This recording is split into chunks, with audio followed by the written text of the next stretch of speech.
Good morning, folks. This is the Colorado Energy and Carbon Management Commission Wednesday, June 11th business agenda. We will start with a roll call. Commissioner Ackerman, Here. Commissioner Cross, Present. Commissioner Mesner, Here. Commissioner Oath, Here. Commissioner Ray, Here. and Commissioner Robbins. Here. Mr. Chair, you have 6 commissioners present. Good morning to all 6 of you, and hello to the folks that are listening in, 59 folks and counting. Appreciate everyone being with us this morning. We've got a full agenda. We start with commissioner comments. I had a few comments. One, just wanted to let my other fellow commissioners know that last week I spoke at the Durango Chamber of Commerce on all things ECMC. The Southern Ute Tribe was involved. We had a really good presentation, a panel of folks talking about all sorts of energy and energy development and where the state is. Pretty well received. Felt like it was a good opportunity to speak to some of our local governments and our tribes. And then the second thing I had, and this is at the ask of Director Murphy, on June 26th, we will be holding a special hearing update on the Bishop Chevron matter that occurred about a month ago. We're going to get an update on the root cause analysis. That is the Form 22 that was filed with the ECMC staff. That was filed yesterday. If folks want to learn more about it, they can Google it because it's in all of the news this morning in terms of what happened and et cetera. And we're going to get an update on that on June 26th, I think at about 10 a.m. So that's going to be a special hearing or kind of an update. I don't know if I'd call it a hearing from the director and our staff on that matter. Those are my commissioner comments. Do other commissioners have comments? Commissioner Cross? Thank you, Mr. Chair. I just wanted to give everyone a brief update with regard to House Bill 22-1348. That's the chemical disclosure law. I first want to let everyone know that I did meet with operators last week, and I've also been meeting with staff on several occasions to make sure that we understand the reasoning for the lack of complete compliance with the chemical disclosure efforts thus far. A big part of meeting with the operators, first of all, was to try and get an understanding of what if anything, was causing the lack of compliance. This was particularly noteworthy given that all the disclosures with respect to frac focus had come in, but approximately 60 or so percent of disclosures with respect to our own Form 46s and 46As were done at the time. And obviously can't go into a lot of specifics when it comes to potential enforcement issues and things like that, as I'm not allowed to get some of those specifics as it may come before us in enforcement proceedings in the future. But we did have those conversations with operators. Since the time that the report referenced in some of those news articles came out, which I believe was in late March, was the time of the actual report that was done. Additional disclosures have occurred, and I have been informed by staff that disclosures continue to occur. And so I think those numbers have improved greatly since that time. And I also wanted to make sure that everyone was aware that in my discussions with staff, there had been previously already ongoing compliance investigations with respect to both disclosure and the use of improper chemicals. And when I say improper chemicals, I want to make sure that everyone is aware that does not mean the use of PFAS, but there are other chemicals that are not supposed to be used downhole. But there had been, and again, continue to be, the investigations going on with respect to those improper chemicals and the disclosure, and we expect to hear more on that. I have asked staff to prepare a presentation to provide us more information on both of these issues to the extent they can without getting into potential enforcement issues that may come before us during the July 9th hearing. That'll be our regular Wednesday agenda for July 9th, that they will provide us an update. But again, I just want to make sure that everyone is aware that I have spoken with operators to try and get an understanding of the delays in disclosure. I've talked with staff about how that has changed since the report has come out, and also getting an idea of what kind of enforcement has started to occur. In my discussions with operators, I also let them know that there will be additional enforcement coming in my discussions with staff if disclosures continue to not occur. So operators are also aware of enforcement happening with respect to the disclosure as well as the use of improper chemicals as well. So I just wanted to make sure I provided that brief update. And again, on July 9th during the hearing, we'll get more information from staff on that as well. And I do want to give a quick thank you to staff, particularly Arthur Kepsel, for their hard work done on this, despite all the other work that's been happening with, as you mentioned, the Bishop well and everything else going on. They've been doing a lot of work on this as well. So I appreciate all the hard work being done. Thank you, Commissioner Cross, for the update and for taking charge on that matter. It's really appreciated by staff and by your fellow commissioners. Other commissioner comments? All right, seeing none, we move to general public comment. We had one person sign up, Randall Willard. Mr. Thomas, if we could bring Mr. Willard up, he has 3 minutes to speak to us. Mr. Willard has been elevated.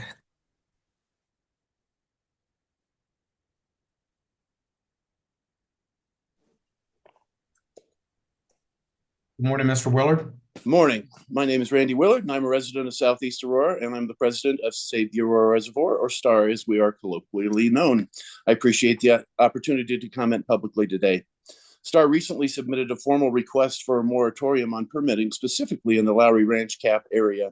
There are numerous reasons for the request, all outlined in the request, such as new Colorado research on the effects of fracking on public health, a report of chronic violations of gas disclosures, as we just heard, with Civitas showing the least amount of disclosure in the state, lack of a detailed haul route mapping, etc., and the letter was openly supported by a number of organizations across the state.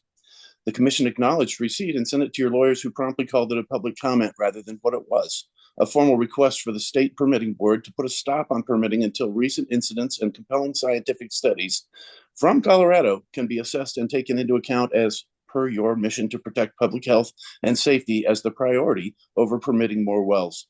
This request is for a pause in the process, not an outright denial. As such, I would like to ask for the request to be discussed at an upcoming meeting. This isn't a game, it is people's lives, and the industry continues to flaunt regulations and safety in a general fashion. It's time for the state to step in and own the process rather than just being another step in it. Thank you for your time today. If you need another copy of the request sent previously, I would be happy to send it to you again. I look forward to discussing our request in the coming weeks. Thank you for the time today. Thank you, Mr. Willard. Appreciate you being with us. I will direct your comments to our lawyers and they will be in touch. Thank you very much. That's all Yep. we can ask. All right, that concludes public comment. We then move to consent agenda. Does anyone have questions with regard to consent? Seeing none, do we have a motion to approve consent? I'll move to approve.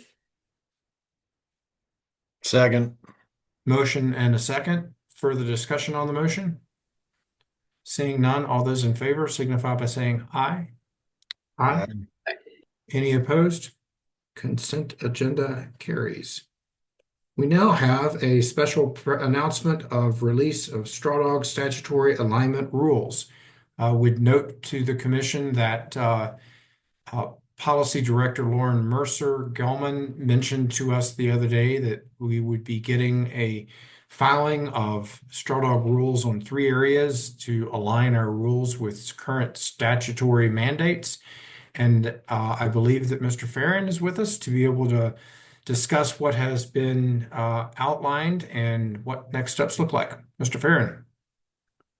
Good morning, commissioners. Yeah, I'm here to sort of update you that the Straw Dog rules were posted on the commission's website on Monday. You and the rest of the audience and our stakeholders. So yeah, this is related to the statutory alignment rulemaking. Those rules are posted on our website in the news and notices section. They're about the third item on there. So if any members of the public listening are curious about what revisions we're suggesting, you can click on. There's two links in that little blurb on the website. The first is the link to the red lines themselves, so you can open those up and review the suggested changes. The second link is there's a comment portal for members of the public to submit comments with respect to those red lines. It's a Google form. It's pretty easy to fill it out. That is the fastest and best way to submit a public comment with respect to these rules. Those comments will be compiled, sent to the rulemaking team, and we can then make some changes to the suggested red lines prior to noticing the rulemaking. We are still in line. Oh, sorry, I should mention that the comment period closes June 20th. So if any member of the public wants to put in a comment, please get it in by June 20th. That will give us time to incorporate those comments, review them, and incorporate them prior to publishing the notice of rulemaking. We're still on track for the timeline that Lauren mentioned, which is to issue the notice of rulemaking June 27th, have request for party statuses in by July 11th, have party briefing through the months of July and August, and then have a rulemaking hearing in front of the commission August 27th. And so I think I've mentioned everything I intended to. So are there any questions from the commission? Questions, commissioners? All right, I think we look forward to the process playing out. I've taken a look at the draft and appreciate the work that's been put into it, and we'll look forward to seeing if we have public comment or stakeholder comments on the drafts. All right, moving right along, we're going to take up our next docket. Why don't we take 5 minutes and have all of the participants get up on the screen, and then we will take up docket that ends in 310. Let's return at 9:17. All right, good morning. Again, this is the Colorado Energy and Compact Commission, Energy and Carbon Management Commission. It is June 11th, and we are taking up docket 241200310. We first will hear from Brett Kavanaugh, Director and Local Government Designee from Weld County. Good morning, Mr. Kavanaugh. Good to have you with us. Hey, good morning, and thank you for having me.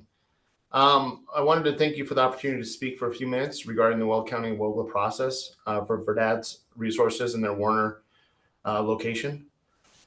On August 21st, 2024, Weld County held a pre-application meeting for the Warner location. Attendees included Verdad Resources staff, Weld County staff, ECMC, CPW, CDPHE, and also the town of Hudson. The 1041 WOGA application was received on December 18th, 2024. Weld County received comment from one notice party, Ann and Holly Mitchell, who was granted intervention at the 1041 WOGA hearing. The 1041 WOGA hearing was held on the 24th of 2025.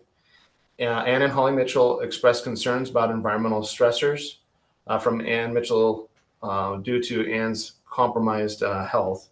This house is roughly about 3,000 feet from the Warner location. During the hearing, Verdad agreed to go above and beyond Weld County's code and implemented sound walls on the south and west sides of the location, which faces the Mitchell's residence, and to conduct water sampling on the Mitchell's domestic water well prior to construction phase operations, after completions and operations are finished as well. The OJED hearing officer considered further testimony at the 1041 WOGA hearing and subsequently approved the application. The final order for the 1041 location was recorded with the Weld County Clerk of Recorder and published in the Greeley Tribune on May 2nd, 2025, which creates a vested property right. Two-way comments for both the location were submitted to the ECMC and are included in the director's recommendations. Weld County has received the director's recommendation and fully supports the approval of this permit. Very good. Questions from commissioners? All right. Thank you very much. Thanks for being with us. We Thank appreciate you. Weld County's input and approach to our OGDP process. Mr. Prashala, do you want to raise your witnesses so we can get them sworn in? They are on. I see Mike, Heather, and Jeff. So if they would just turn on your cameras, guys, and get y'all sworn in.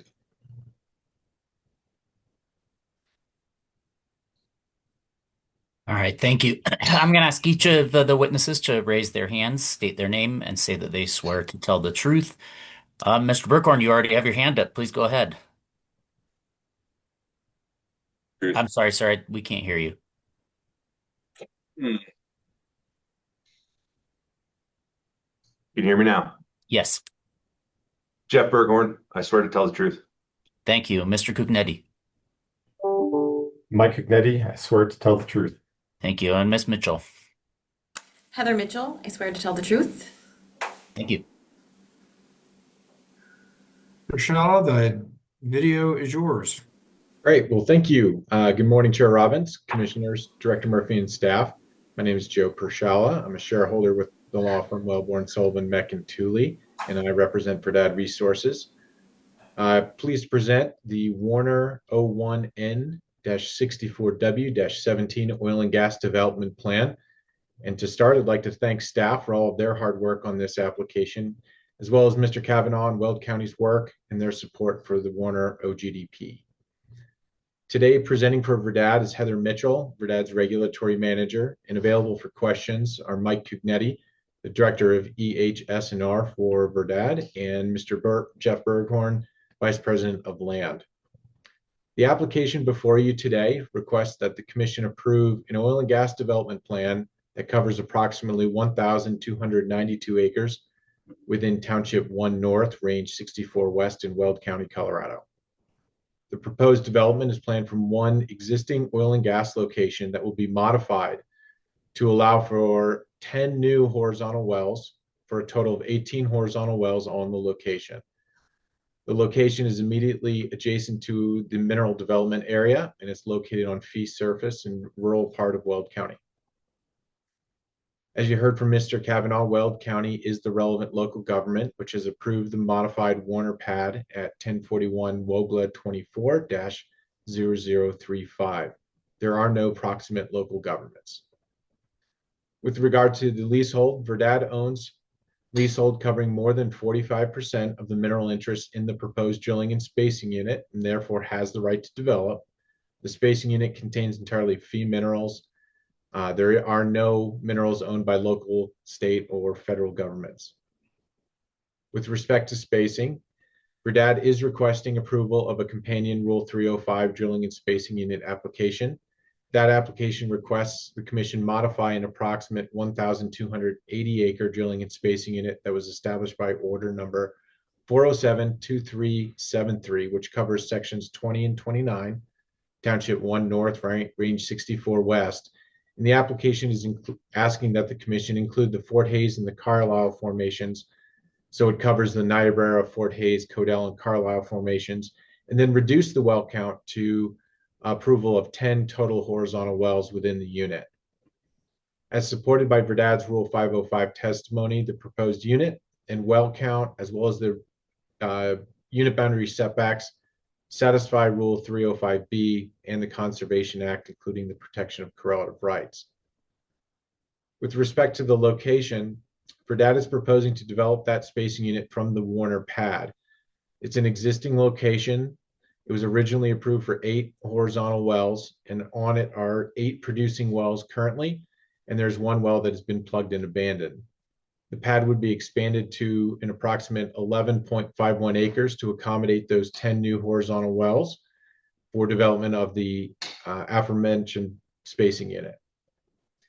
Verdad does intend to continue to produce those 8 existing wells on the pad, which develop 2 governmental sections to the north, sections 8 and 17, Township 1 North, Range 64 West. The pad is located on fee surface, and Verdad has a surface use agreement with that owner.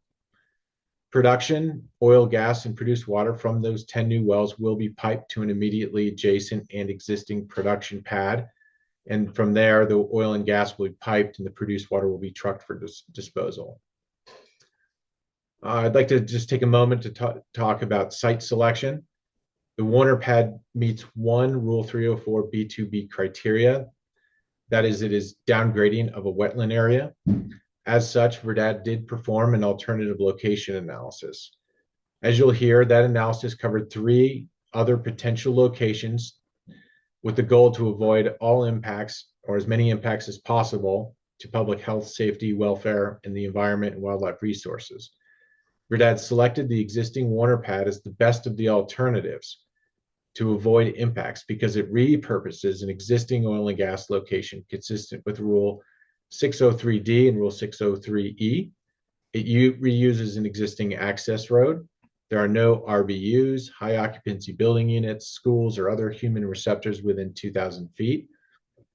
It is sited outside of high priority habitat, and it's sited with the agreement of the surface owner. The Commission's review of this modified Warner pad is therefore under Rule 301A. As you'll hear, for those impacts that cannot be avoided by the siting, Verdad will deploy a suite of best management practices that satisfy Rule 301A, such that the proposed operations will protect and minimize adverse impacts to public health, safety, welfare, the environment, and wildlife resources, as well as protect against adverse environmental impacts to air, water, soil, and biological resources. Some of the BMPs include drilling rig powered by electric natural gas generators with battery backup, a quiet completions fleet powered by off-location electric power or on-site natural gas-powered engines, Group 3 drilling mud. There's the 3-phase pipeline takeaway to the adjacent tank light production facility, continuous emissions monitoring during drilling completions and for the first 6 months of production, electrified production equipment on that production pad, and with respect to the downgradient water resource, among other BMPs, Verdad will deploy diversion ditches and berms around the pad perimeter, secondary containment around tanks and process vessels, remote shut-in and SCADA monitoring, and daily inspections for leaks and spill prevention. As it respects wildlife, the location, as I mentioned, is outside of high priority habitat. Verdad will conduct a wildlife survey for raptor nests prior to any construction activities, and CPW did not identify any concerns with this location. Verdad did give proper notice pursuant to Rules 504A and 303E1. No petitions or interventions have been received. And on May 21st, 2025, the director issued her director recommendation that states the director has found that the application complies with all ECMC rules and recommends that the commission approve the application. In sum, Verdad's application does satisfy the Conservation Act and commission rules, specifically Rule 604B1 and Rule 301A, and with a thoughtfully selection location that repurposes an existing location and associated access road, minimizing new ground disturbance. It prioritizes avoidance of adverse impacts, avoids all human receptors. It's outside of high priority habitat, and Verdad will deploy a suite of BMPs to best protect, minimize, and mitigate adverse impacts. Verdad respectfully requests that the commission adopt the director's recommendation and approve this application. Thank you for your time this morning, and I will turn this presentation over to Ms. Mitchell, who will talk more detail about the Warner OGDP. Thank you. Thanks, Joe. I will share the presentation right now.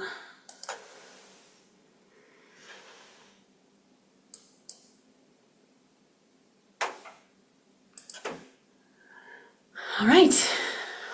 Good morning. I'm Heather Mitchell. I'm the Regulatory Manager for Verdad Resources. And today I'll be talking through our Warner 01 North, 64 West, 17 Oil and Gas Development Plan. As Joe mentioned, we also have Mike Cognetti and Jeff Berghorn on the line to help answer any questions you may have at the end of the presentation. Today I'll be running through the location and development plan, alternatives, best management practices, and permitting and operational timelines.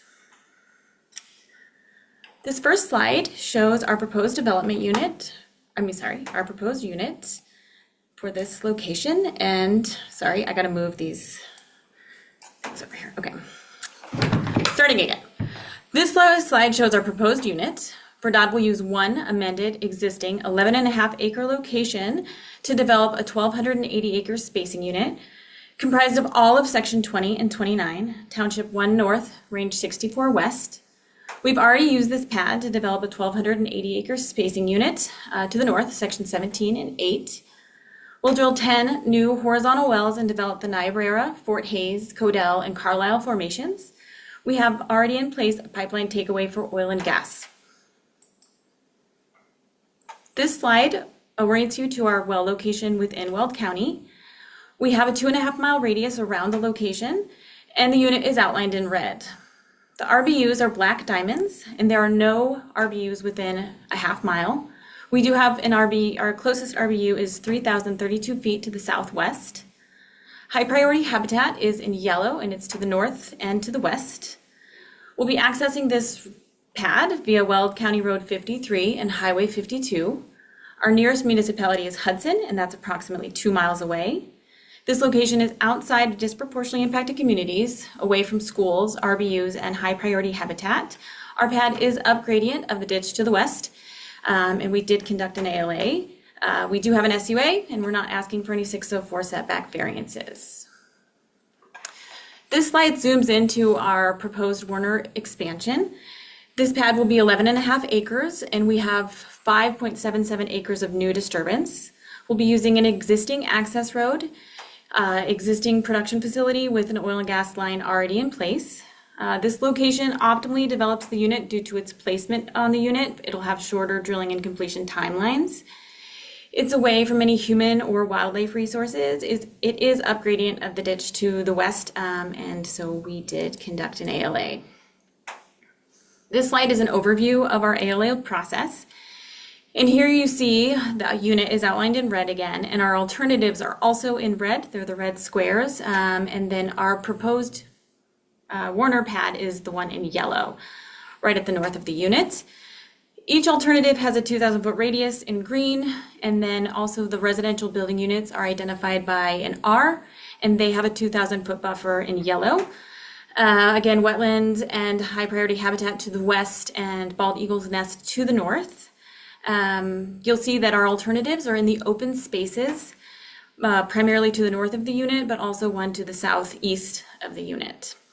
All of the other alternatives are new disturbance, and we chose to reoccupy an existing location. I'm going to run through really briefly each alternative that we looked at. This alternative is in the southwest of the southeast of Section 28.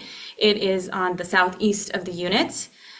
This particular location is a little further from surface water. There aren't any RBUs within 2,000 feet. However, it would be a brand new pad, brand new access, pipeline, and production facility. We estimate that to be at least 12 acres of disturbance. This particular location is about 800 feet closer to an RBU, and also, even though it's open space on the map, it is actually wild animal sanctuary, so we did not choose this location. The next two alternatives are similar to each other. They are very close to our proposed location. This second alternative is in Section 20, just southeast of the access road. This would be, this is a little further away from surface water. It is also outside of 2,000 feet from any human receptors. However, again, this would be entirely new pad, access, pipeline infrastructure. And then the last alternative, just a little further to the east in Section 16. Again, this one is a little further away from surface water, and it would be all new disturbance for pad, access, pipeline, and production facility, and it's a little closer to the bald eagle's nest to the north. So we did choose to reoccupy our existing Warner pad and expand it. And due to the proximity to the wetland to the west, here are some BMPs that we have for this. The first one is that the production facility is to the east, and that's where all of our permanent equipment will be, and that is greater than 1,300 feet from the ditch to the west. Frac chemical storage will be on the well pad that we are planning, and that is that storage will be greater than 600 feet from the wetland. We'll have a detention pond sized for a 100-year storm event, diversion ditches and berms around the perimeter of the pad, secondary containment, remote shut-in capability, and daily AVO inspections to identify any leaks and prevent any spills.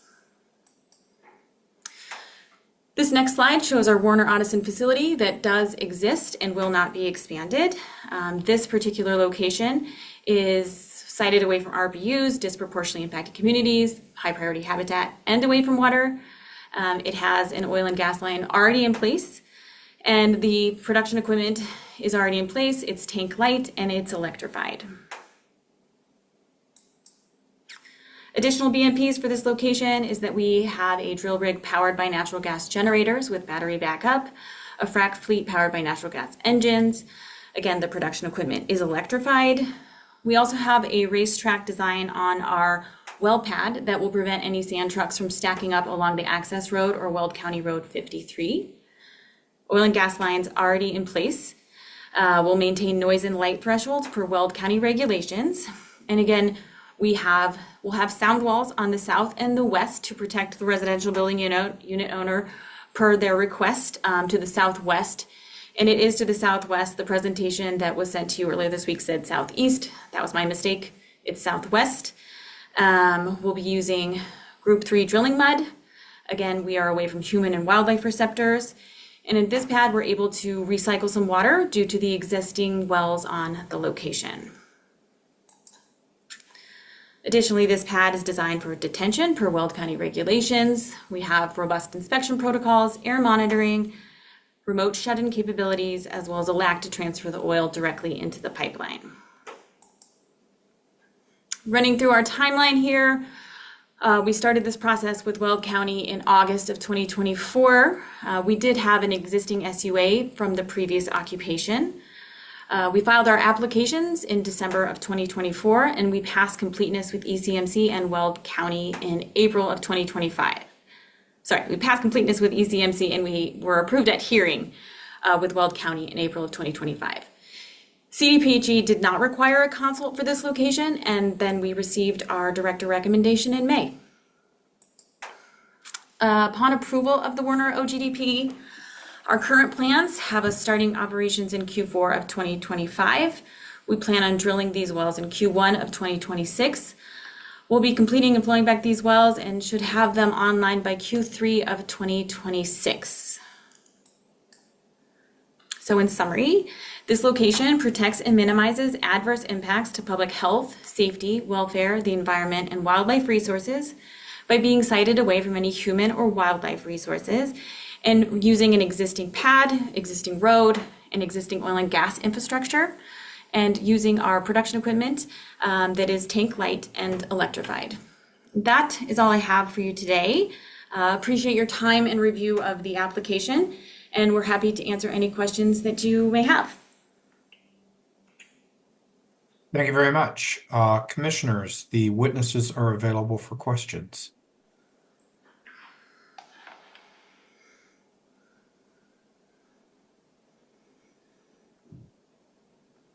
All right, I'm seeing no questions. I believe this application is well done as we move into deliberations. I don't really find any faults or concerns and believe that it meets with our regulations. Our regulations establish that when things meet with them and they're protective, then they should be approved, and I plan on voting in favor of the application. Others with deliberative thoughts? Commissioner Cross? Thank you, Mr. Chair. I do want to highlight, I appreciate the use of the existing pad. I appreciate looking at other alternatives. And as you noted, some are a little bit further away, but I do appreciate the use of an existing development for which you don't need to build new infrastructure as well, because I think that's important. And I will also be voting in favor. Others with deliberative thoughts?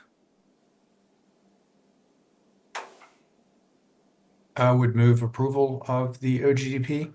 Do we have a second? Is there discussion on the motion? Seeing none, all those in favor of the motion signify by saying aye. Aye. Any opposed? The motion carries.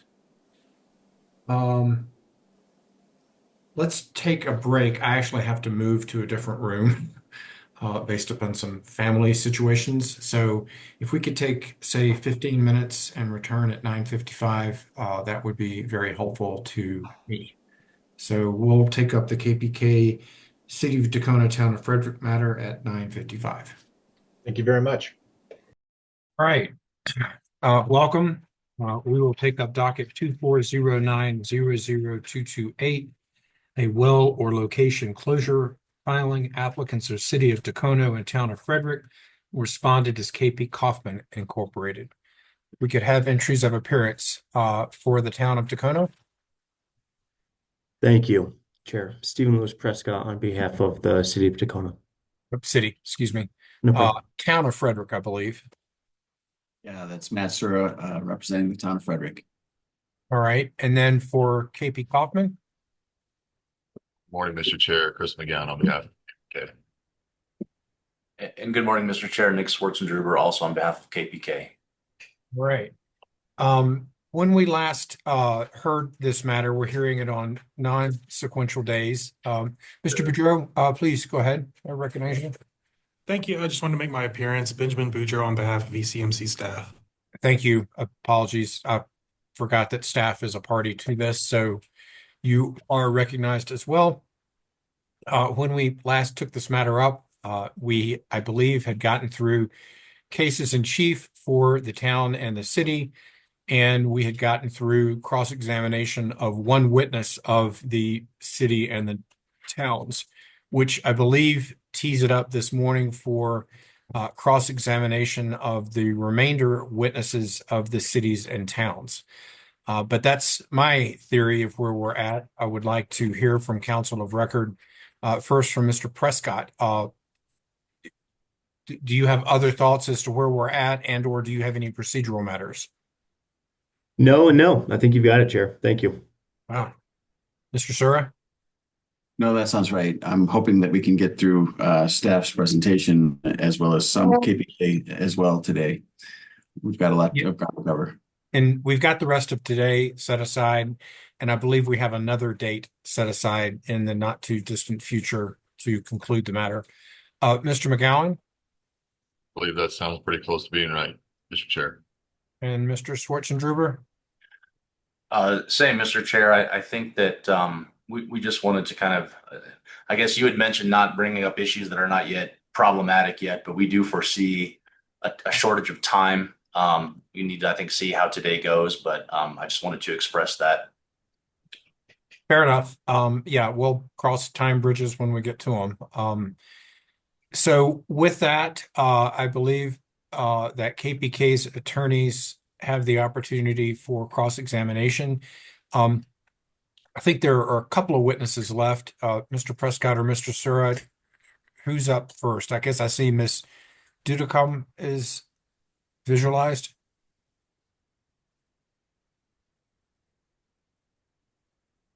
I suspect we have Ms. Dudicum, Ms. Krieger, and Ms. Lencioni all available for cross. I suspected they'd be taken in the order that they testified, so Ms. Krieger would be next, but I'm not trying to dictate the order at all. Yeah, let's take them in the order that they testified. That sounds appropriate. And then Mr. Davenport, you're with us. All the witnesses were sworn in previously. Do we just need to remind them that they've been sworn in? Do we need to do more swearings? No, Mr. Chair, I believe if the witness has already been sworn in these proceedings, we do not need to go through that exercise again. A reminder should be sufficient.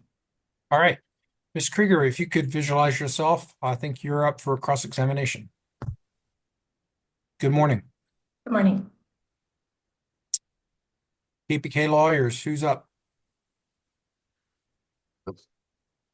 All right, I will start out, Mr. Chair. We good to go? Yes. All right, thank you, Mr. Chair. All right, good morning, Ms. Krieger. How are you this morning? I'm well, thank you. All right, and you are the city manager, is that correct? Correct. And do you have any professional background or qualifications in public health? I have worked for 31 years in local government as a community planner, city planner, community development director, and most recently as the city manager. Part of working in local government is the protection of the public health, safety, and welfare. So the answer is no. You don't have any direct public health experience. Yes or no? That is not in my resume. Okay. Do you have any medical background? Yes or no? No. Okay. So would you qualify yourself as an expert in public health, safety, and welfare? I would qualify myself as an expert in public health, safety, and welfare because that is the purpose of local government, is protection of the public health, safety, and welfare. So yes, my life's work has been for the protection of the public health, safety, and welfare. But you don't have like a scientific background or any public health training, correct? I don't believe that's the definition of public health, safety, and welfare as it relates to local government. So it's just a vague and general amalgamous. I think I'm a public health, safety, and welfare expert. My life's work has been protection of the public health, safety, and welfare, and I do not think of my career as being vague. So it's just a general assertion that you are an expert. I don't know that I'd use the phrase general assertion. These points of specific training or education or knowledge that would make you an expert in public health or scientific background or medical training. I've already answered that question. I do not have that kind of training. All right. And it's my understanding your presentation lists a number of complaints made against KPK. Is that correct? They included a variety of information regarding KPK, publicly available information regarding history of wells in the city of Dacono. So I'm going to actually take a moment and ask the chair to direct the witnesses to answer the questions. We have a concern that the witnesses are trying to drag these answers out a bit. I mean, they're direct questions, yes or no. Are there a number of complaints in there? So we want to raise that. We felt like some of the witnesses have been doing we feel like they're kind of gaming the time. So we're going to raise that objection. So we would just ask the chair to direct the witnesses to answer the questions as asked. Mr. Sir, Mr. Prescott. What I've heard is I that don't she's believe answering any. questions. I apologize. Yeah, I'm sorry. What I've heard is that she's answering the questions as asked. All right. Objection noted. Objection overruled. Let's try to get through this, folks. All right. So I'm going to ask you specifically again, are there a number of complaints made by the city in your presentation, correct? Yes, there are complaints in our presentation. They were made by you, correct? They were made by the city of Dacono. Okay, so the city is using complaints made by the city as a basis for their petition, correct? No, we're using the history of these wells as part of the basis of our complaint. I mean, it's a pretty robust complaint regarding the history of these wells, known spills, open issues that haven't been addressed. Yes or no? My question is, did you make the complaints that are being used as the basis did you make the complaints that are listed in your petition, i.e. the complaints that are listed in your petition, you made them either personally or on behalf of the city, correct? Okay. Now your presentation, many of those complaints that you speak of, they reach back a number of years and are in the past, correct? It is a history of the wells that are listed in our Yes. Rule 211 application. And many of those, to your knowledge, have been resolved, correct? They are based upon the most recent available information through the ECMC website. Have they been resolved, yes or no? I don't know. Did you review your petition? Yes, we did. Did you thoroughly review all of the information in the petition? I have, and I went through all of the wells as recently as yesterday. Did you go through all of the forms associated with the wells? I have, yes. Okay. So then I ask your question, I will ask the question again. To your knowledge, based on the information that you are purporting to represent that you've gone through, are many of those allegations, have they been resolved? Yes or no? I don't believe so, no. Okay. So for example, you cite to various NOAs or corrective actions, subsequent inspections did not show that those are no longer issues. Is that your testimony? Yes or no? I do not believe that all of those NOAVs have been addressed. I didn't say NOAVs. I said issues, any corrective actions of any kind whatsoever, because it's my understanding you used old corrective actions from many years ago, correct? I guess I'm not following your question. Could you repeat it?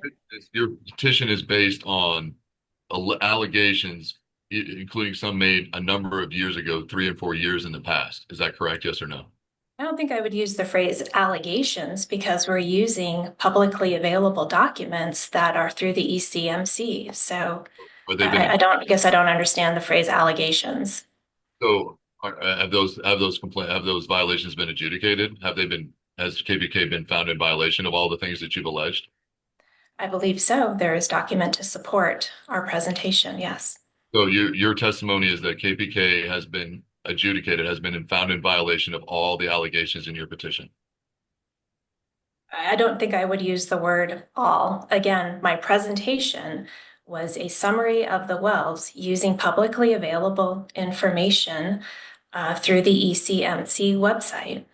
Is it your testimony that that KPK is in violation of rules that has not been issued an NOAV for and been found in violation via that NOAV? Is that your allegation? Is that your argument? I don't believe that I'm making any allegations. We provided, again, a historical summary of these wells based upon information available through the ECMC, the most current available information that we could. And is it your testimony that by merely making the allegation in a form that KPK is in violation of those rules, or does it require adjudication of an NOAV to be in violation? I don't think that's my determination to make whether or not they are in violation. So we're providing a summary of the wells. So then it's an allegation until proven otherwise, correct? Again, I don't know that I care for the phrase allegation. We provided an application summarizing the wells pursuant to what the Rule 211 requires us to provide. You know what the word allegation means? I think I get it, yeah. And you're aware that other operators have spills within your town limits, correct? Correct. And you're aware that other operators have ongoing remediation projects within your town limits? There are some, correct. Have you made complaints against them? We do follow the forms and we do track the status of those. You made complaints against those other operators. That's my question. We have not made complaints. So just KPK? We have followed the KPK. KPK, yes or no? Yes, we have made complaints against KPK, correct. And you have not made complaints against other operators with the same ongoing remediations, correct? Remediations that are ongoing are different from remediations that perhaps haven't occurred in a timely manner. It's yes or no. Did you make complaints against other operators with ongoing issues? Complaints, spills, remediations, any of that? Have you made other complaints against other operators? We have not. And did your presentation set out any specific examples of harm to individuals? Like any particular specific examples where individuals have been harmed due to actions by KPK? We did not reference any individuals that have been harmed. Did you reference any animals, dead animals, or any injury to biolife or biological resources or any kind of specific examples? We did not. And I believe you made allegations that KPK possibly had millions of dollars worth of remediation projects. Do you recall that? I do. Okay. What was that based on? Did you get an estimate of costs from anybody? Sure. Yes, we sir. went through the From people. Did you go out and get estimates? I'm trying to explain our analysis, which is that we did look at the forms, which include an estimated cost of remediation. Okay. So you did not get estimates. Again, we looked at forms that were filed with an estimate. Ms. Krieger, did you get independent third-party estimates on your own? No, Okay. Have you investigated the sites personally? I'm not required to. Okay. So no, you did not? Correct.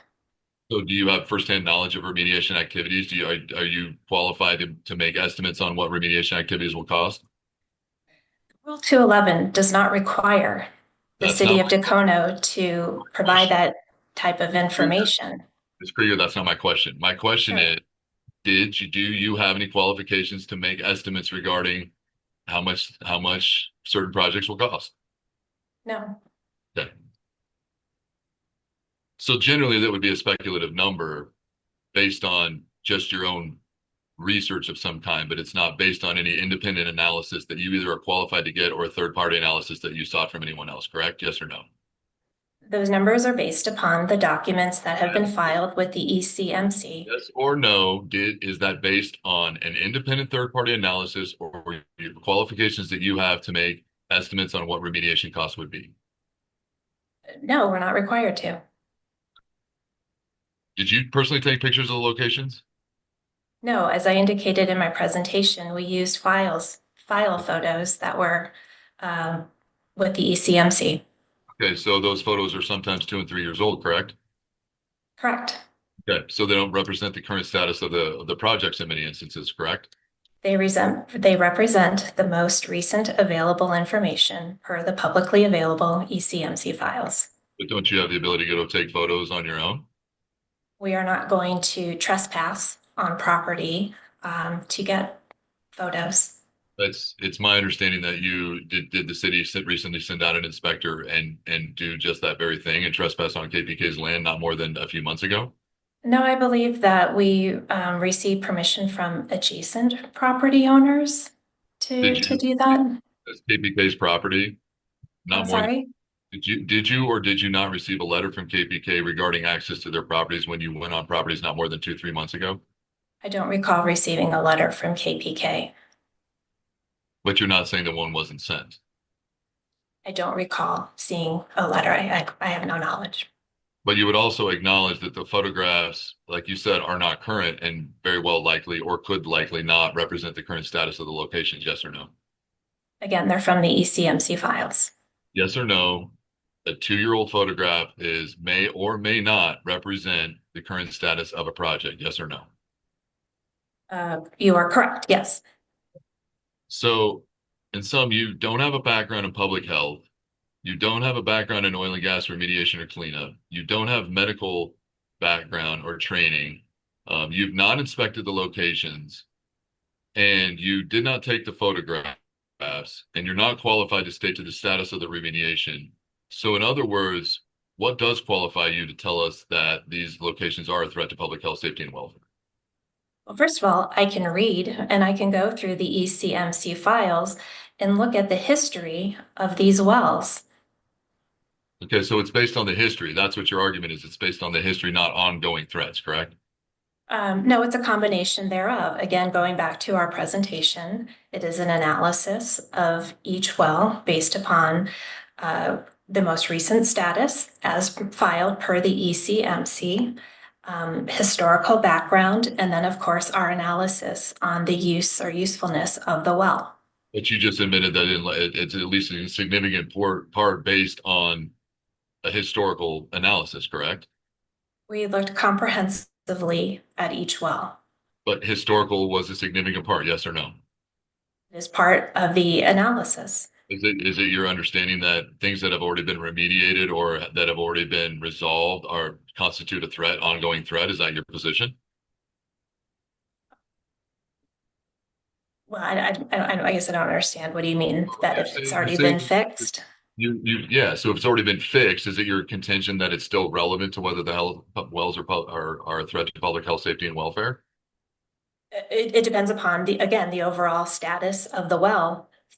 One particular piece might have been fixed, but there could be larger issues related to particular wells. I don't believe that it's accurate to say that all of these wells have, quote, been fixed. But it could be, though, is what you just said, right? Could be what? You just said it could be a part, right? So again, this is all a very moving target where you're listing out a bunch of historical current, you're trying to mix them all together and saying as an overall body is what your argument is. We provided an overview. We provided an overview of every well. We provided the analysis as we're required to per the Rule 211 criteria. And as we mentioned before, that analysis includes historical things that have been closed out, historical things that are no longer identified in inspections. It includes historical things that are no longer applicable. It includes pictures that are 2 and 3 years old, and it includes analysis by a person who self-admittedly has no public health, safety, and welfare training, correct? I did not admit that I do not have any public health, safety, and welfare training. You have decided that on my behalf. As we were going through the wells, There were very few occasions, if ever, where I ever saw any kind of reference to no further action required or that things have been completed. That will be for this commission to make a determination. Okay. So again, yes or no, is my analysis correct? It's based on historical thing, yes or no? It's based on historical things that could not be closed out, pictures that are at least 2 and 3 years old in some instances, and old allegations at the minimum that are no longer applicable. Is that correct? Yes or no? I don't think I like your characterization. It's based upon the Yes. information that is. McGowan, let's stop for a second. You're asking multiple compound questions, and then you're asking her to say yes or no. I think it'd be better if you ask one question at a time and ask to answer that question.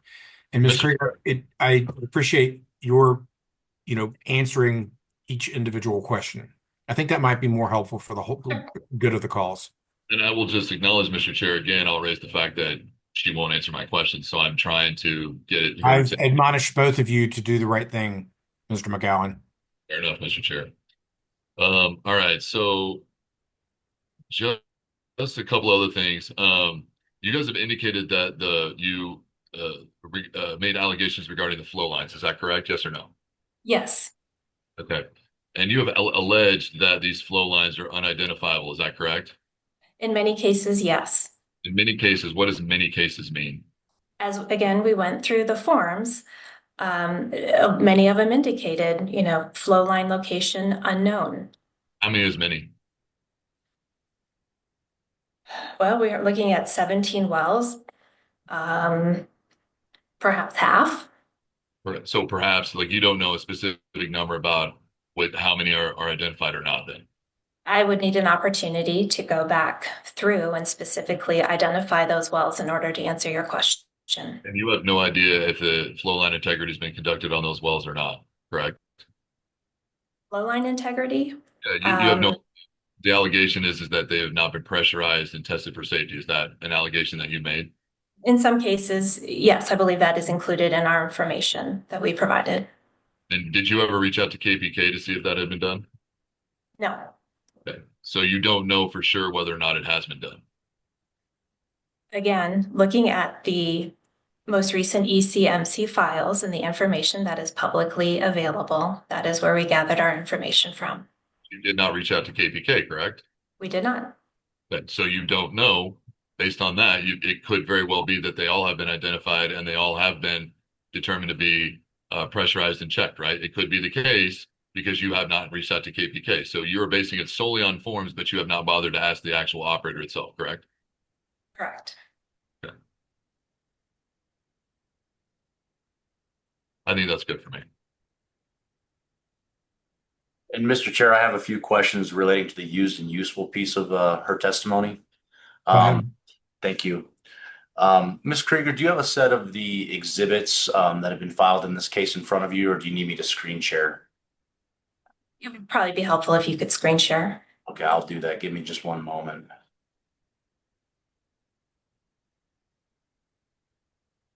It's this one here, right? You help me, Hardy. I got it.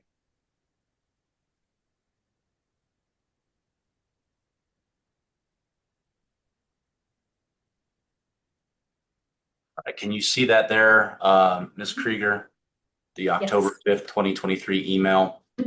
And do you recognize this as being an email that you sent to the mayor and the city council members for Dacono on October 5th, 2023? Correct, yes. And at that time, if I scroll down, you see there's an update on the Rule 211 complaint against KP Kaufman. Do you remember sending that email? Correct, yes. And in this, and you can take some time to read it, but there was a little bit of discussion about property owners contemplating not only Rule 211, but also condemnation at that time. Is that right? Correct. And the property owners in that context with condemnation rights would be metro districts, correct? I don't know that it specifically says metro districts. Again, as the email indicates, that property owners are one of three groups that do have standing. Well, you do say here the property owners are looking at condemnation options via their respective metro districts. Do you see that there? Oh, yes, I do. Yeah. And so you the city of Dacono at this time, October 5th, 2023, was contemplating either condemnation or a Rule 211 petition, correct? I don't believe that the city has ever contemplated condemnation, but we certainly were discussing the Rule 211. And also condemnation options that could be pursued through the metro districts with authority from the city, correct? With the metro districts, if I recall correctly, their service plan either does or does not include the ability to use eminent domain. I do not believe that there is a requirement that they come back to the city of Dacono for approval. So it's your testimony that the metro districts do not obtain eminent domain authority through the city?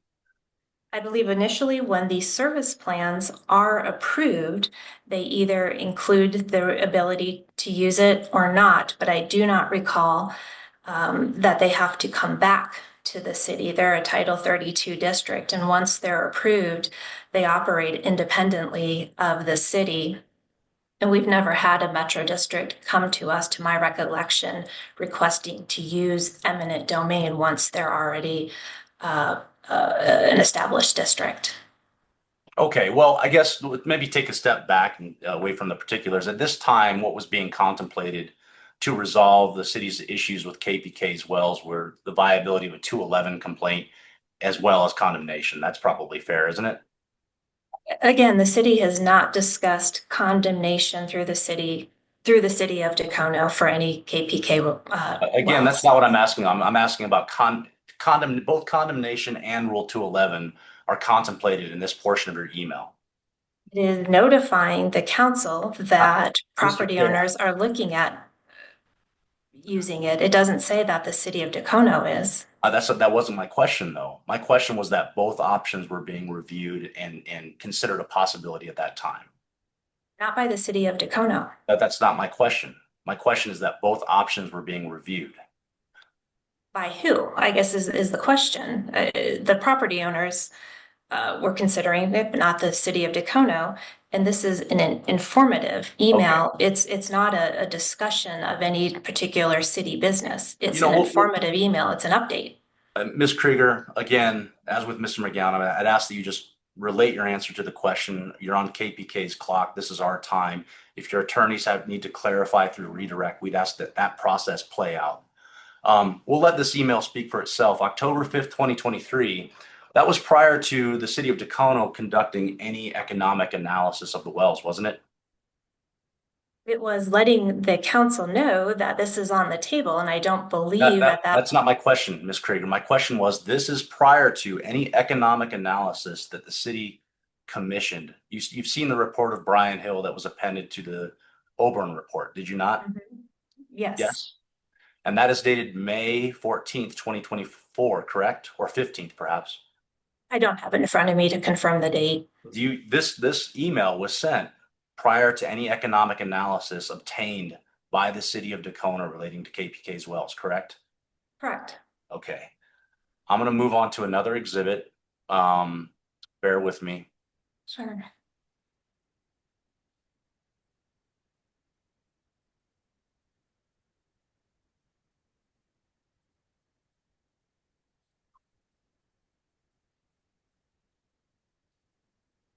And Ms. Krieger, here's another email 5 days later. It is from a gentleman named Cole French to you and Mr. Doring. Who is Mark Doring, out of curiosity? Sure, he's the planning manager. Okay, and does he still work with you, or did he work with you at this time, or both? Both. So he's still a current employee of the city? Correct. Okay. And who's Cole French? Cole French, I believe, is an employee of Calder Capital. And Calder Capital is associated or is a developer within the city of Dacono, is it not? They are a property owner and developer. A property owner and Raise an developer. objection to questions regarding this exhibit. So we've just established that this is an outside party, and it's clearly a email written by an outside party. This is hearsay. No, I don't think it is, Mr. Chair, and I don't think hearsay is a valid objection. It's meeting minutes. If you review the email, it's reflecting meeting minutes from a meeting on the 9th, 2023, to which Ms. Krieger was apparently a party. Yeah, I'll let you ask questions on the exhibit. Thank you. So that, yeah, if you look at the exhibit, Ms. Krieger, you see that there was a meeting held on the 9th of 2023, 9th of October 2023, relating to, as he puts it, pursue Rule 211. Attorney said there is benefit for developer and city to submit the same. Do you see that there? Yeah. And so on the 9th of October, there must have been a meeting with Culture Capital about pursuing a Rule 211 proceeding, correct? According to the meeting minutes, it's a couple of years ago. Okay. And the attorney, which attorney was he referring to? Do you know? I don't know. Okay, but some attorney said there's a benefit to the developer and the city to submit the same. Do you recall there being a discussion at this meeting about benefits to developers by pursuing Rule 211 proceedings? I do not. Okay. And which development is that? Is that Dacono Estates development? I can pull that back up. Culture Capital appears to be associated with development of Dacono Estates. I believe they have a couple of projects in the city of Okay. Dacono. Is that one of them? Which one was it? If you could Dacono pull your Estates. exhibit back up, we can make that determination rather than just guessing. Well, I didn't know if you needed the exhibit. Dacono Estates is a Culture Capital project. Do you see that there? Yes. Yes. I thought And your that's question was, oh, go ahead. Okay, thank you. Dacono Estates is a project by a developer, Culture Capital, within the city of Dacono, correct? Correct. And what other development does Culture Capital have within the city of Dacono? They also have the Strata project in the city of Dacono. I'm sorry, what was the name? Strata. Strata? Mm-hmm. And could you just spell that for me? Strata. Okay. And Culture Capital then is seeking, at this time at least, they had an interest in pursuing closure of KPK's facilities for purposes of their development, did they not? Possibly. Yes. Again, this is a 2023 email. So you just don't remember? I don't have particular recollection, but okay. And do you we'll know? go with the meeting minutes in front of us. Do you know whether the wells that are subject to the application fall within either the Strata project or the Dacono Estates project? There are some in the Dacono Estates project that we referenced that were in the floodplain. Yes. That are in part of the city's application here. Correct. That are in the floodplain on this project. And at some point in time, it was determined that the Rule 211 process would be used instead of condemnation. Is that right? According to this email, it was on there as a discussion. Again, the city has not pursued condemnation. We have not had discussions about condemnation.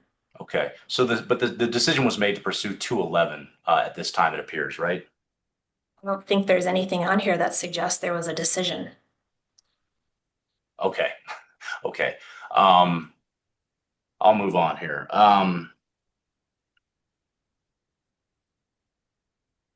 Where is the Bridle Creek development? The Bridle Creek development is on the east side of Colorado Boulevard, just north of County Road 8. Within the city of Dacono, correct? Correct.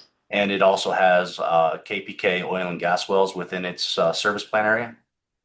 It does, but I don't believe any of those are included in this Rule 211 application. Okay. And who's the developer of that? Eisenstein? Okay. I'm going to pull up Exhibit 21. Sure.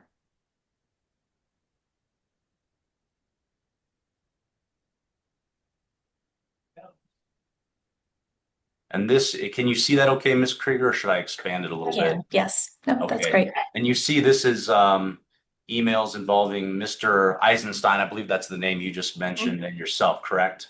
Yes. Okay. And who is Andrew Baker is reflected in this email exchange here? He is a planner that works for Baseline Engineering. And Baseline Engineering works for the city or works for the developer?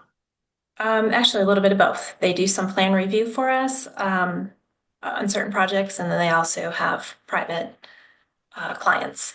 And in connection with the Bridal Creek project, does Mr. Baker work for the city or does he work for the developer? He works for the developer. Okay. And I'm going to scroll down here. Do you recall this email thread? I do. And, this is a great example of. I'm sorry, Mr. Chair, I didn't ask a question. Okay. This can be brought up on redirect. Thank you. Sure. I want you to take a look at the email on January 10th at 2024, January 10th, 2024 at 2:46 p.m. Do you see that there? I do.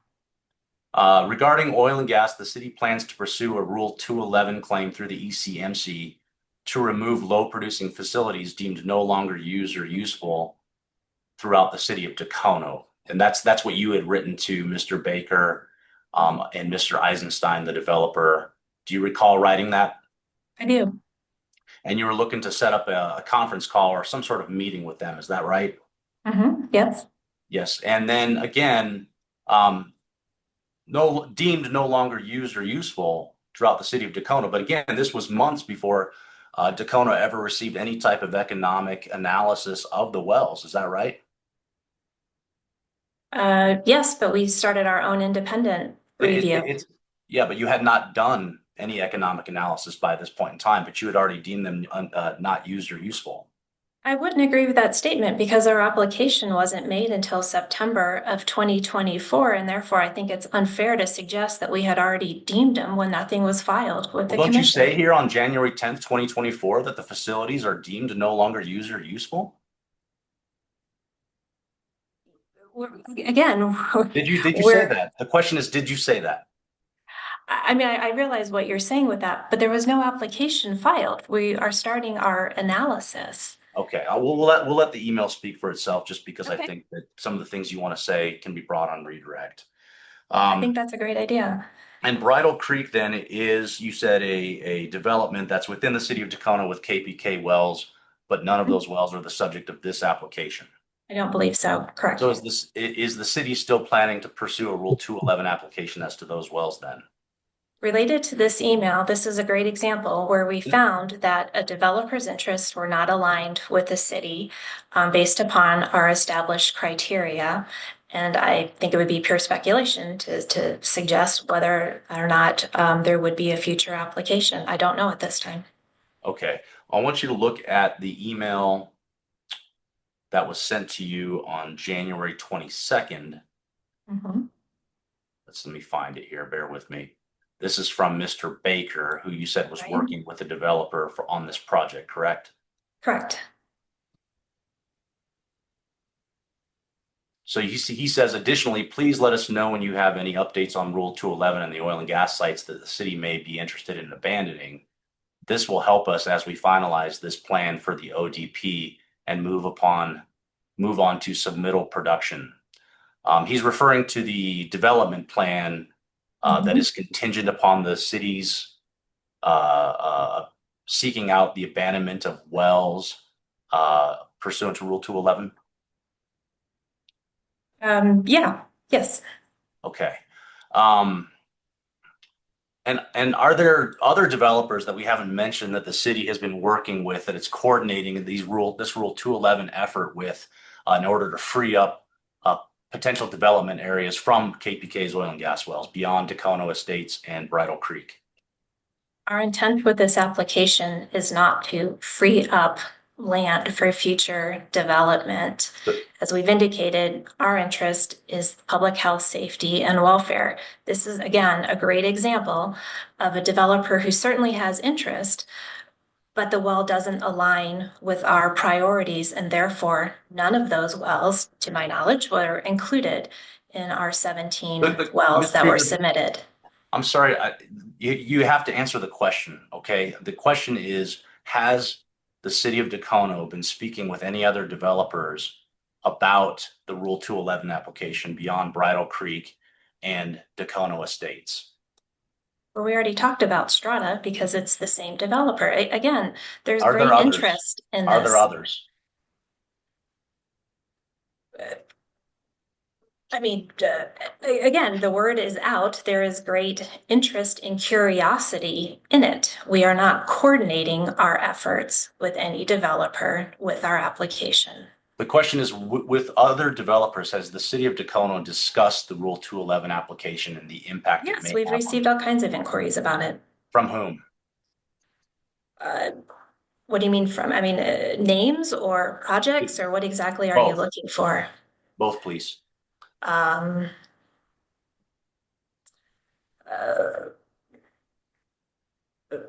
I'm struggling only because I'm not in the land development business. As we previously stated, I'm the city manager at this point, and I am not dealing anymore with day-to-day land use development. Okay. Thus my pause here.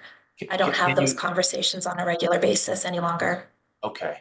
Can you estimate the number of other developers and developments with whom the city has been in communication with about its Rule 211 application?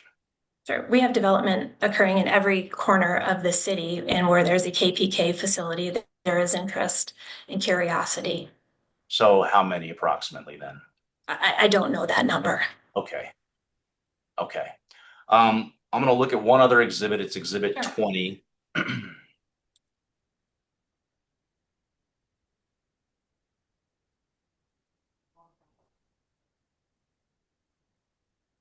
And this is another email thread involving Mr. Doring, who you said is the planner. Is that right? Yes.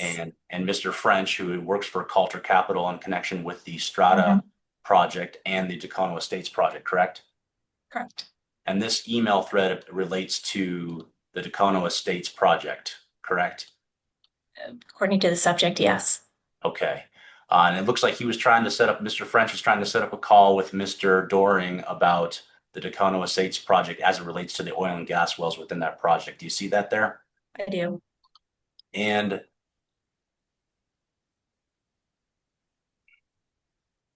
there's a question.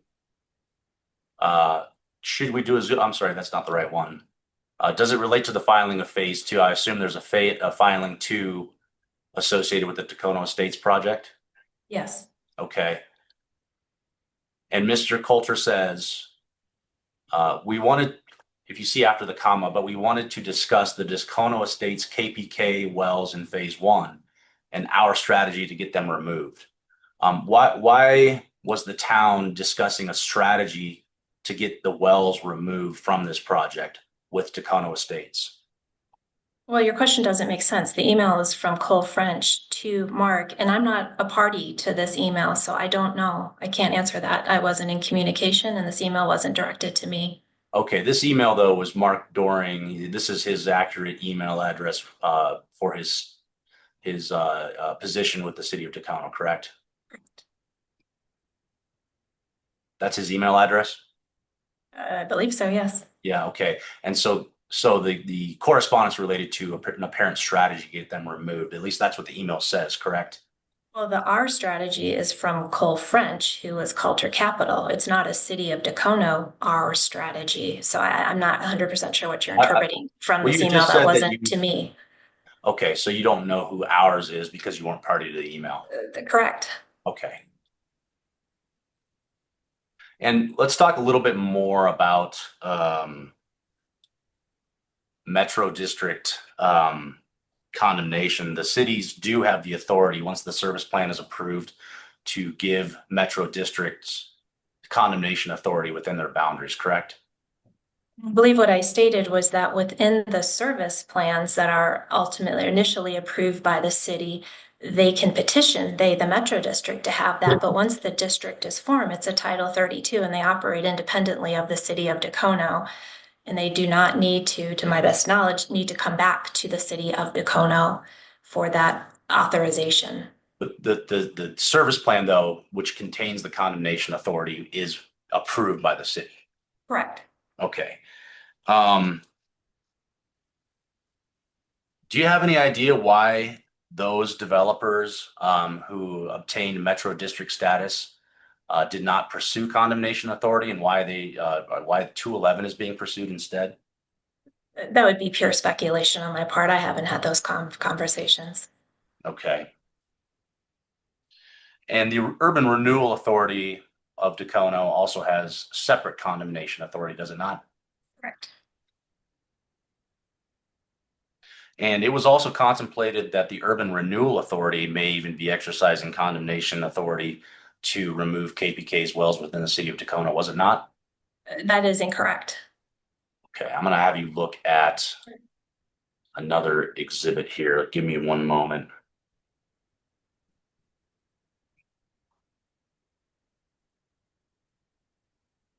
I guess I'm still sharing. I thought I ended it. Can you see this here? Yeah. This is an email from Jennifer Krieger to Tui Dam. Is that right? Tui Dam, correct. Tui Dam. Mhm. And Miss Dam is with the city of Dacono. Is that right? No, she is our accountant. Oh, okay, but you're talking about the budget relating to the urban renewal and authority within Dacono, correct? In this email. Yes, if it was to Tui, it would have to do with finance. Okay. And in this email from you to her, you say the first is the authority, and I assume the authority is the Urban Renewal Authority, correct? Correct.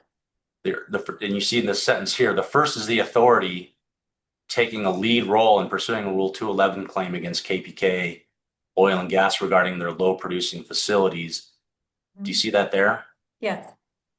Okay. So then I know this was talked about in the context of budget, but that would suggest there was discussion about the authority taking a lead role in pursuing a Rule 211 claim, correct? Yes, I bet. Instead of condemnation, correct? The authority is helping finance our Rule 211. But there's no discussion of condemnation. Okay, so the condemnation option in lieu of Rule 211 was never discussed with the authorities? We have never had an executive session related to discussion of condemnation for the Rule 211. Has it been discussed outside of it? I mean, is your answer that it hasn't been discussed then? Not through our Urban Renewal Authority. We're not interested in pursuing that. Okay.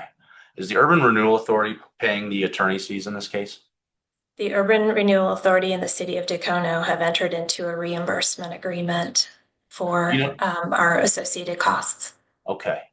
And do you know whether there is any agreement for reimbursement from developers being with the Urban Renewal Authority?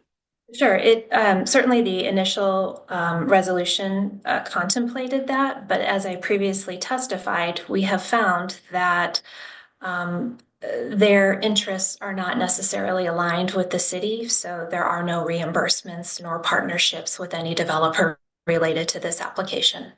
So the money is purely coming from the Urban Renewal Authority, and there's no money coming from outside developers to fund this effort?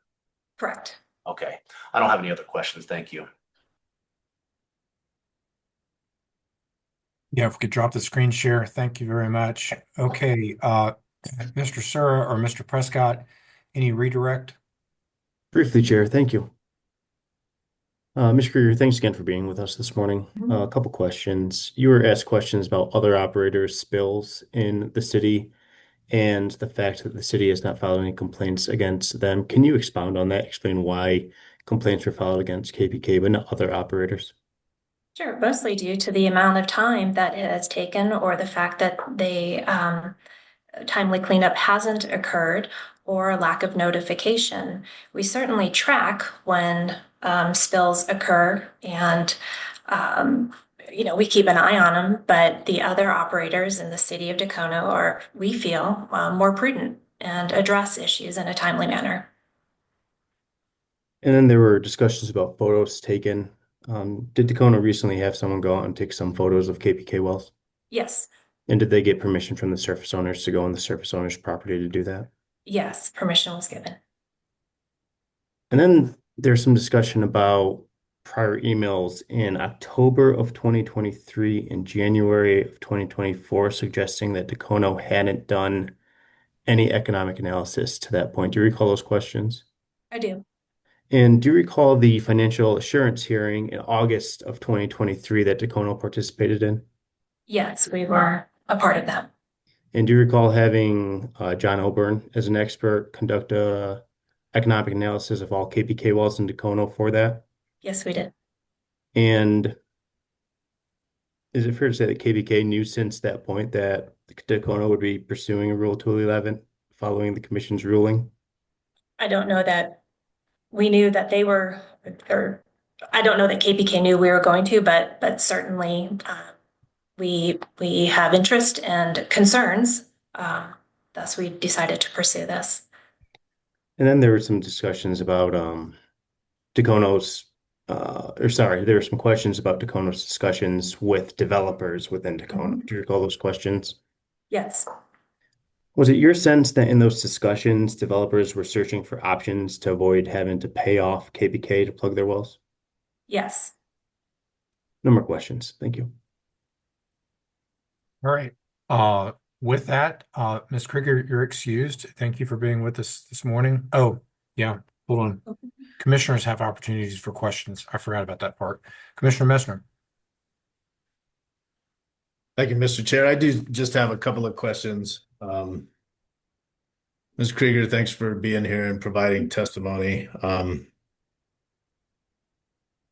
So in your professional opinion, is a core responsibility of a local government to ensure protection of public health, safety, welfare, the environment, and wildlife resources, or some version of that term, understanding that that's an ECMC term? Yes, I would agree with that. And is that codified in either your comprehensive plan, master plan, or other land use documents? In just about everything we do, ordinances that we pass that I'm a part of, yes, it does typically include a reference to public health, safety, and welfare. And in your roles as a city manager and prior to that, a community planner, is that protection of public health, safety, welfare, environment, wildlife an integral part of that role? That is the basis of what we do, yes. When you're applying those land use standards, the protective land use standards and applications that you're reviewing? That is accurate. Okay. And do you work closely with public health departments in reviewing those applications, and do you use them as a referral in applications? Health departments, typically not so much for referral applications. I think it's accurate to say utility providers, first responders, school districts, other, land use. I don't know what the word I want to say. People who have interest in land use, Okay. other operators, et cetera. And so when you're reviewing things like ISDS systems or, water and sewer or things like that, you're using the relevant entity in a referral process to better understand if it's protective or not. Correct. Okay.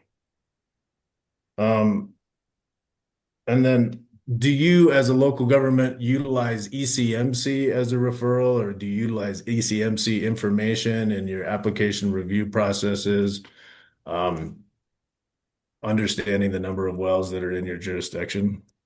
Yes, we do reference the online system frequently. Okay. And in your experience, is it common for local governments to use ECMC information or expertise in their land use review processes? Yes, because oil and gas facilities have obviously a significant impact on land use. All right, thanks. And do developers typically do due diligence regarding land use or encumbrances of land prior to submitting applications? Yes, and along with that, the city has some pretty rigid encroaching development standards to go along with that. Okay. Thanks for answering my questions. Other commissioners with questions of the witness? Commissioner Cross? Thank you, Mr. Chair. And thank you for your testimony. I just want to ask a couple clarifying questions. And I think some of these were touched on a little bit. First of all, there was some discussion about the status of the wells now. And you indicated that you did take some pictures of some wells recently. We did have a third party take some pictures recently. And which wells were those? Gosh, I'd have to go back through my notes. I'm sorry. I believe some of them on I believe on the Strata site, which would be, I'd have to go back through. I'm sorry to be able to tell you specifically That's which all right. ones. But it wasn't all the wells that Dakota. No, because we can't get to all of them. Okay. Okay. That's helpful. And do you remember, were remediation projects still outstanding on those wells? I believe there maybe some. Again, we have 17 wells and it's been a week, so I don't recall specifically. And has Dakota received any kind of information either from KPK or ECMC that any of the remediation on the 17 wells for which there is outstanding remediation, has that been completed, thoroughly finished, anything like that? I don't recall receiving any type of notice suggesting that remediation has been completed. Okay. And so you're not trying to testify as to what level of remediation needs to occur, that remediation has to occur, just that there is outstanding remediation occurring on the wells within Dakota. That is correct. Okay. That's helpful. And so I want to make sure, for clarification purposes, there was some back and forth related to some of the strategies, some of when things were filed, what was going to be filed, et cetera. The discussions, and I understand you were not on the email, so this is probably going a little bit past, but again, Dacono did not have strategies with the developers as to how to close down KPK wells, correct? No, there's no strategy. Okay. Again, And sorry. No, you're fine. And so additionally, there was some discussion that the Dacono had planned to file a Rule 11 on wells that it deemed no longer used and useful. Had the determination yet been made, and I believe this was Exhibit 21, if we need to reference it, but it was being pointed out during that cross-examination that a 211 filing would happen based on wells deemed to be used and useful, had Dacono yet made a determination on what was not used or useful. No, again, we had internally criteria that we used, and although there may have been interest from property owners, some of those just simply did not meet our criteria, and that we felt were priority wells. Okay. So would it be a fair characterization to say that Dacono had compiled a list of wells that it wanted to consider a 211 process for, but then it still had to make a determination with experts, et cetera, to determine what could be argued to no longer be used or useful? That is correct. Okay. I believe those are my only questions for now. Thank you again. Thank you. Other questions from commissioners? Okay. With that, Ms. Krieger, you're excused. Thank you for being with us today. Mr. Schwarzengerber, you have your hand up. Yeah, Mr. Chair, I didn't admit my exhibits or move to admit my exhibits, and I'd like to have the opportunity to do that just because I forgot. Okay. So I move for the admission of KPK exhibits 128, 17, 21, and 20, as well as 133, all of which were referenced and discussed by Ms. Krieger in her testimony. Any objection? They're admitted. I would just ask that the commission make note of the written objections filed by the due date set by the hearing officer and that they remain standing. That's fine. And the commissioners will also take notice that some of the emails were not directed to Ms. Krieger, and we'll allow that to be part of our considerations. We're not totally smart, but smart enough. Okay, with that, let's take 5. Let's return at 11:01, and we'll go with the cross-examination of the next witness. All right, apologies for the delay, folks. If you can tell by my background, I'm getting booted around an office into different offices each day. So we are done with Ms. Krieger. Who is the next witness in terms of order from case in chief that would be available for cross, Mr. Prescott? I believe Ms. Dudicum and Ms. Lencioni are both available. Ms. Dudicum provided the PHWSC testimony on behalf of Frederick, so if we want to stay in that vein, she would be next. I believe Let's Ms. do that. Lencioni. Yeah, that makes sense.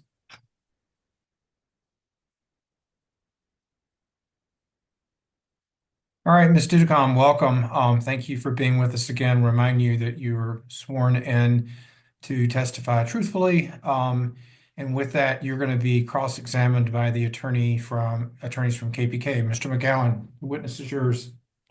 Thank you, Mr. Chair. Good morning, Mrs. Dudicum. Am I saying that correctly? It's actually Van Dudicom.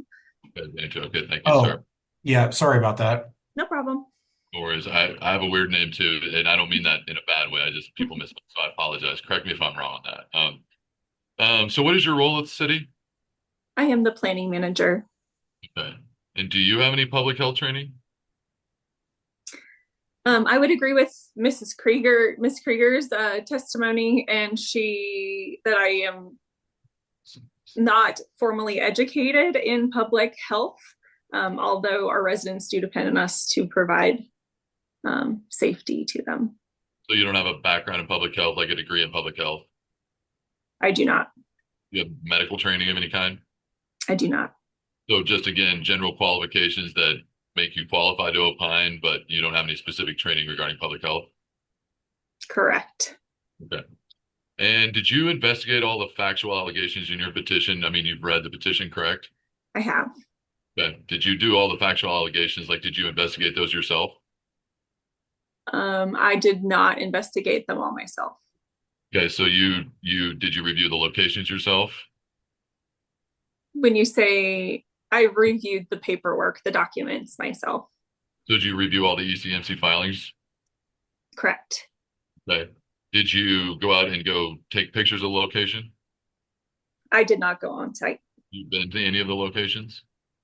I have been to several of them, yes. But not all of them?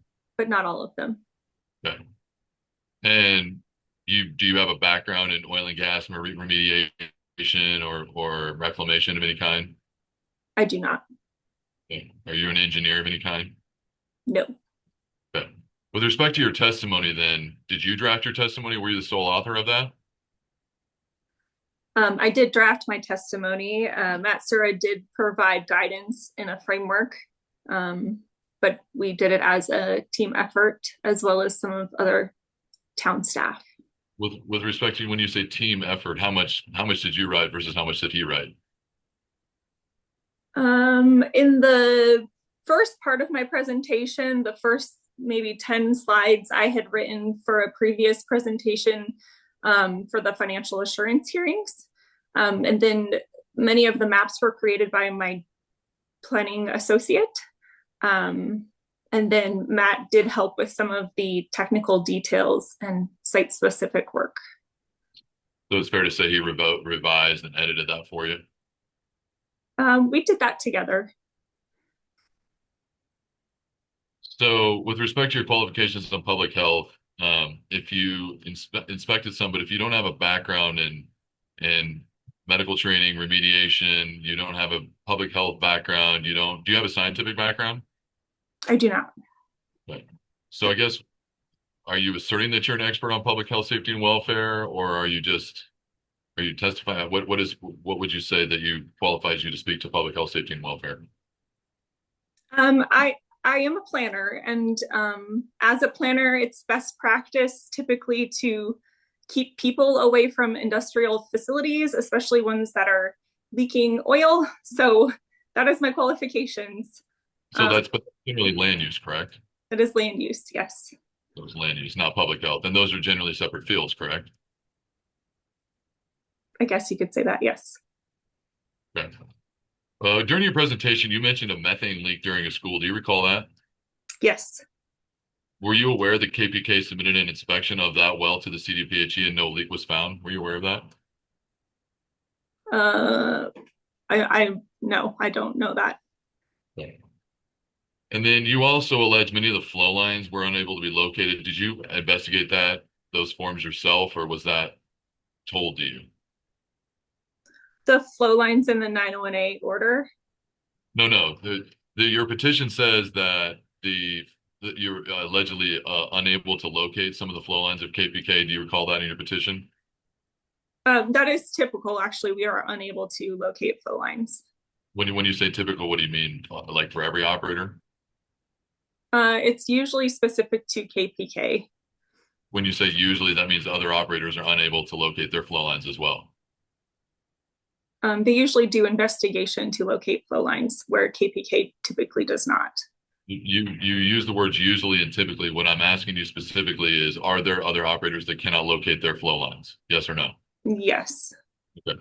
And do you know for a fact that all those flow lines are unable to be located, or would it surprise you to know that those flow lines have been are able to be identified and have been disclosed to the commission?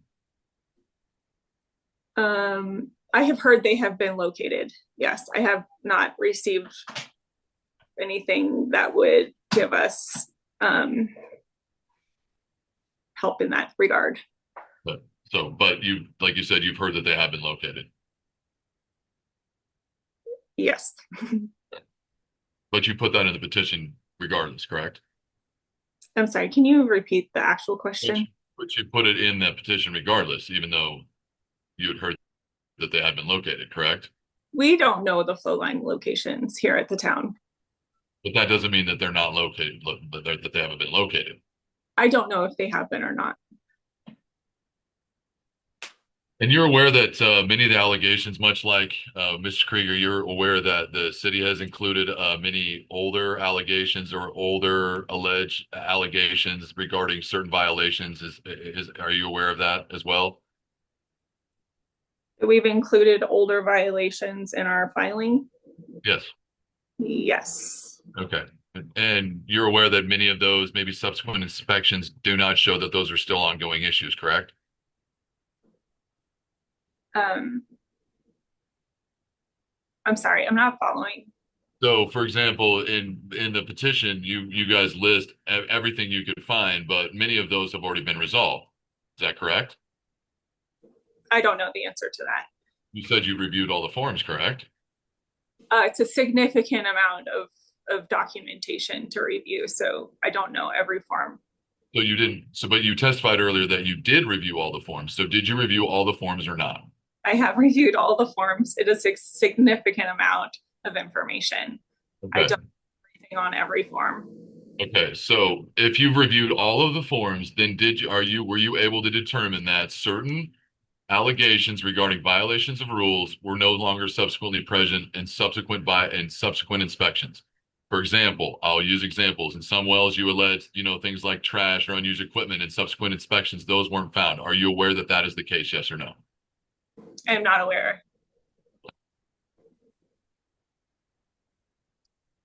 Are you also aware that regarding the flow lines that do you know what a Form 44 is? I don't. Okay, a Form 44 generally is, so you don't, but let me take a step back. You reviewed all the filings and the paperwork, but you never came across a Form 44? I don't know what the numeric number equates to the form. Okay, so the forms regarding flow lines, right? Like that show the disclosure of locations, and the forms you're referring to that say in your petition that say we can't locate the flow lines. You're familiar with those forms, correct? Sure. Yes. All right. Now, you're aware that those forms were approved, correct? Approved by. Staff, ECMC staff. Okay. Yes or no? Are you aware that those were approved by staff? I can go back and look at them. It's all right. So you just don't recall whether they're approved or not? I don't recall, no, right now. Okay. Your presentation did not provide any specific direct examples of harm, such as to a person or wildlife, correct? Like specific examples? We did not. And there's no specific examples of fires or any dead wildlife or anything like that included in your petition, correct? Not in our petition, no. Okay. And you, again, going back to and your petition also speaks to certain allegations regarding MITs and inactive status. Are you familiar with that? Yes. All right. Are you aware of KPK being found to be in violation of those rules? For the, we just did not receive, we just don't know if the MITs have been done. But you're not aware that they've actually been found to be in violation of that rule? Correct. Okay. So you don't have a background in public health. You reviewed all the forms, but you can't recall them. There's no specific direct incidents of harm to humans or to wildlife. And you are aware that you've heard that some of the flow lines have been identified. So you would argue that it could be viewed that one view of your petition is there's a lot of speculation in that petition, correct? Would that be fair?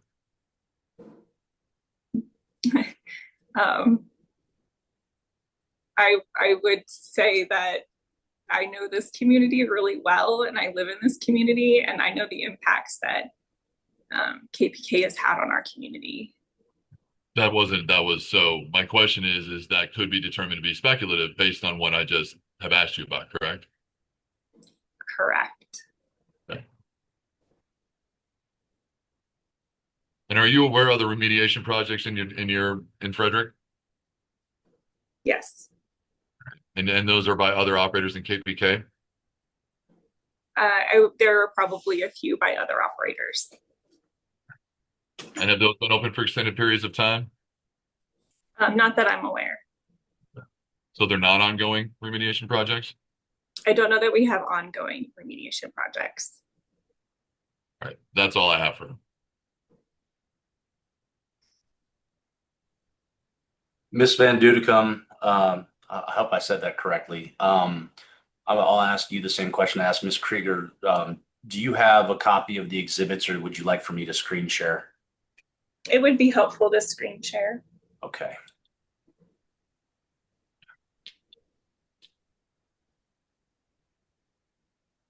Okay, can you see my screen now?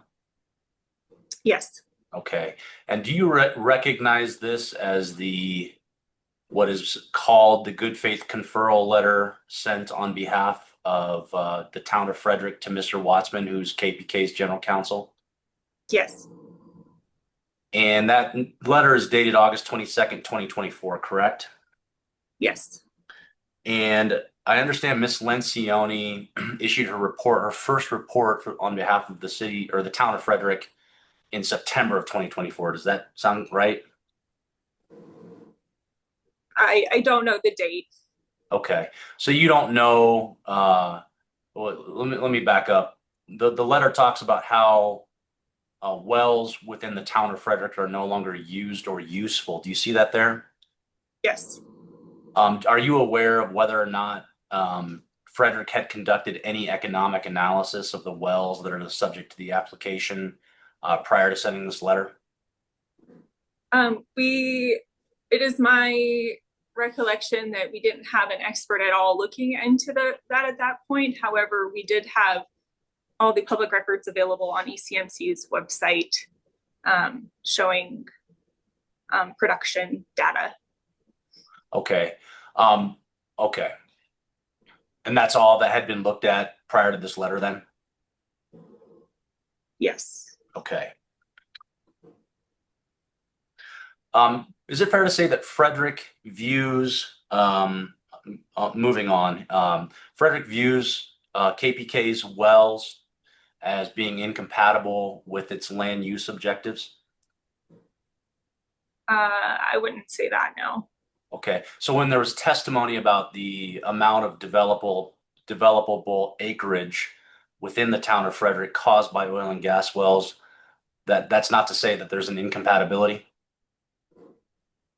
I think the incompatibility comes from the amount of wells that are no longer producing and being in open outlots that are basically useless. Okay, useless in whose view? It's just vacant land growing weeds. So that's your characterization of KPK's wells as vacant land growing weeds? Most of their sites, that is the case.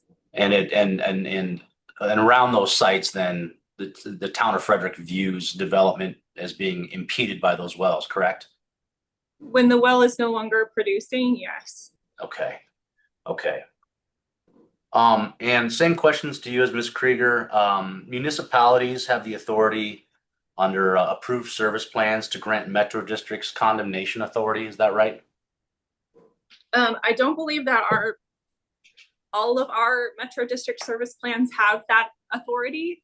It is something that can be added to the service plan. And that's my question, is more conceptual, not as opposed to what's actually happening, but that is the metro districts within the city of the town of Frederick can obtain condemnation authority through their service plan if it is approved by the city. Correct. Okay. And in fact, Frederick did authorize one such metro district to pursue condemnation of KPK's oil and gas wells within the bounds of the town, correct? It wasn't specific to KPK, it was oil and gas.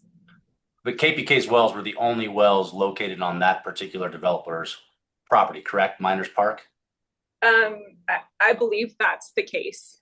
Okay. And Miners Park then did obtain that authority and proceeded to attempt to condemn KPK's wells as a metro district, did they not? I was not a part of that process, but I believe they did, yes. Okay. Do you know why Rule 211 was not pursued? I don't know.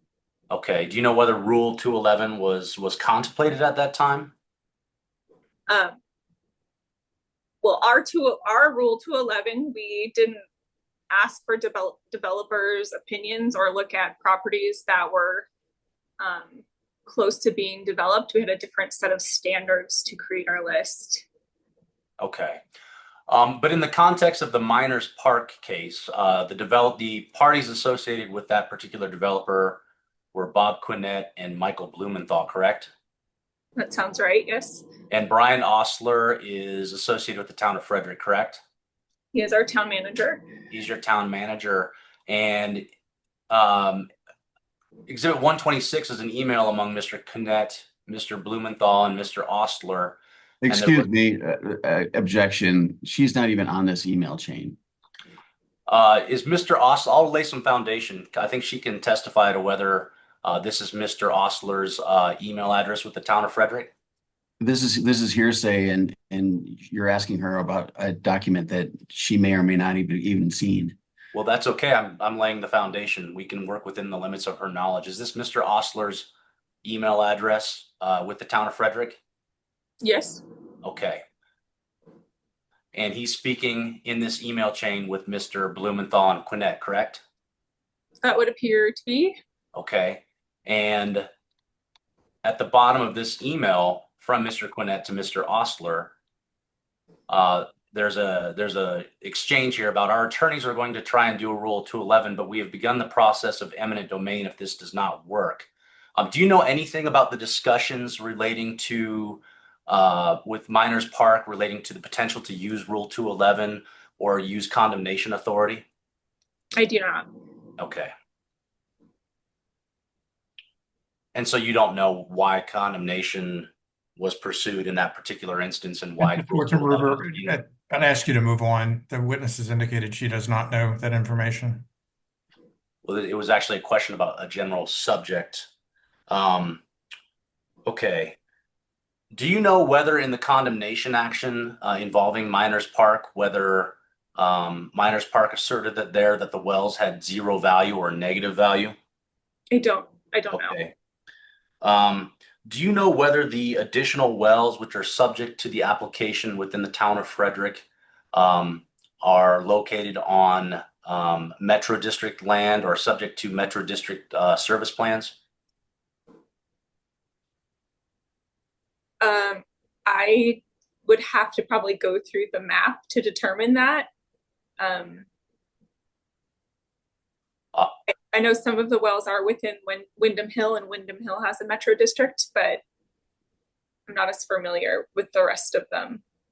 Okay. Do you know whether there was conversations with Windham Hill about pursuing condemnation authority as opposed to Rule 211? No, there were no discussions. Do you know whether any of the wells falling within Frederick's application here fall within the urban renewal plan boundaries for the town of Frederick? I don't know. Okay. Is the urban renewal authority with the town of Frederick paying for the attorney's fees to pursue this Rule 211 case? I don't believe so. Okay, the town is paying for it itself? Correct. Okay. All right, I have no further questions. All right, we'll stop the screen share. We'll allow Mr. Prescott or Mr. Sir any redirect. Very briefly. So you were the local government designee. How long were you the local government designee for Frederick? It started in January 2022. And how much time per day or per week did you spend as an LGD? Typically, I would probably get 1 or 2 notifications a day from ECMC that would need to be reviewed and filed. Sometimes additional follow-up was needed, notifications to communications teams. In the case of a spill, spills typically would take a majority of a day, I would say. And that's on top of your job as a planning manager? Yes, my day job. And how many hours do you work typically for the town of Frederick? It's probably 45 to 50 a week. And do you find ECMC's website and database very easy to use? I don't want anyone to be mad at me for this, but there is a lot of information on the ECMC website, and so I don't find it's fast to find any information. It does, I've been trained on the website, and I still have problems finding certain forms. So the town of Frederick decided that you needed some help on oil and gas. Is that what happened? Yes, it was too overwhelming for me. And so we did hire you and also an additional full-time employee. And that full-time employee is? Robert Aronoff. He's our oil and gas liaison.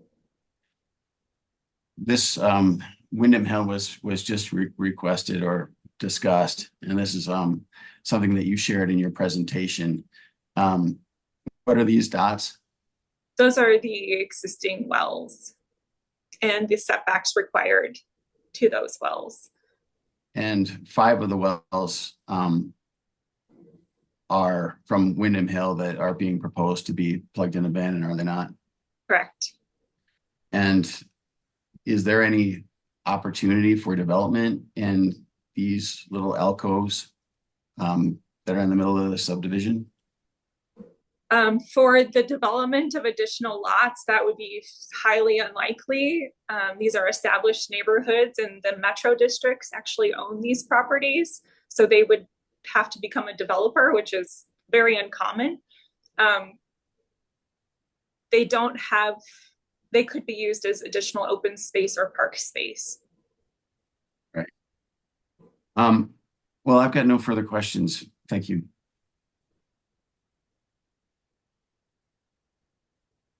Mr. Chair, could we have 1 minute to confer before you go to commissioner questions? You're on mute, Mr. Chair. Thank you. Did Mr. Prescott have questions? Or was it just you, Mr. Sura? I think it's No, probably, oh, no questions from me. Thank you, though. Okay. Yes, Mr. McGowan, you want a minute to consult? Literally 1 minute. Just give us All 1 right, second. we're just going to hang here while you do that. Go ahead.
Mr. McGowan? Yes, sorry about that, Mr. Chair. We just wanted to make a motion similar to last time to make sure that we got our exhibits entered. So we would like to move to enter into evidence exhibit 136. Mr. Sura, Mr. Prescott? yeah, I'd object to that because that is hearsay. None of the people involved in that are present to speak to the exhibit and feel that it should be excluded. All right, objection overruled. It'll be admitted with the understanding from commissioners that there are some concerns about hearsay. We're pretty lenient on that front. All right, I think we have Ms. Lencioni next. Oh, Commissioner Cross. Oh, dadgummit. I keep forgetting commissioner questions. All right, commissioner questions. Commissioner Cross and then Commissioner Messner.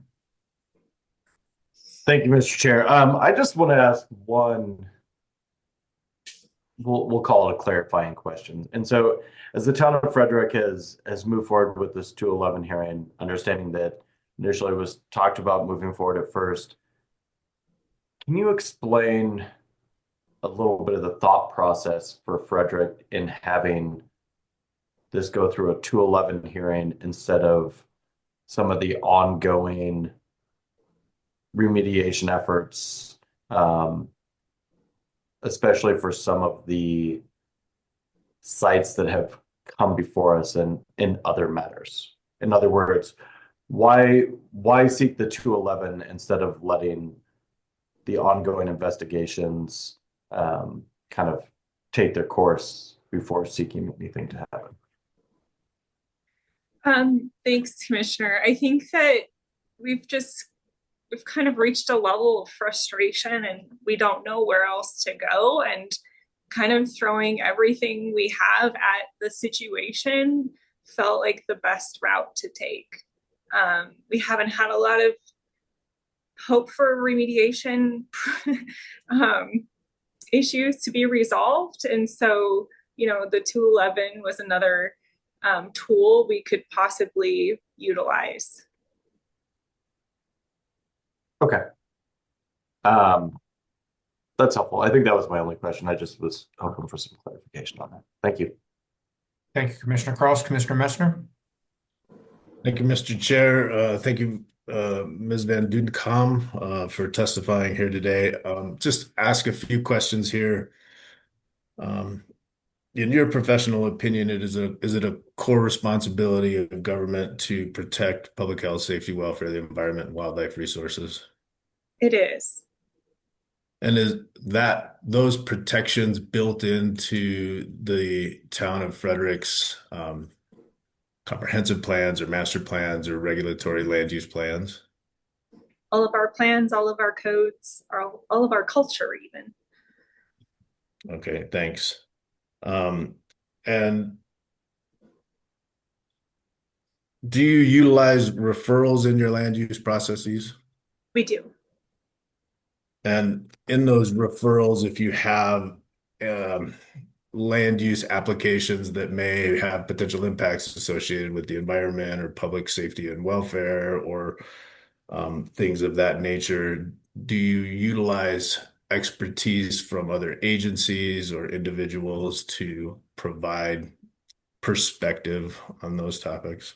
Absolutely. We rely on our partners in those areas because we are a small community and we don't have a lot of staff. Great, thanks. And is it common for land use planners, community development planners, to have individual expertise or professional backgrounds in public health? No, but I should go get that now. Thank you. And do you utilize, as a local government, do you utilize ECMC and the publicly available information to inform local government decision making? Absolutely. In your professional opinion, is it common for local governments to utilize that ECMC information and expertise? It is. Thanks for answering my questions. Thank you. Other commissioners with questions of the witness? All right. Thank you very much, Ms. Van Dudecom, for being with us. You are excused. Thank you. And now we will move to Ms. Lencioni, if I've got that name pronounced correctly.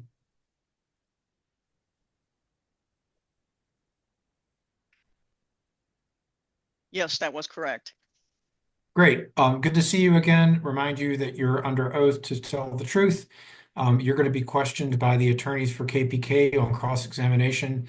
Would encourage you to answer the specific questions that are brought to you. After cross-examination, your attorneys will have a chance for redirect if they feel they need to allow you an opportunity to correct or further testify. Does that sound okay? Yes. All right, Mr. Swartzen-Druber. Thank you. Ms. Lencioni, good morning. Want to dive right in here. The authorization section of each of your reports says, quote, that your task was to, quote, prepare an analysis and opinion regarding a group of, I think it's 25 wells in Frederick and 19 in Tacona, or maybe that's down to 17 now, but a group of wells in the area of the town of Frederick or Tacona within the spindle field operated by KP Kaufman that are no longer used or useful. Is that a correct articulation of your task? To be more specific, originally the wells were presented to me as low producing wells, and I was determining whether they were used or useful. Okay. Okay. And your conclusion then was, of course, that among all 25 wells within the town of Frederick and all 19 within the city of Tacona, not a single one of those wells is used or useful as defined by the regs. Correct. And that's even without accounting for plugging and abandonment costs. Correct. Okay. And so you concluded that they're all beyond their economic life for primary recovery. Correct. And that none of them could be economic through refracs. It would be highly speculative, the value of any refrac. So you're saying that there is no non-speculative value with refrac? Yes. And therefore no value? Yes. And that none of them could possibly become economic through secondary or tertiary recovery? Again, that's probably even more speculative than the refrac potential. So no value there for potential secondary or tertiary recovery? Correct. And you don't view that as an identified beneficial use then? Correct. You don't view refracs as an identified beneficial use either. Correct. And that none of them would have any economic purpose at the end of production through carbon sequestration or capture. Again, that would be highly speculative. And therefore, no value, no usefulness there. Correct. Okay. And that's your testimony, irrespective of potential commodity price changes?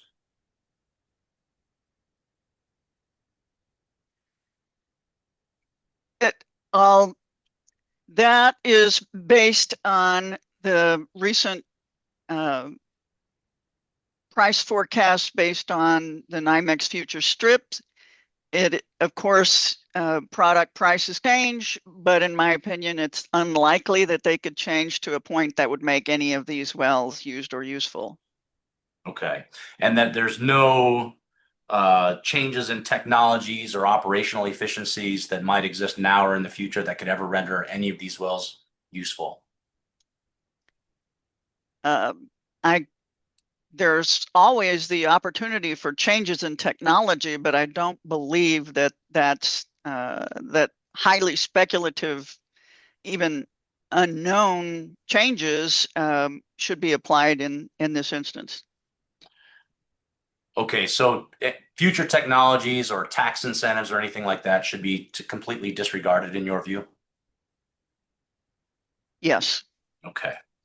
And your report includes the Coslet 1 and the Coslet 2 wells, correct? Yes. And you concluded that both of those wells have no economic value, right? Yes. And in fact, your report says they have negative economic value. Correct. Would you agree, Ms. Lencioni, that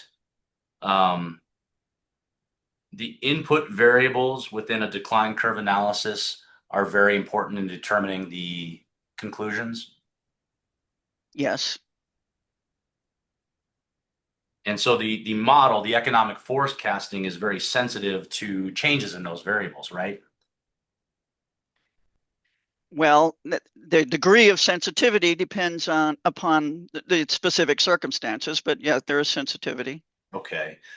And if one significant variable is inaccurate, it can substantially change the net present value conclusion for a given well. That's possible. Would you agree, Ms. Lencioni, that the best indicator of fair market value for an oil and gas asset is in fact what a willing buyer and a willing seller would in a transaction buy and sell that well for? If there is a specific transaction on a particular well, then yes. That's better than modeling, which is predictive. Yes. Okay. And in your report for Frederick, you note that one well was removed because KPK plugged and abandoned that well. It was the UPR 44 Pan Am AE5. Do you remember mentioning that in your report? I recall one well being removed from the list, but I don't recall the specifics of why. Do you remember mentioning one well being removed because it had been plugged and abandoned? Again, I don't recall the specifics of why the well was removed. I think, well, if you want, we can look at it. It's Exhibit RR. Do you have that in front of you? It's your report. I believe it's your most recent report for the town of Frederick. I can look at that. Do you have that available to screen share? I do, if it's needed. It's a very quick line of questioning, but I can go ahead and do that if it's helpful. I think it's probably helpful for commissioners, frankly, just because then we can see everything on one screen. Yeah, I will find the pertinent part here and then I will screen share. I believe it's in section 2.3 of your Frederick report, Ms. Lencioni.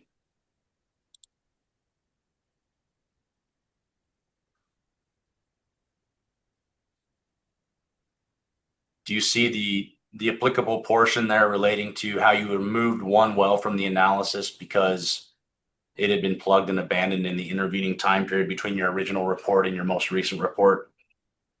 Again, I do not see any quotation as to why the well was removed from the list here.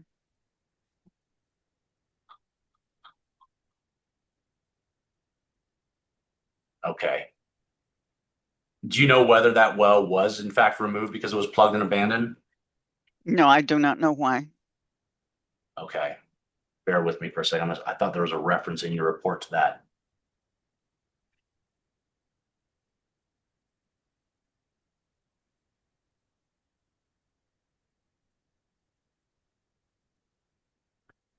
All right. Well, I will move forward here.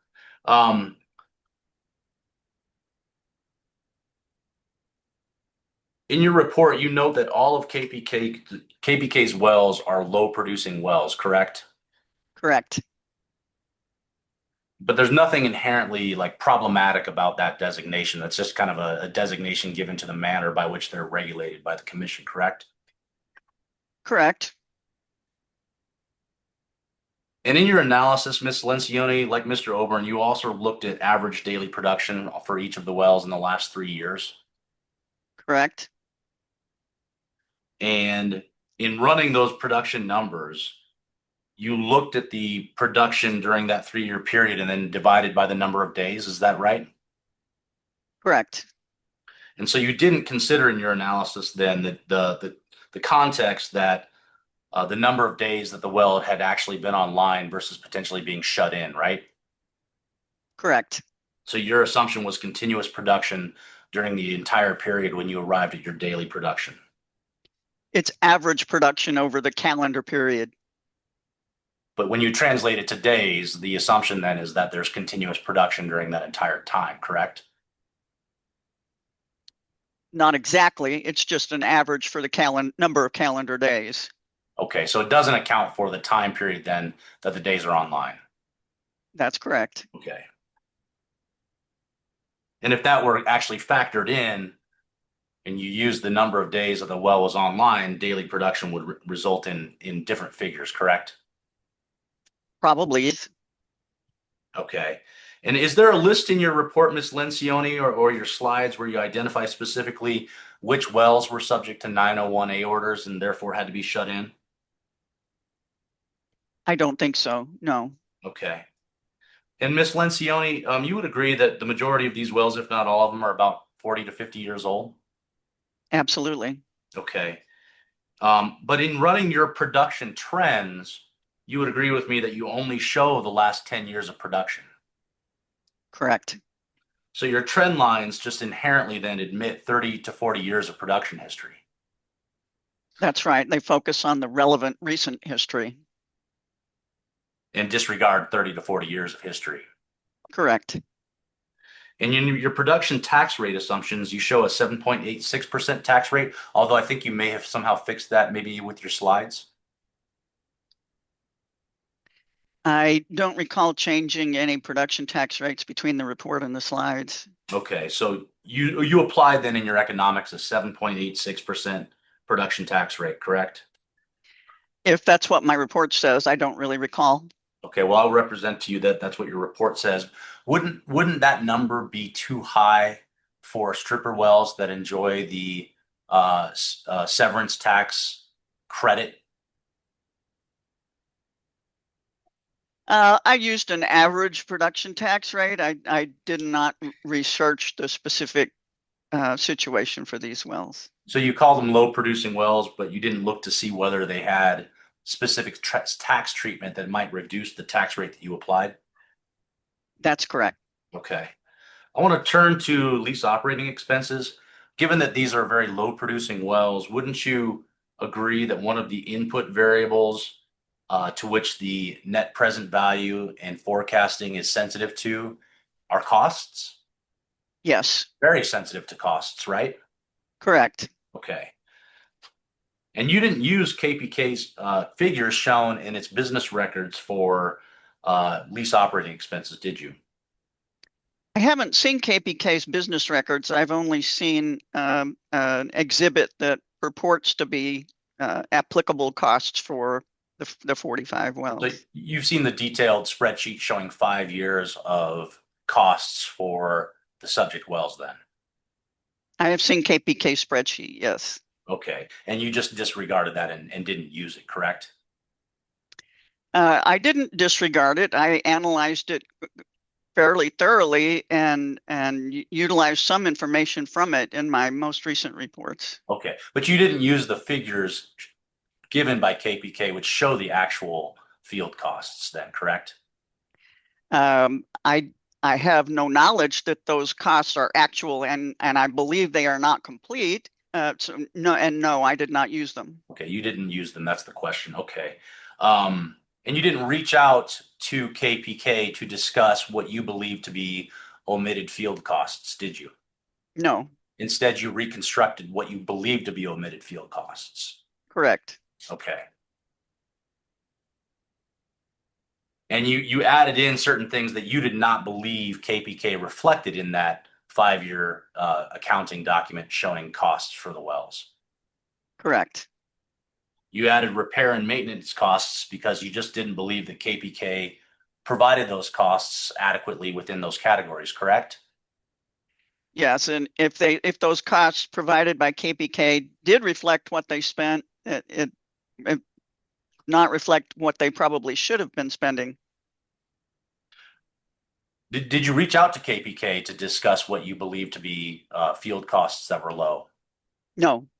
Did you consider the possibility that costs had been coded in different categories than what you may have assumed in your analysis? The costs that you believe were missed may have been coded in other categories. I analyzed what was written. It's possible things could have been in different categories, but I analyzed everything that was presented. And that whether they were coded in other categories, that would have been a beneficial thing for you to reach out to KPK about to see if they were coded under other categories, correct? Possibly. Okay. But instead of doing that, you relied on another project involving another operator who has shallow, low producing wells to increase the costs reflected in KPK's business records, correct? That was part of my work, yes. And you discussed also what you thought KPK's costs were with an undisclosed colleague. Correct. You also added in assumed remediation costs based on a staff estimate for all of KPK's wells in the Spindle Field, correct? Correct. Do you know the source of the staff estimate? You mean what went into preparing the document? No, I don't know. Okay. You didn't seek out any further information from staff or derive the source of that figure that you used for remediation costs? No, I did not. Okay. And then in your analysis, then you took that cost, that assumed cost from staff, which you didn't inquire about, and you applied that evenly over all of KPK's wells, correct? Correct. But aren't remediation projects discrete projects relating to discrete wells arising at discrete times, requiring capital outlays as they arise? Yes. And then you added in financial assurance contributions also as an LOE expense, didn't you? I didn't actually include that in any of my economic projections, but I mentioned it as something that should be considered.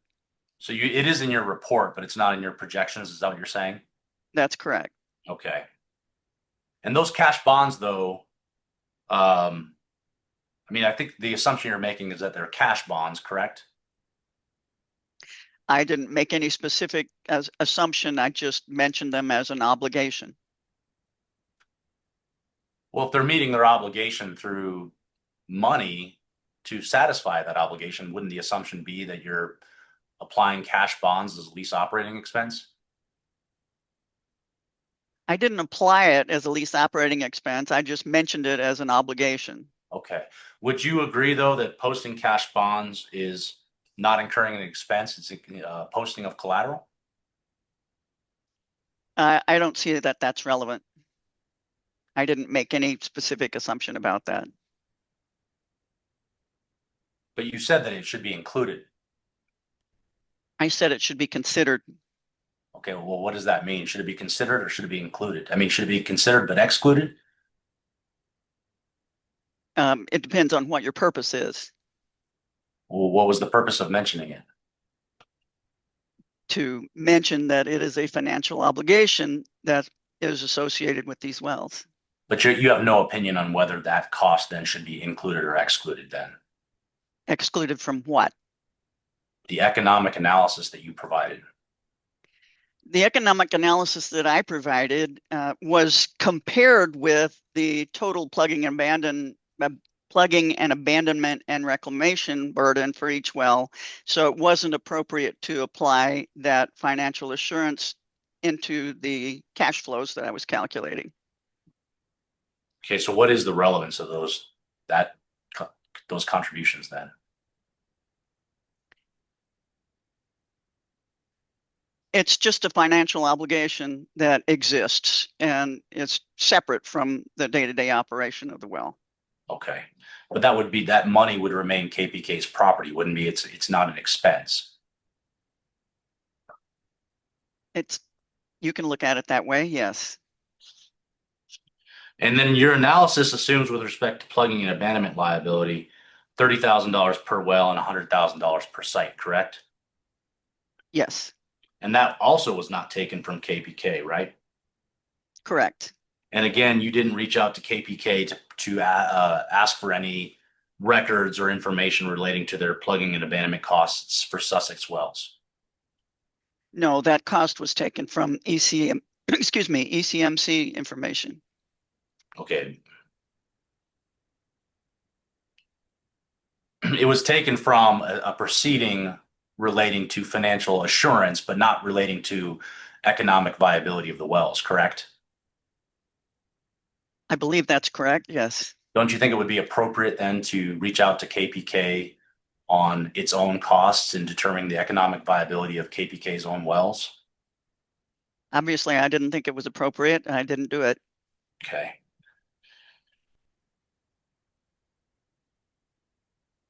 You dispute refracturing value and give no value because, quote, no examples have been identified as analogs to provide an indication of upside potential, correct? Correct. And so in your investigation, you found no historic examples of KPK performing refracts on Shannon Sussex wells. Correct. What did you look at? I looked at the detailed history of all of the wells included in this proceeding and found no record of any refracture treatments on any of them. How far back did you go? To day one. Everything that was in the commission files. Okay. And again, you didn't inquire to KPK as to whether any of these wells in the Spindle field had been refract. To whether they were inappropriately not reporting such a refract to the commission? No, I did not make that inquiry. Well, that's not my question. You didn't ask them about whether they had refract any of the wells, did you? I did not, and I did not see them mentioning that they had in their exhibits. And in your analysis, you categorically treated KPK's rights as ending at the base of the Shannon Formation, correct? With the exception of one well that is commingled in the two formations, and in the Sussex Shannon and the deeper Niobrara. And did you go through, there's an exhibit in the file, which I won't bring up unless I have to, that shows the assignment from Basin into KPK. Did you go through the entire schedules in that assignment to see whether KPK acquired rights from Basin to formations other than the Shannon and Sussex? I looked through it. I did not read each line of it in detail. Okay, so there may be instances where rights to formations beyond the Shannon and Sussex exist from Basin because you didn't see them in that document. It's possible. Okay, but that was an assumption in your report that the only rights KPK held were to the Sussex Shannon. That was an assumption, yes. Okay. Did anybody else, to your knowledge, do any title review to see if KPK had been vested with rights in the subject wells from entities other than Basin? Not that I've heard about. Okay, so you're unaware whether KPK may have acquired rights to formations other than the Sussex Shannon beyond the assignment from Basin then? Correct. Okay. And then you give no value then to future carbon capture saying that it's improbable and speculative, and you cite a few hurdles you think to that kind of project. Yes. But again, you didn't discuss feasibility of that with KPK. No. And it's your testimony that operational measures, including potential present or future technologies, could simply never overcome what you perceive to be the hurdles for secondary or tertiary recovery or carbon capture sequestration. I didn't say it could never be overcome. I said it's highly speculative and it's not relevant to consideration of value at this time. Okay. Do you have an opinion on whether or not it could be an identified future beneficial use? In a speculative manner, it could be identified, yes. Okay. A speculative manner without the benefit of having talked to KPK about their own assets, though, right? Correct. Would you agree that economic viability of an oil and gas well is determined by looking at the net present value of the revenues without regard to plugging and abandonment costs? That's standard engineering practice not to include plugging and abandonment costs? For what purpose? For general engineering net present value reserve reports. No, plugging and abandonment costs are generally included. Okay. So you believe that plugging and abandonment costs are properly included in a net present value determination? Yes. Okay. And it's your testimony that that's not contrary to engineering practices for determining net present value for oil and gas wells? That's correct. Okay. Would you agree with me that and we can pull it up if necessary, and I can put it on my screen, but the definition for used and useful includes a subsection about economic viability. That's one subsection. But there's a second subsection that compares gross revenues to plugging and abandonment costs. Do you recall that? Yes. So those are two separate analyses, correct? Well, you have to calculate gross revenues as part of calculating net present value, but it's a different number. Isn't net present value, though, a net value, net of lease operating expenses? Yes.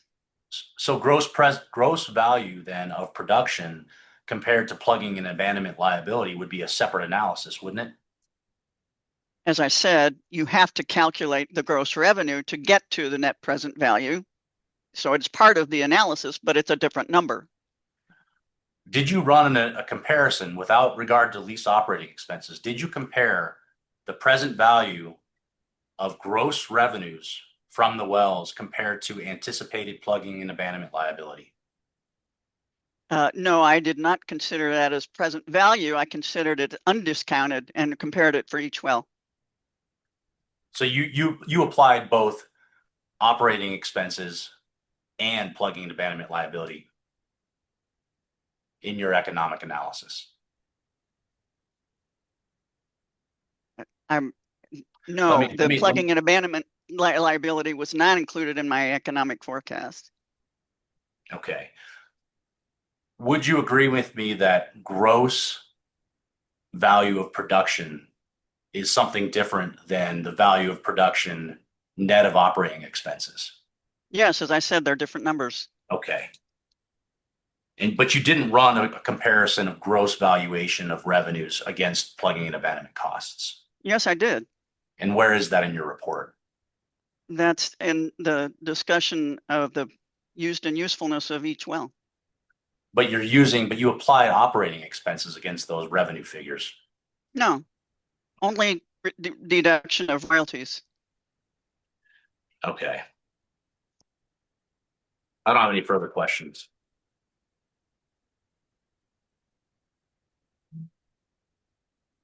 Mr. Prescott, redirect. Yes, thank you. I'll just start with one clarifying question. And we're looking at the definition of used or useful. You looked at that definition and the ECMC definition of used and useful in preparing your report, right, Ms. Lencioni? Yes. And again, this is just for clarification. Things got confusing, at least for me there. A is talking about relevant factors for use or useful. A, production trends for the well. That's where you did your economic analysis, right? Yes. And then B, plugging and abandonment, remediation, and reclamation costs in relation to the well's gross revenue generation. That's where you considered plugging and abandonment and compared it to gross revenue generation, correct? Correct. Okay, thank you. Just wanted to get that clarified. Quick question from me as well. There are a lot of wells that are in these list of wells that only operate for 1 or 2 days. Is that correct? That sounds right. Yes. Yeah, so 1 or 2 days a month. Why would an operator do that? To maintain the lease. Would, if they were to continue to run it for just not those 1 or 2 days, would it continue to have the same volume throughout that entire month?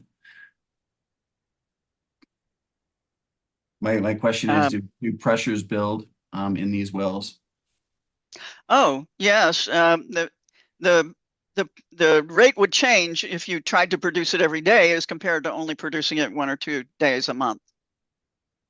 Okay, thank you. Commissioners, questions of the witness?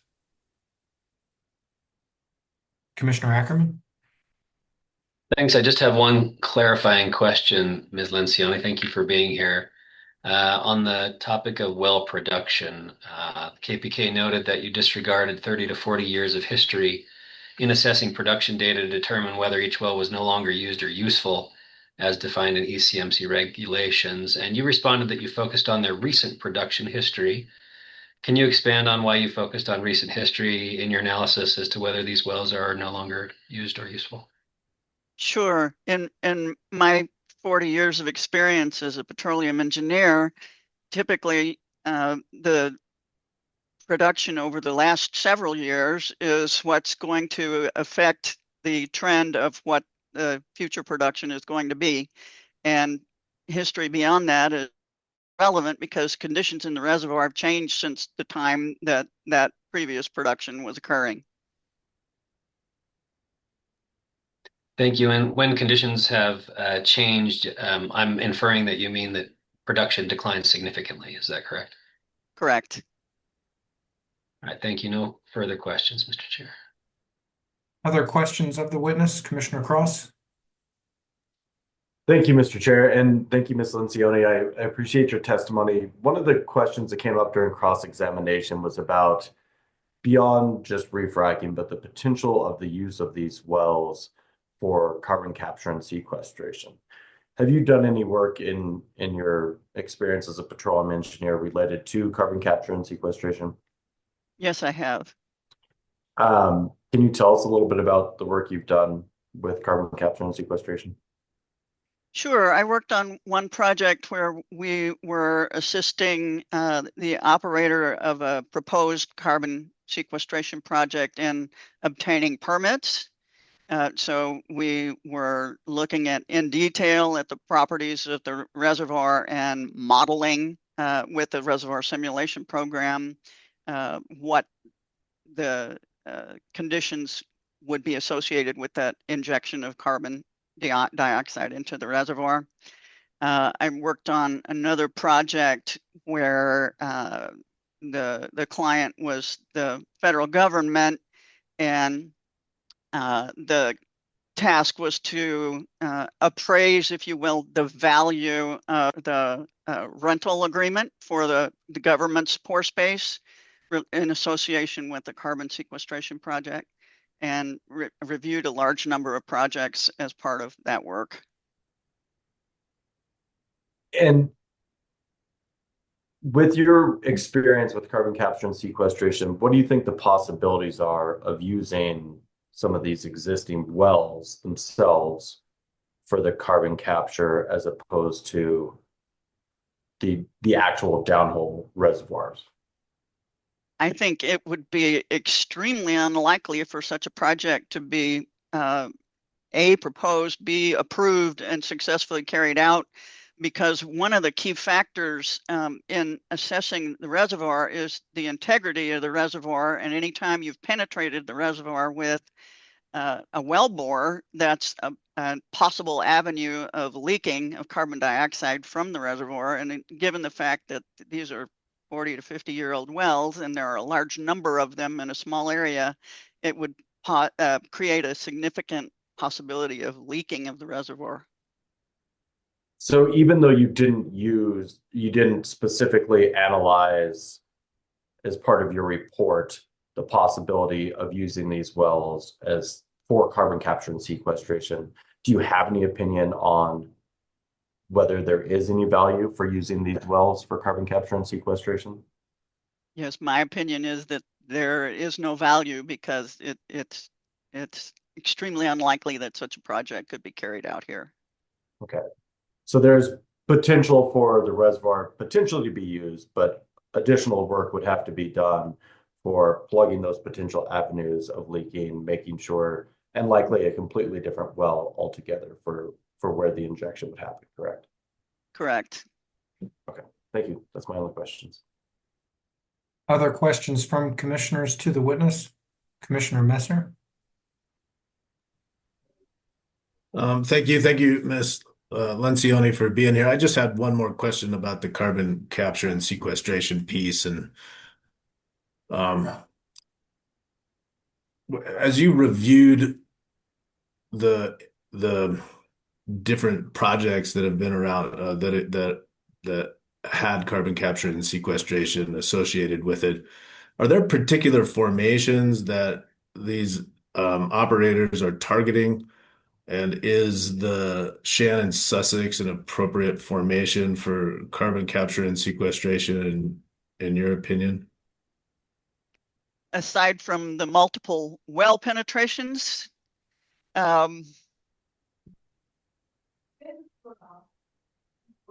I don't know of anything inherent about the formation that would preclude it. It's mainly the multiple well penetrations that would be an obstacle for this particular project.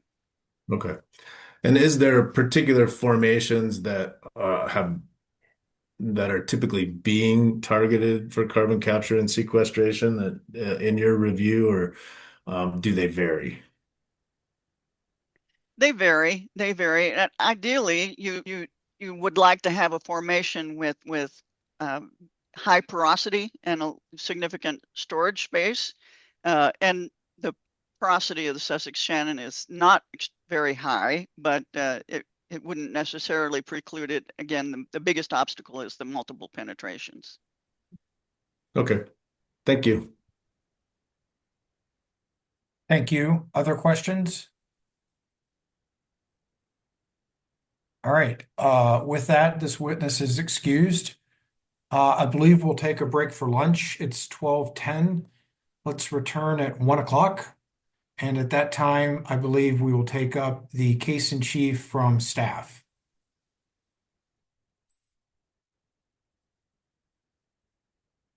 All right, as we reconvene, this is the Energy and Carbon Management Commission. It is June 11th, and we're retaking up docket 240900228. A well or location closure. Applicants are City of Dacono and Town of Frederick. Respondent is KP Kaufman, and participant is staff of the ECMC. With that, we're set to take up staff's case in chief. If any of the attorneys has procedural matters before we go there, please raise your hand. Mr. Boudreau, you're recognized. Thank you, Mr. Chair. Just be clear, I wasn't raising my hand, but no, I'm recognizing you for your case in chief. Thank you. So staff will call Mr. Greg Duranlo. Mr. Davenport, do you want to swear in Mr. Duranlo? Yes, thank you, Chair. Mr. Duranlo, would you raise your hand, state your name, and say that you swear to tell the truth, please? My name is Greg Duranlo, and I swear to tell the truth. Thank you. Thank you. Mr. Duranlo, what is your current title, please? I am the Deputy Director of Operations at ECMC. And how long have you been in that role? I took the role in an interim capacity in November of 2024 and was hired full-time in March of 2025. In your role as Deputy Director of Operations, what are your responsibilities?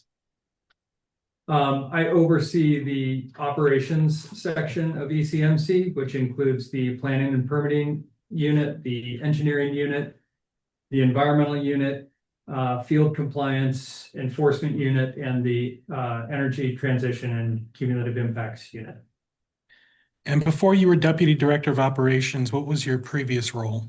I was the environmental manager. And how long were you the environmental manager? Approximately 10 years.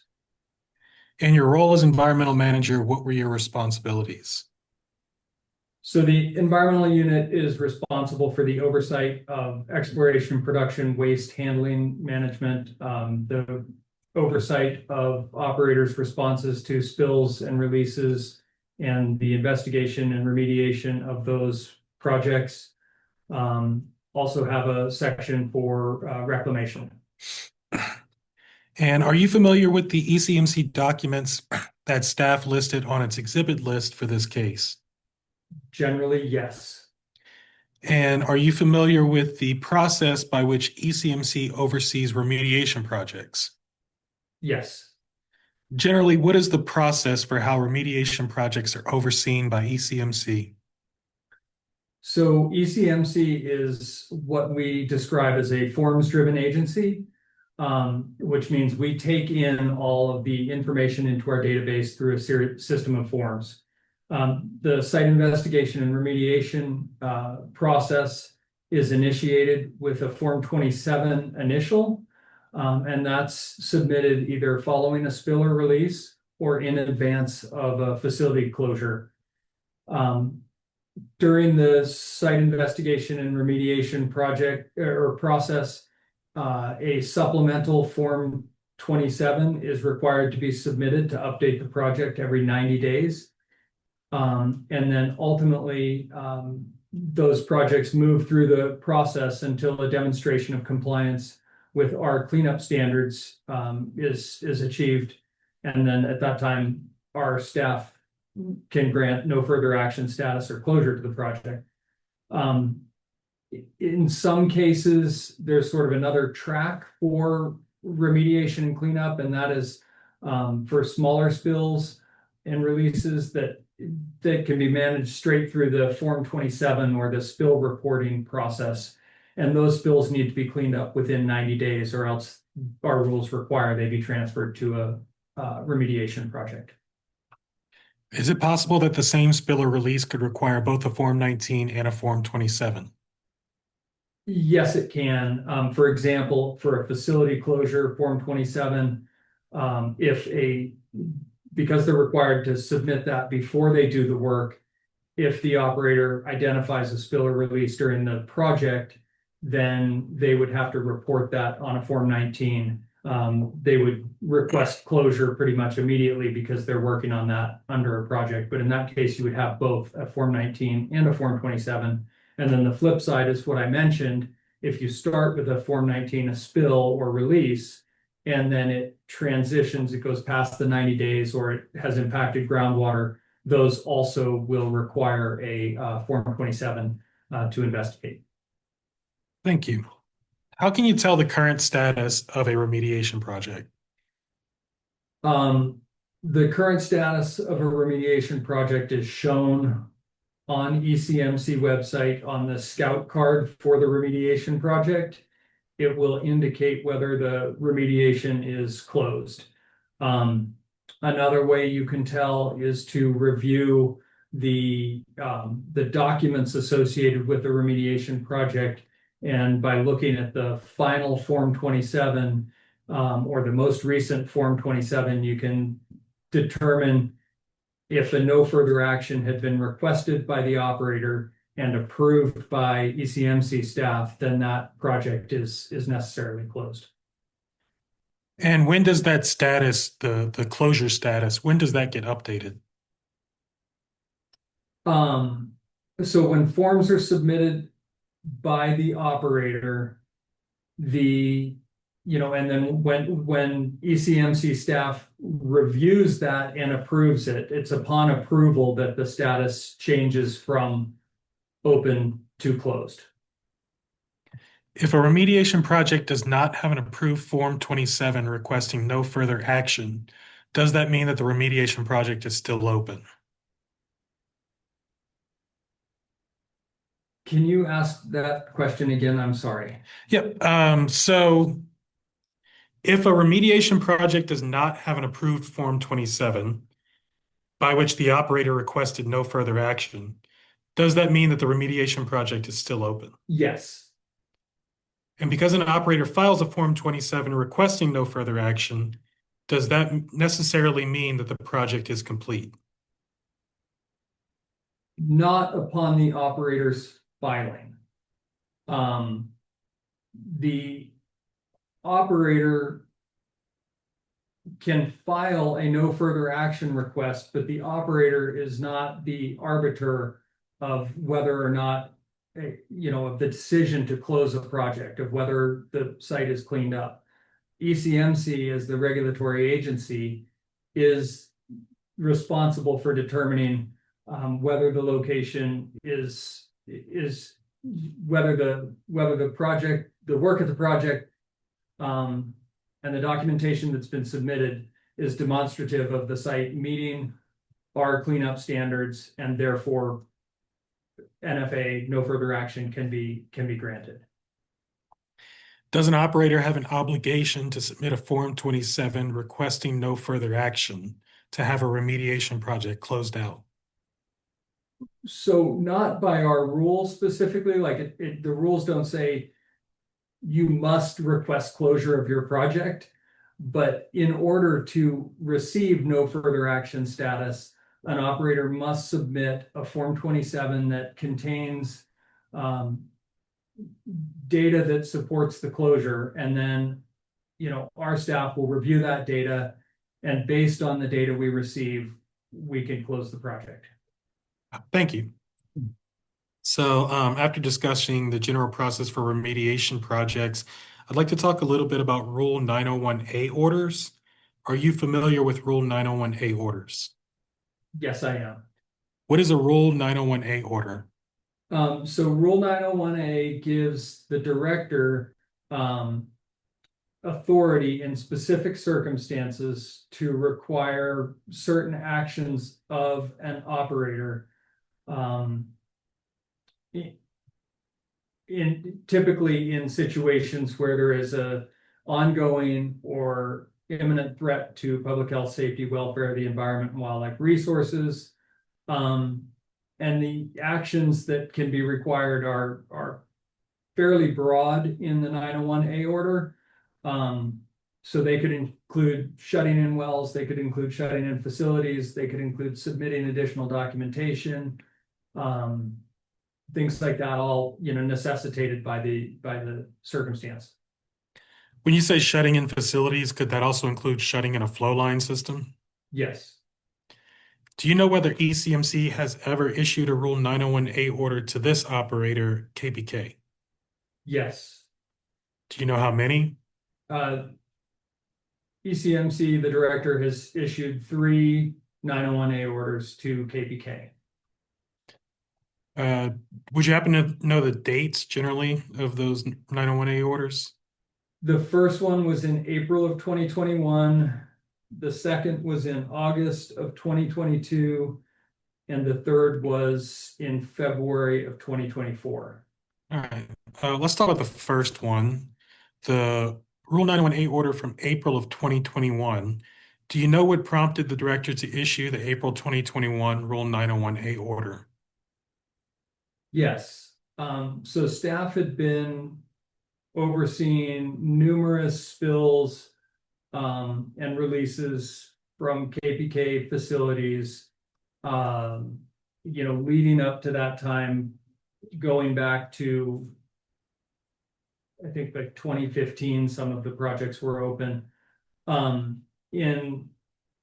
As of April 2021, when the 901A order was issued, KPK had 85 spills and releases and 73 open remediation projects statewide. 29 of those were within Weldon Adams County alone. And so staff had concerns that KPK was not adequately or appropriately addressing the spills and releases in a manner that sufficiently addressed threats to public health, safety, welfare, the environment. And therefore, the director issued the order that KPK immediately suspend their production operations at those 87 listed facilities, and work to clean up and document the impacts as required by our rules and the previously approved Form 27s. Thank you. To your knowledge, has KPK completed the corrective actions required by the April 2021 Rule 901A order? No, they have not. Let's move on to the second 901A order, the one from August of 2022. Are you familiar with that one? Yes, I am. Do you know what prompted staff to issue the August 2022 Rule 901A order? So this was in response to a specific issue, a single issue.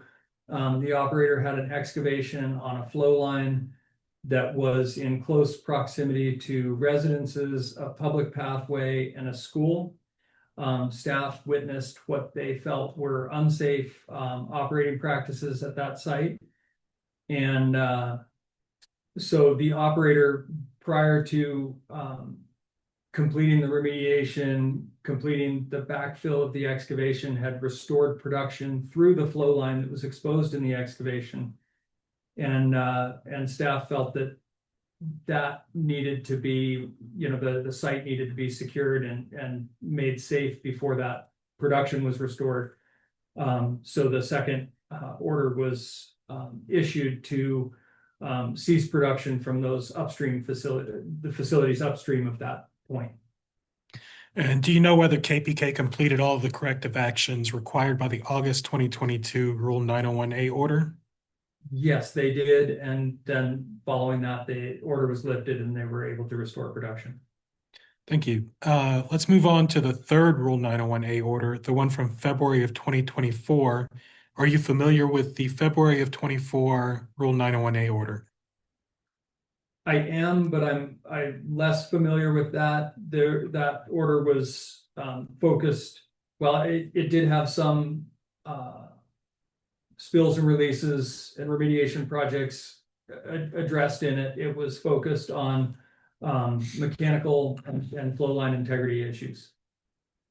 Okay, well, that being the case, I'll save my questions for that for our next witness.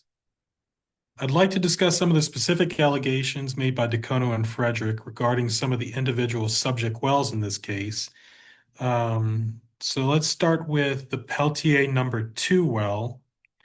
And I'd specifically like to talk about remediation projects associated with some of these wells. Regarding the Peltier number 2 well, do you know whether there are any remediation projects associated with the Peltier number 2? Yes, there is one. And do you know the current status of that remediation project?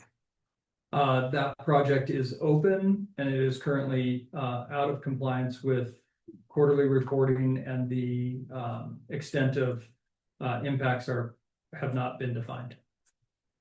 Do you know the last time KPK submitted a Form 27 to report on this remediation project? November 20th, 2023. In your view, does the current status of the remediation project present threats to public health, safety, welfare, the environment, and wildlife resources? I'm going to object to that. The witnesses can't testify to the ultimate legal question here. They can offer their opinion on the factual circumstances and status surrounding the locations, but we would object under Colorado law. Experts can't qualify and speak to the ultimate legal issues. May I respond to that? Yes, go ahead. Mr. Duranlo and staff generally were granted affected person status for the specific purpose of providing information on public health, safety, welfare, threats to public health, safety, welfare, and the environment.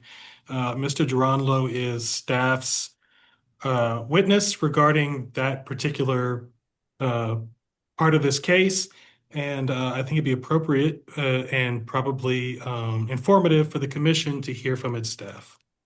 May I counter that? I mean, first off, under Colorado law, that's not the standard for expert witnesses, but more importantly, that's not what staff has represented throughout this entire case.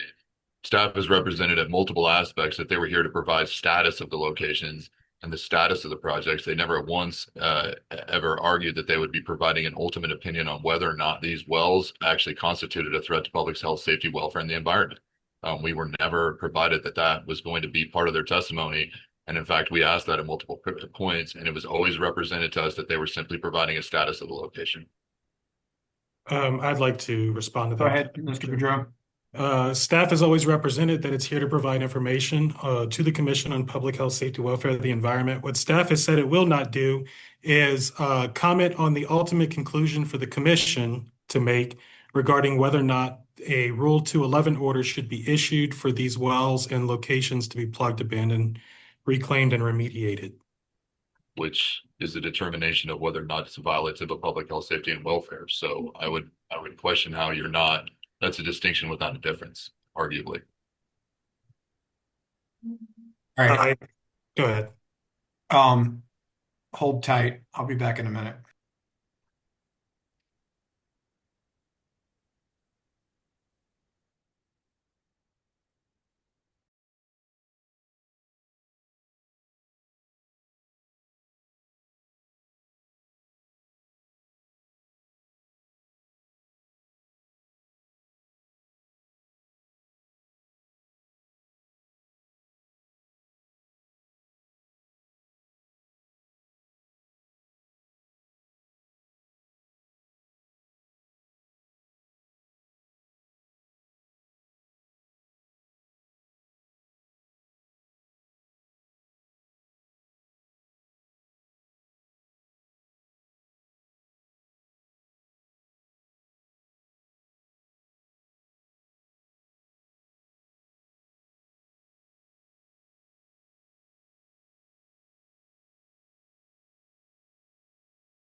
All right, we're back on the record in 240900228. Mr. Sarah, you're not visualized, but your hand is raised. And now you're muted. Sorry, scrambling to get ready here.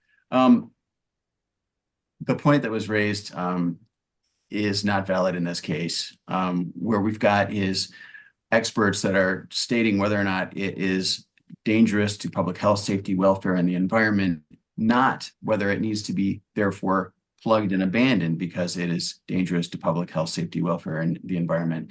That is the ultimate conclusion here. They're certainly qualified to, and we hope that ECMC staff are the ones that are telling us whether things are dangerous and protecting public health, safety, and welfare. And so certainly that is something that Mr. Drownlow can opine on. Mr. McGowan?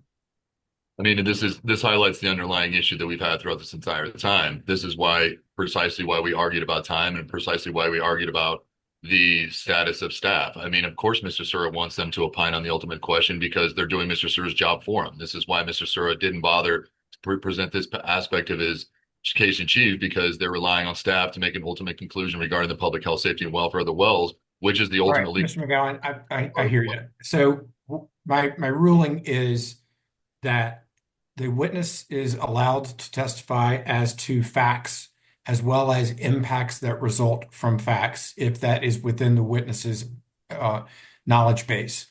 The witness is not to testify as to the ultimate conclusion, that is, whether the well needs to be plugged and abandoned. Okay? Mr. Boudreau, move forward. Thank you, Mr. Chair. Just to clarify, the only thing off the table is the ultimate conclusion of whether the well should be plugged or abandoned, correct? Correct. Thank you. Mr. Drownlow, we were talking about the Peltier number 2 well you had indicated that there's an open remediation project associated with it, and that the last time KPK had reported on it was November 20th of 2023. And my question to you was, in your view, does the current status of the remediation project present threats to public health, safety, welfare, or the environment, including wildlife resources? Thank you. Now I feel like I'm walking on eggshells. The current status of the remediation project being an unclosed remediation project is indicative of impacts to the environment. The fact that it is out of compliance with ECMC requirements to provide updates indicate to me and to staff that the threat to the environment is ongoing, that the impacts to the environment are ongoing. In this case, the point of compliance has not been defined. There's shallow impacts to shallow groundwater. There's impacts of SAR, soil, EC, pH and metals in situ.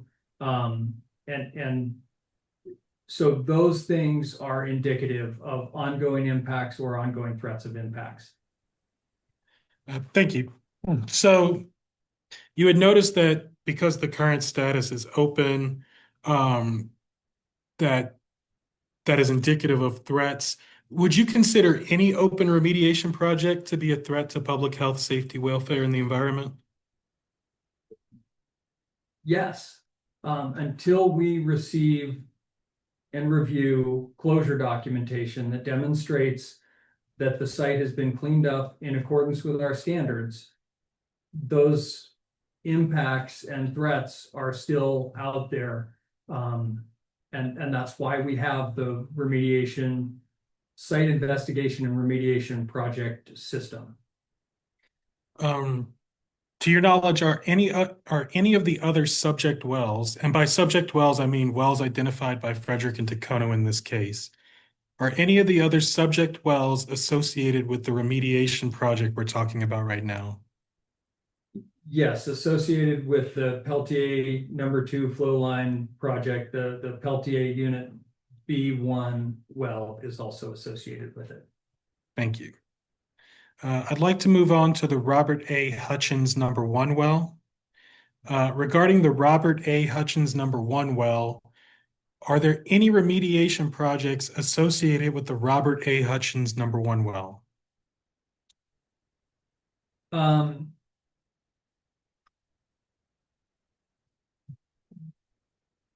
I'm trying to see if it's a remediation project or a spill. There is a spill associated with the flow line associated with that, and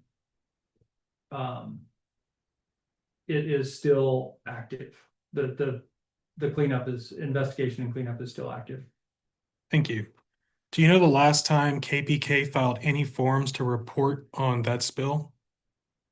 The last report that we received was Form 19 supplemental, February 26, 2023. And are any of the other subject wells associated with that spill? Yes, the Robert A. Hutchins #2. Thank you. Let's move on to the Costelet A #9 well. Regarding the Costelet A #9 well, are any remediation projects, spills, or releases associated with the Costelet A #9 well? Yes, there are 3 remediation projects associated with that. Okay, let's talk about the first remediation project associated with the Costelet A #9. Do you know the current status of the first remediation project? It is, the remediation project is open. It is in compliance with quarterly reporting but the impacts are undefined.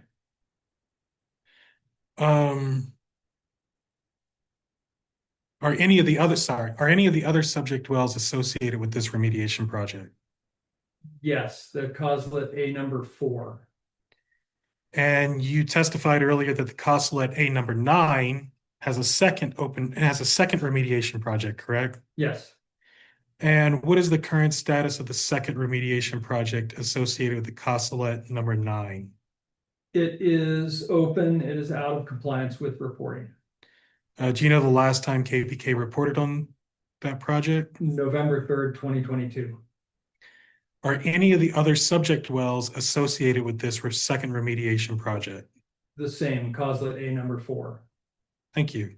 And I believe you testified that there's also a third remediation project associated with the Coslet A number 9 well. Is that right? Yes. What is the current status of that third project?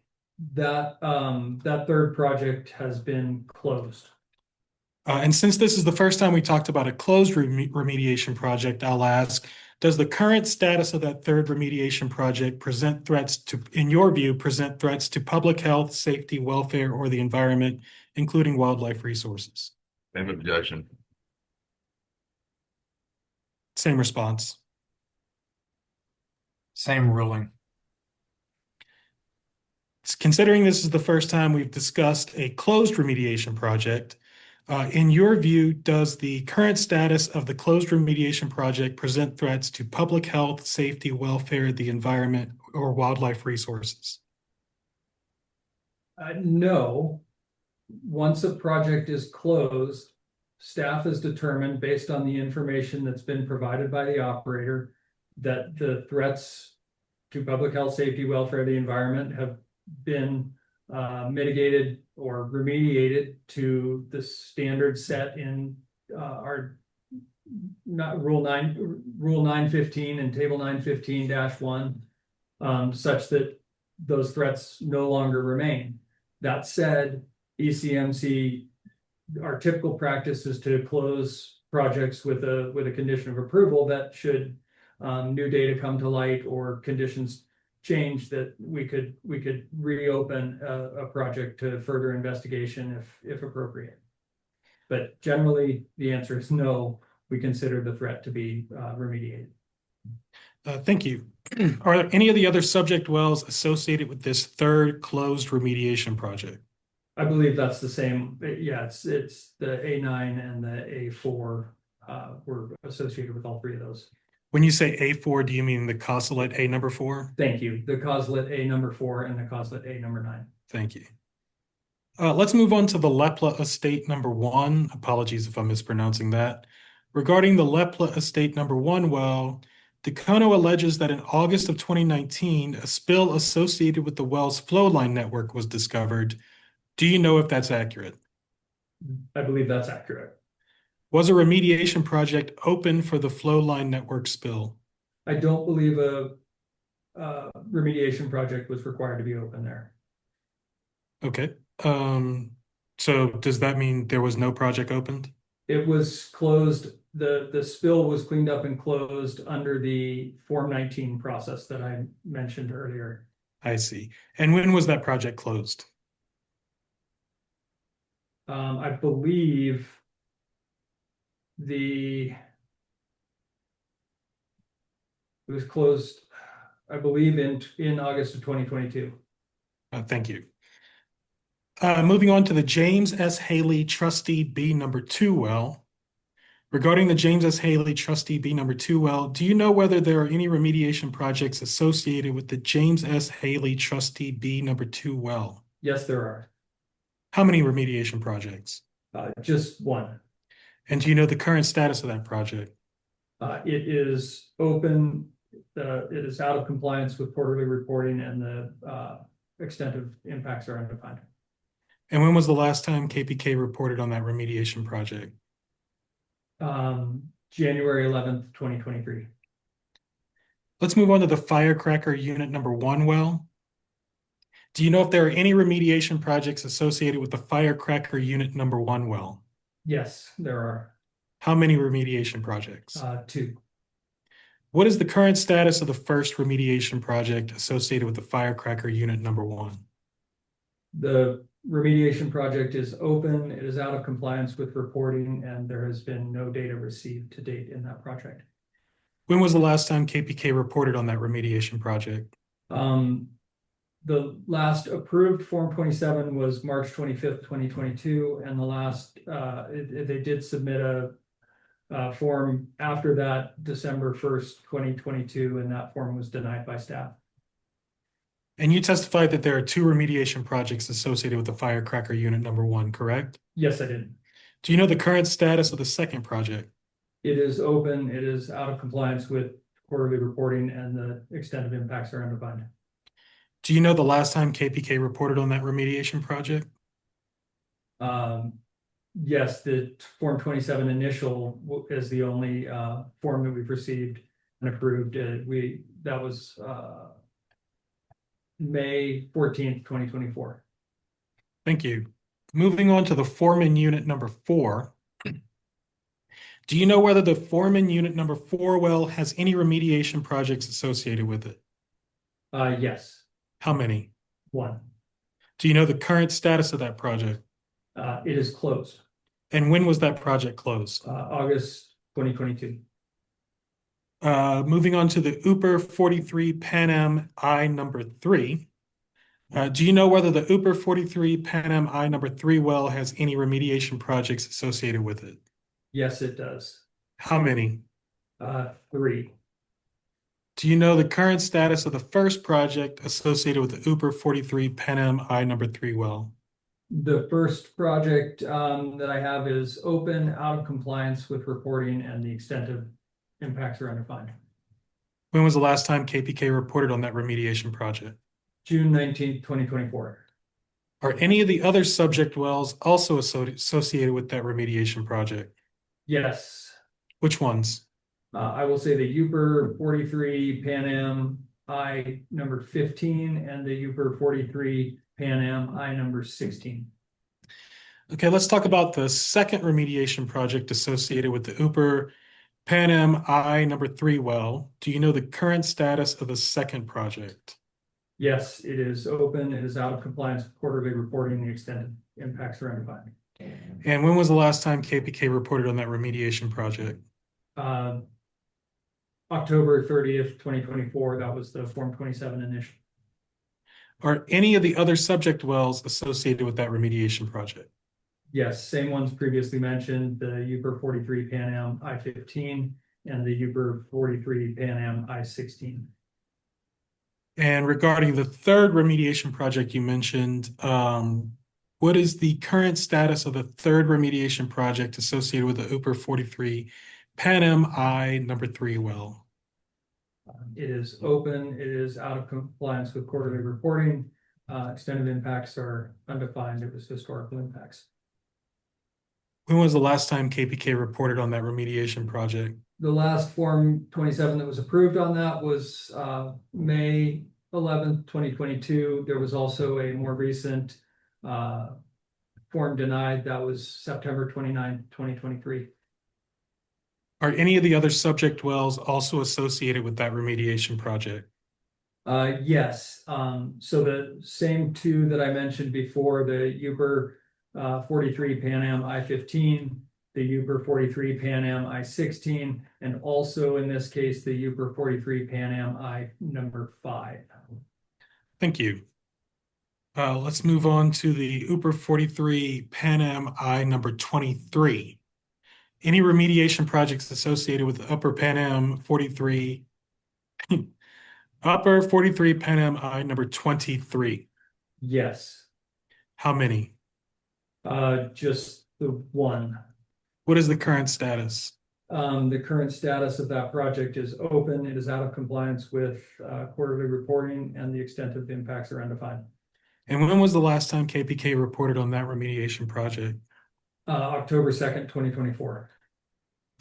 Thank you. Let's move ahead now to the Grant tank battery. Do you know whether there are any remediation projects associated with the Grant tank battery? Yes. How many? 1. Do you know the current status of that project? It is open, out of compliance with quarterly reporting, extent of impacts undefined. And when was the last time KPK reported on the Grant tank battery remediation project? The last approved Form 27 was September 26, 2022. There was also a denied Form 27, January 24th, 2023. Thank you. Moving on now to the Milton H. Nelson F number 1 well. Do you know if there are any remediation projects associated with the Milton H. Nelson F. number 1 well? Yes, How many? one. Do you know the current status of that project?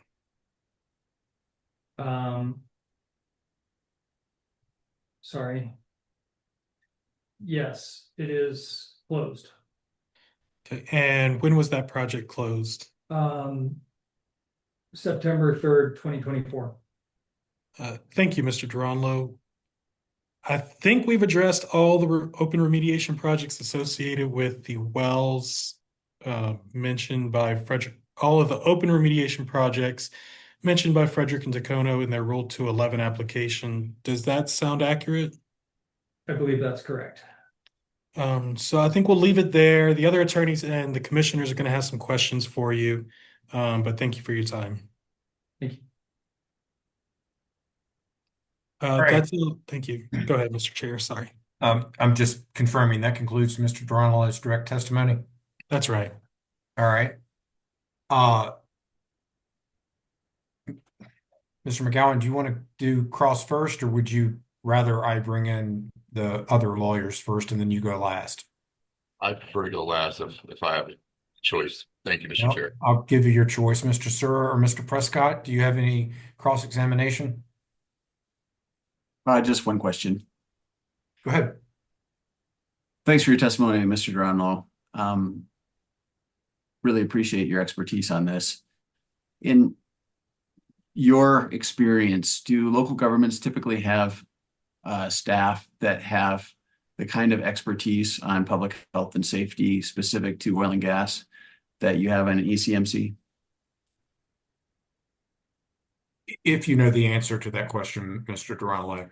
In my experience, no, ECMC has over 200 staff members with expertise in the administration of ECMC's rules. Then would it make sense for small cities and towns to depend on that expertise rather than have their own staff? I can't speak for what makes sense for municipalities. Fair enough. Do you think that it would be even possible to be able to, for a town to be able to hire the number of staff necessary to be able to Mr. protect Sir, public health, safety, and that welfare? calls for speculation on the witness's part. Fair enough. I'll leave it there. Thanks. Mr. Prescott, did you have anything? A couple questions. I will call out that I'll go somewhat far afield from the scope of direct in the interest of not having to call Mr. Duranlo back. I'd like to ask these questions, recognizing that KBK's counsel will have an opportunity to cross on my questioning as well. That's fine. Thank you. Mr. Duranlo, my questions pertain to your experience with calculating remediation costs for KBK projects relative to KBK's calculation of those remediation costs. And it'll harken back to your testimony in the financial assurance hearing for KBK in 2023. Do you recall disagreements between staff's calculations and KBK calculations? Objection, Mr. Scott is bringing in stuff that's not relevant to this hearing. It wasn't the subject of direct examination, and he's asking the witness to speculate on certain items that are outside the purview of not only direct examination, but also assumes facts not in evidence. I mean, this is wholly irrelevant. I mean, the litany goes on. I tend to agree with you, Mr. McGowan. Mr. Prescott, do you want to respond? I do. First of all, under user useful, remediation costs is one of the factors. So I think we are absolutely relevant here. In addition, KBK has already advertised their intent to dispute our expert cost versus their expert costs, their internal costs. So I think it's also relevant to explore and possibly impeach future testimony related to their calculation of costs. And Mr. Lewis Prescott will have every opportunity to do so if he wants to have rebuttal, but this is not the appropriate venue. It's not his witness. And again, it's outside original direct examination. And again, he's asking to assume facts not in evidence, and he's speculating to what we may or may not do. He's assuming we might challenge his costs, which I mean, I Yeah, wouldn't. all right. I agree. I'm not going to allow this line of inquiry at this point in time. If you want to bring this back in rebuttal, that is, probably available for you. Let's stick to Understood. direct examination. Understood. And that's why I opened up with I am going Yeah, afar, and I can see that. And I would like the ability to call back Mr. Duranolo in our rebuttal case in that case. very good. We'll Thank go you. in the correct order. I believe that exhaust cross-examination from the city applicants. Mr. McGowan, Mr. Duranolo is your witness on cross-examination at this point. Thank you, Mr. Chair. Appreciate it. Mr. Duranlo, I'm going to jump right in. So is it true that there's no time of remediation, or there's no remediation or a time limit to get an NFA component in the rules, or a time for site cleanups or to achieve NFA can be weeks, months, or multiple years? And ask me if you need to word that a little bit better. Specifically, what I'm asking is there a time component in the rules that requires it to be achieved within a certain window of time? But before he answers, can we just be clear what question is being asked? Because I feel like there were quite a few questions in there. Yeah, that's why I'll rephrase it. So in the rules, is there a time component for an operator to get an NFA for a remediation project? Start with that. There is not that component in the rules. And sometimes remediation projects can go on for weeks, months, or years, correct? Depending on the complexity of a project, yes, remediation can take up to years. Okay. And KPK is not the only operator to have remediation projects to go on for some amount of time, correct? KPK is not the only operator that has remediation projects that take months or years to complete. And other operators have remediation sites in close proximity to KPK's operations within Tacoma and Frederick with ongoing remediation, correct? Yes.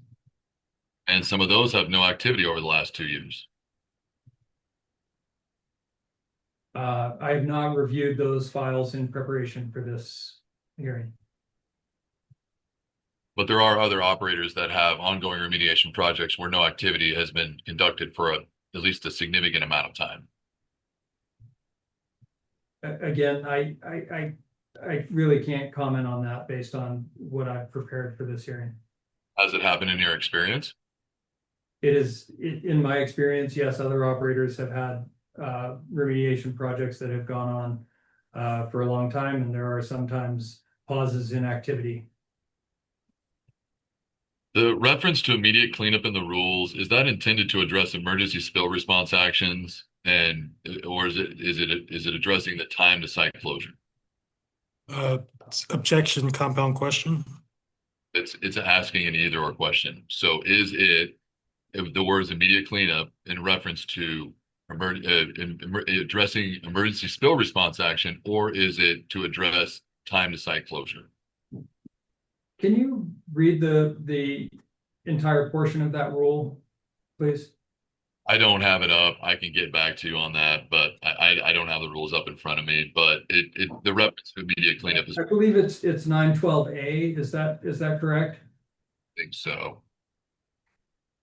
And so, Rule 912A does reference immediate cleanup, the operator will take immediate actions to address spills and releases. The intent of that rule from staff's perspective is to not only, require that emergency response that you're talking about and bringing resources to bear on a spill, but also to continue operations until the spill is cleaned up. And so obviously there's delays in there where operators are waiting for analytical and things like that. But the idea is that does, that does provide the impetus for ongoing remediation activities. Sure. And with respect to immediate, let's talk about your first piece a little bit, or just one quick question. With respect to immediate cleanup, the idea would be that you would address the immediate issue, right? The ongoing or the initial threat first, and then you would subsequently remediate or clean up the other, I guess, outstanding items later, right? You would address the most pressing or significant concern first, correct? Yeah, that's to immediately stop the source. So you shut in whatever is the source of the contamination, and then clean up those sort of most apparent, I'm trying to not use the word immediate, but yes, address the source area as quickly as possible, as expeditiously as possible.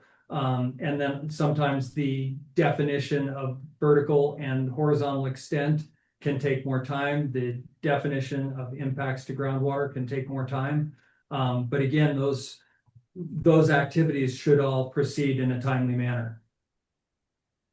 And operators are permitted to have many remediation sites open simultaneously, correct? Yes, they are. You're aware that other operators have multiple remediation projects ongoing at the same time, correct? Yes.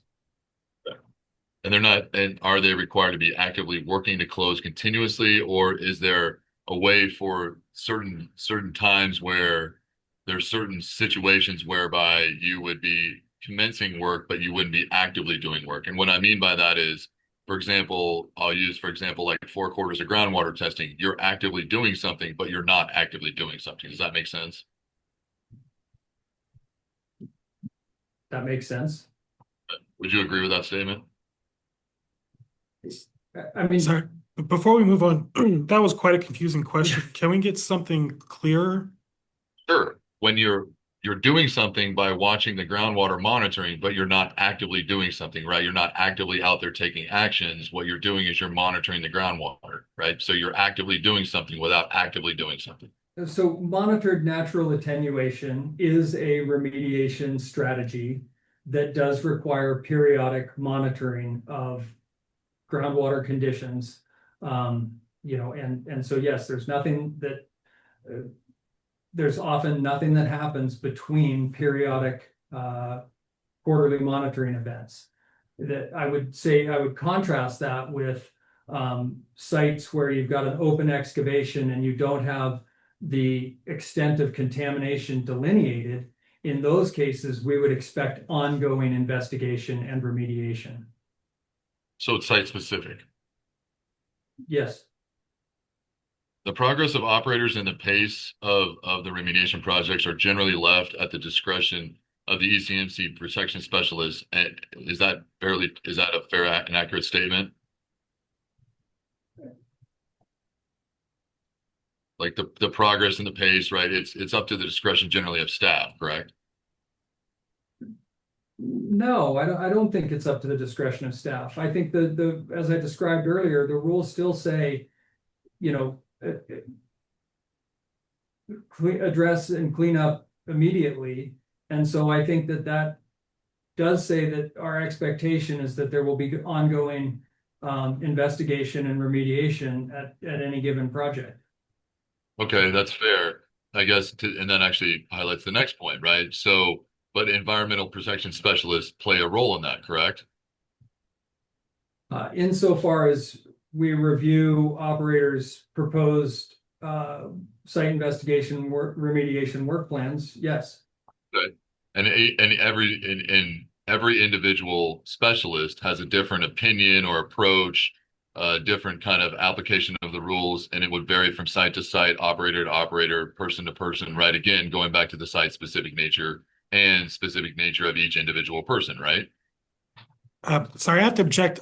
Some of these questions are, I don't know if they're technically compound, but there's multiple questions included in there.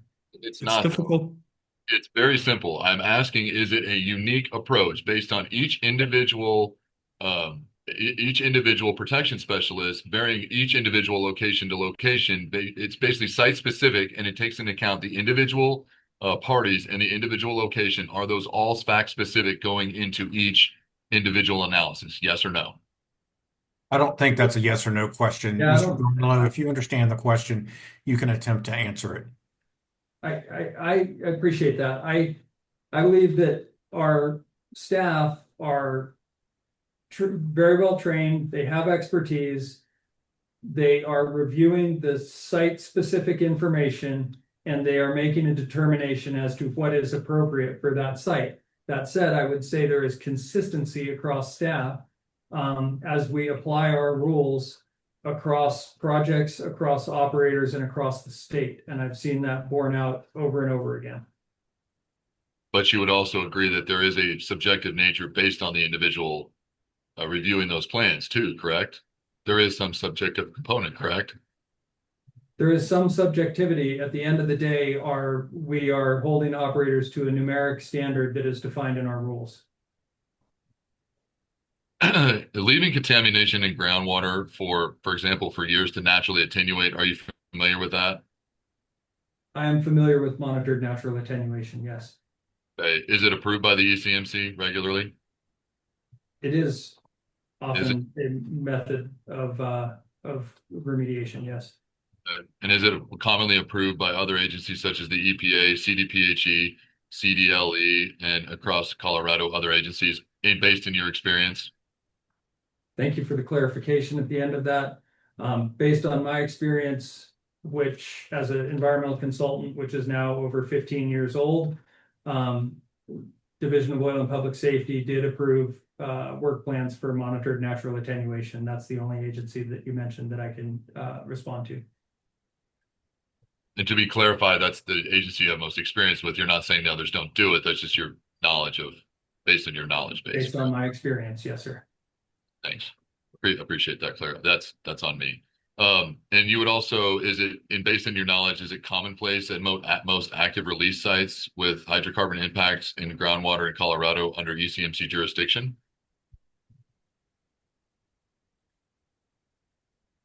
If I can clarify your question, is it the most common practice for groundwater impact sites to be closed under monitored natural attenuation?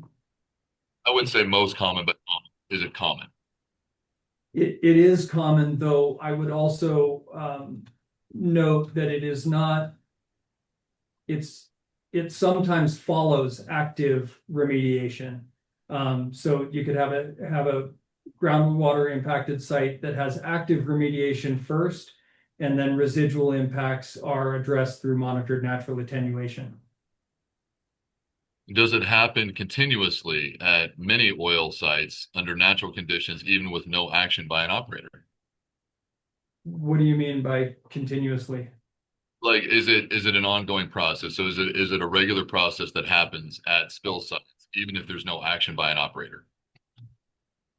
That's why it's called monitored, or that's why it's called natural attenuation. The monitored part is the action that we're requiring of operators. Yep. And is it an industry standard and an industry standard remedial approach for hydrocarbon contaminations of concern in shallow alluvial aquifers? Yes.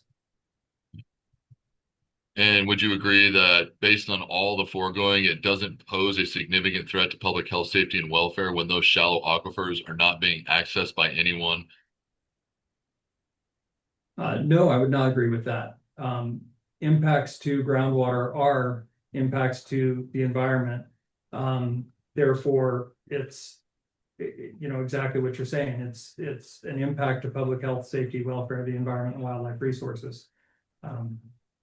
We are obligated to enforce the groundwater standards and classifications set by the Water Quality Control Commission. So that is an impact, that is a threat to impact, that is ongoing impacts. So under your testimony today and under that assessment, essentially anything that changes the natural environment, I guess, would be technically an impact under your interpretation, correct? I wouldn't agree with that characterization of my statements. Okay, so what's the differentiation between when something is an impact and something is not an impact? Well, we've been talking primarily with respect to groundwater about hydrocarbon impacts. So you've painted that with a very broad brush to say anything that impacts. We haven't talked about things beyond hydrocarbons. Okay. So is attenuation the preferred method of remediation for sites without free product and source removal? I'll leave it there. Is it a preferred method? Let me rephrase it to say, is it a preferred method? I will say it is a common method. There's many times when I would say staff would probably prefer a more active remediation proposal by the operator. Okay. Does natural attenuations in groundwater, does it create the least disturbance or impact in many cases?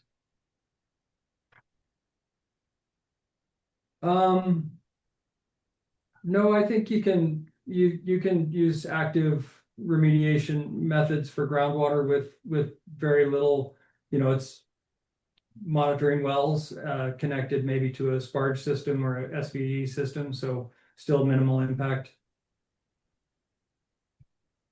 Are operators required to establish background condition for inorganics in soil? They are not required. Establishing background for inorganics is an available application of table 915-1. And is it a common method or is it an industry standard, would you say? It is very common. And to your knowledge, is there any written guidance for operators on establishing background concentrations? No, there's not. Well, I shouldn't say that. There is. EPA has guidance on it. They have an 83-page guidance document. ECMC does not have guidance on it. Thanks. That's a good clarification. I appreciate that. The standards that ECMC uses to accept or deny an established background concentration, do they vary greatly from its standard industry practices, or are they regular? I mean, how does the ECMC make those determinations? There is a site-specific application of those depending on the complexity of the project and the other information associated with the project. So, yeah, that is a site-specific determination. So it doesn't follow EPA standards? We have not adopted the EPA guidance as a requirement, no.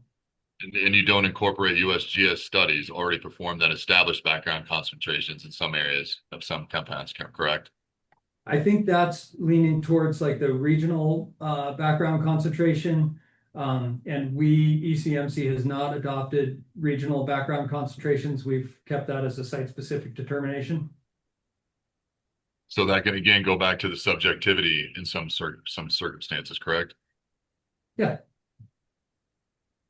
And is it true that the EPA, based on your knowledge, I should clarify, to your knowledge, do the EPA and CDPHE regularly establish cleanup standards for inorganics in soils that exceed table 915 values? Our table 915-1 standards adopted the MCLs from CDPHE and DPA.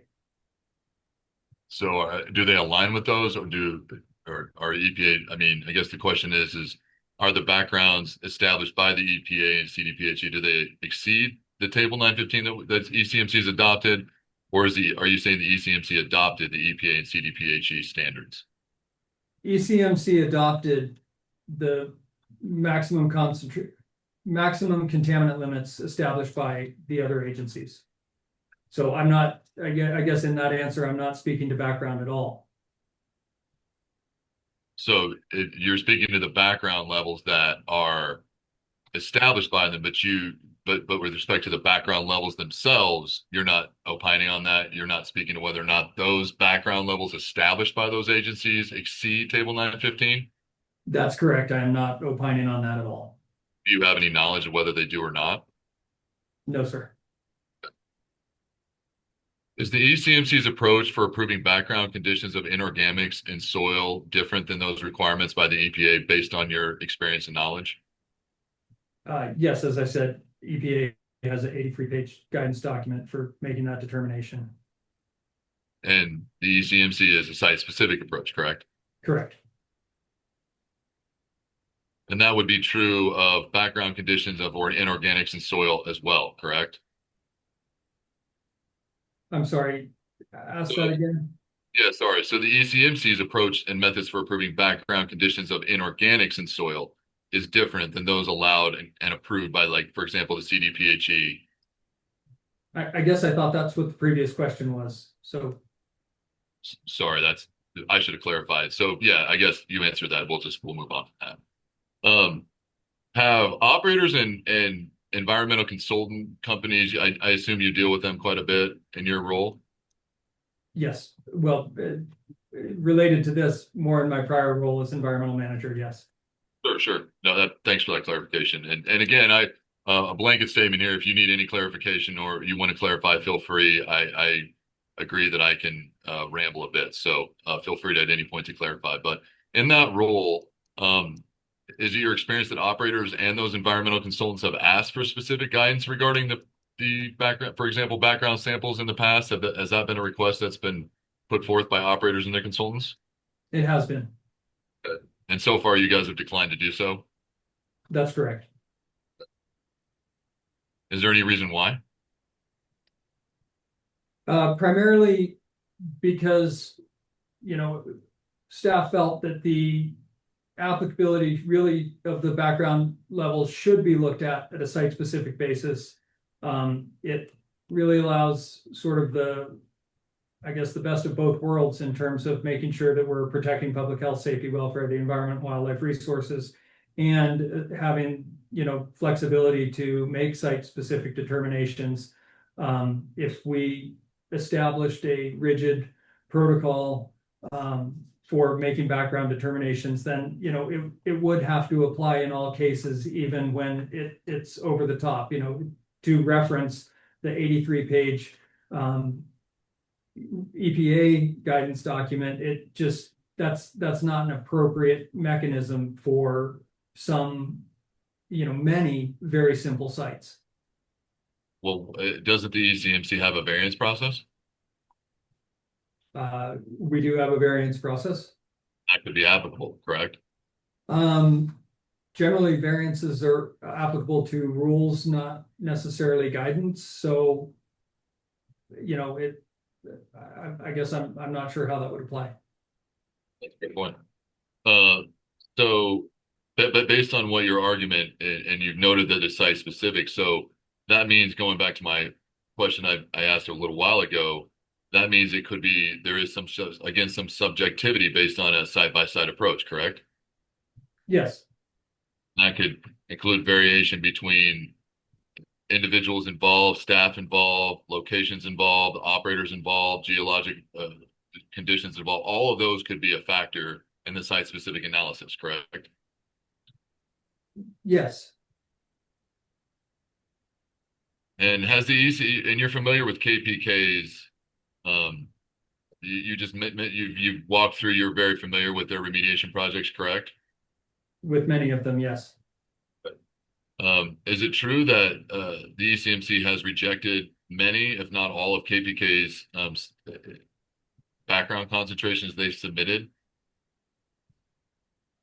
I am aware that we have denied,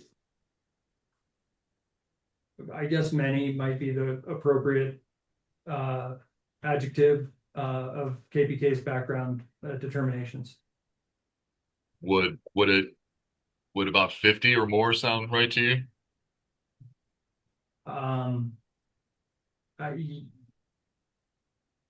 Yeah, I think that may be right. It wouldn't sound wrong. Would you agree that many of at least a significant portion of the delay in issuing a no further action by ECMC for KPK's open remediation sites are disagreements about background conditions for example, inorganics? That's possible. It's hard to say because so many of them are so long out of compliance with reporting that we just haven't seen anything in a long time. So I don't know where that stands. And that's actually a question I also have is, just because there's been no Form 27, perhaps you noted that they're out of compliance with perhaps filing a Form 27. Could it be very well the case that additional work has been done or the sites have made progress and just no report has been filed with the commission? I suppose that's possible. So it could be the case, that many of these sites are in better shape than what is being represented just based on a failure to file a Form 27. Yeah, I don't know why. It could be the case. I don't know why an operator would put themselves in that situation. And you would agree that the best reflection of whether or not a site poses an issue with public health, safety, and welfare would be the actual status of the project, not the status of what forms are filed, correct? From ECMC's perspective, the status of the project is determined by the information we have at hand. Agreed, but the question is that if you acknowledge that this locations could be in better shape than what's been reported, would that not be relevant? Maybe put it another way, would that not be relevant to a determination of whether or not these sites pose an issue with public health, safety, and welfare? Not until we receive the information in a manner that we can review it. So you're telling me that a site could be almost completely done or work could be done and nearly everything could be complete, but it would be, in your view, an ongoing threat to public health, safety, and welfare because they haven't filed the Form 27. Yes, that's correct.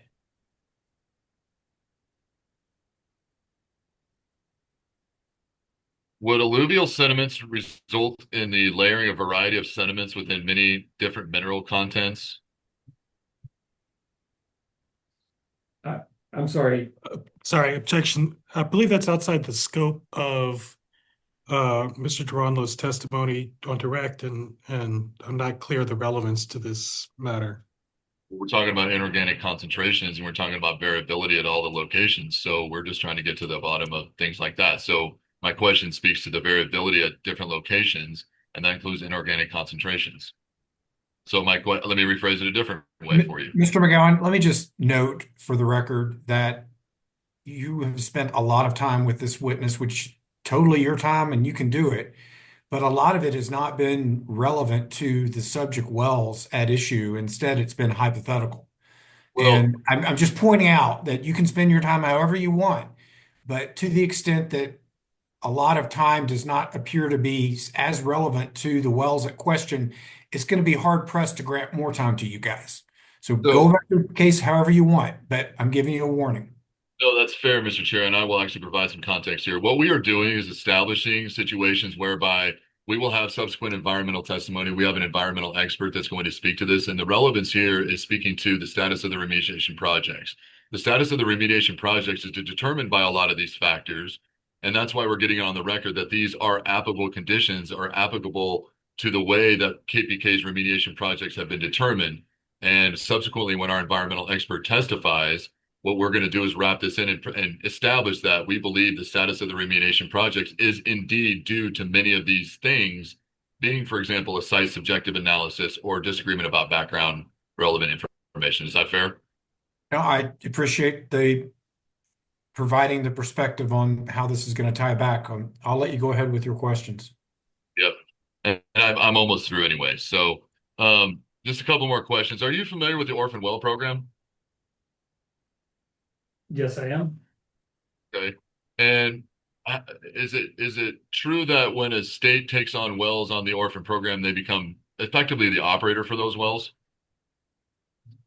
No, I would characterize the state as the custodian of the wells. Okay, so as the custodian of the wells, are they charged with the management and responsibility of those wells? They receive wells that are generally in a state of non-compliance, and their goal is to get those wells, plugged and sites cleaned up and closed as expeditiously as they can, given the prioritization of the program and the funds available. To your knowledge, do any of those wells have issues that would be characterized as similar to issues that KPK has, such as open remediation projects? Specifically open remediation projects, yes, there are open remediation projects associated with orphan wells and sites. And would you maintain your testimony that those remediation projects pose a threat to public health, safety, and welfare?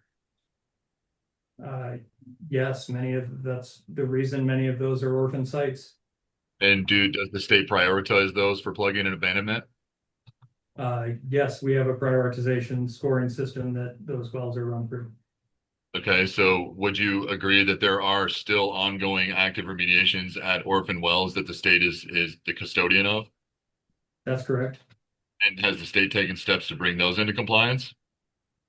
The state is working that portfolio of wells and sites, yes. But those projects remain ongoing, correct? Again, I didn't review those sites in preparation for this hearing. I think I'm good. Questions? All right. Thank you, Mr. McGowan. Thank you, Mr. Duranlo. Mr. Boudreau, any redirect? Mr. Chair, could we get, say, 5 minutes before redirect?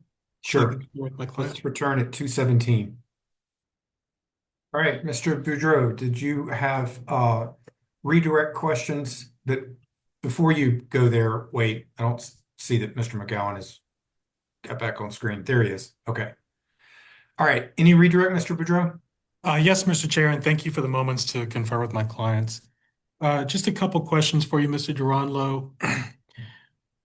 There was some discussion about natural attenuation, and I'm wondering what goes into staff's determination on whether to allow natural attenuation in an open remediation project. So thanks. There's a lot of factors to consider when looking at groundwater projects in general. First, and foremost, if there is free product or liquid phase hydrocarbons in contact with the groundwater, it's inappropriate for monitored natural attenuation. Some very highly contaminated sites are, probably not appropriate. They would be more appropriate for active remediation. Generally those plans were in contact with the operator. They're doing remediation of soils first, so we've got a good handle on what the project scope is, whether the horizontal and vertical extent of a contamination has been delineated. Again, the idea of a monitored natural attenuation is that we are seeking to observe and document the declining concentrations of contamination in the groundwater over time, as opposed to the ongoing migration of contamination, which, if you don't have monitoring wells installed, if you don't have a point of compliance installed, then you have no controls over which to monitor the natural attenuation. So just leaving groundwater contamination in the ground is inappropriate.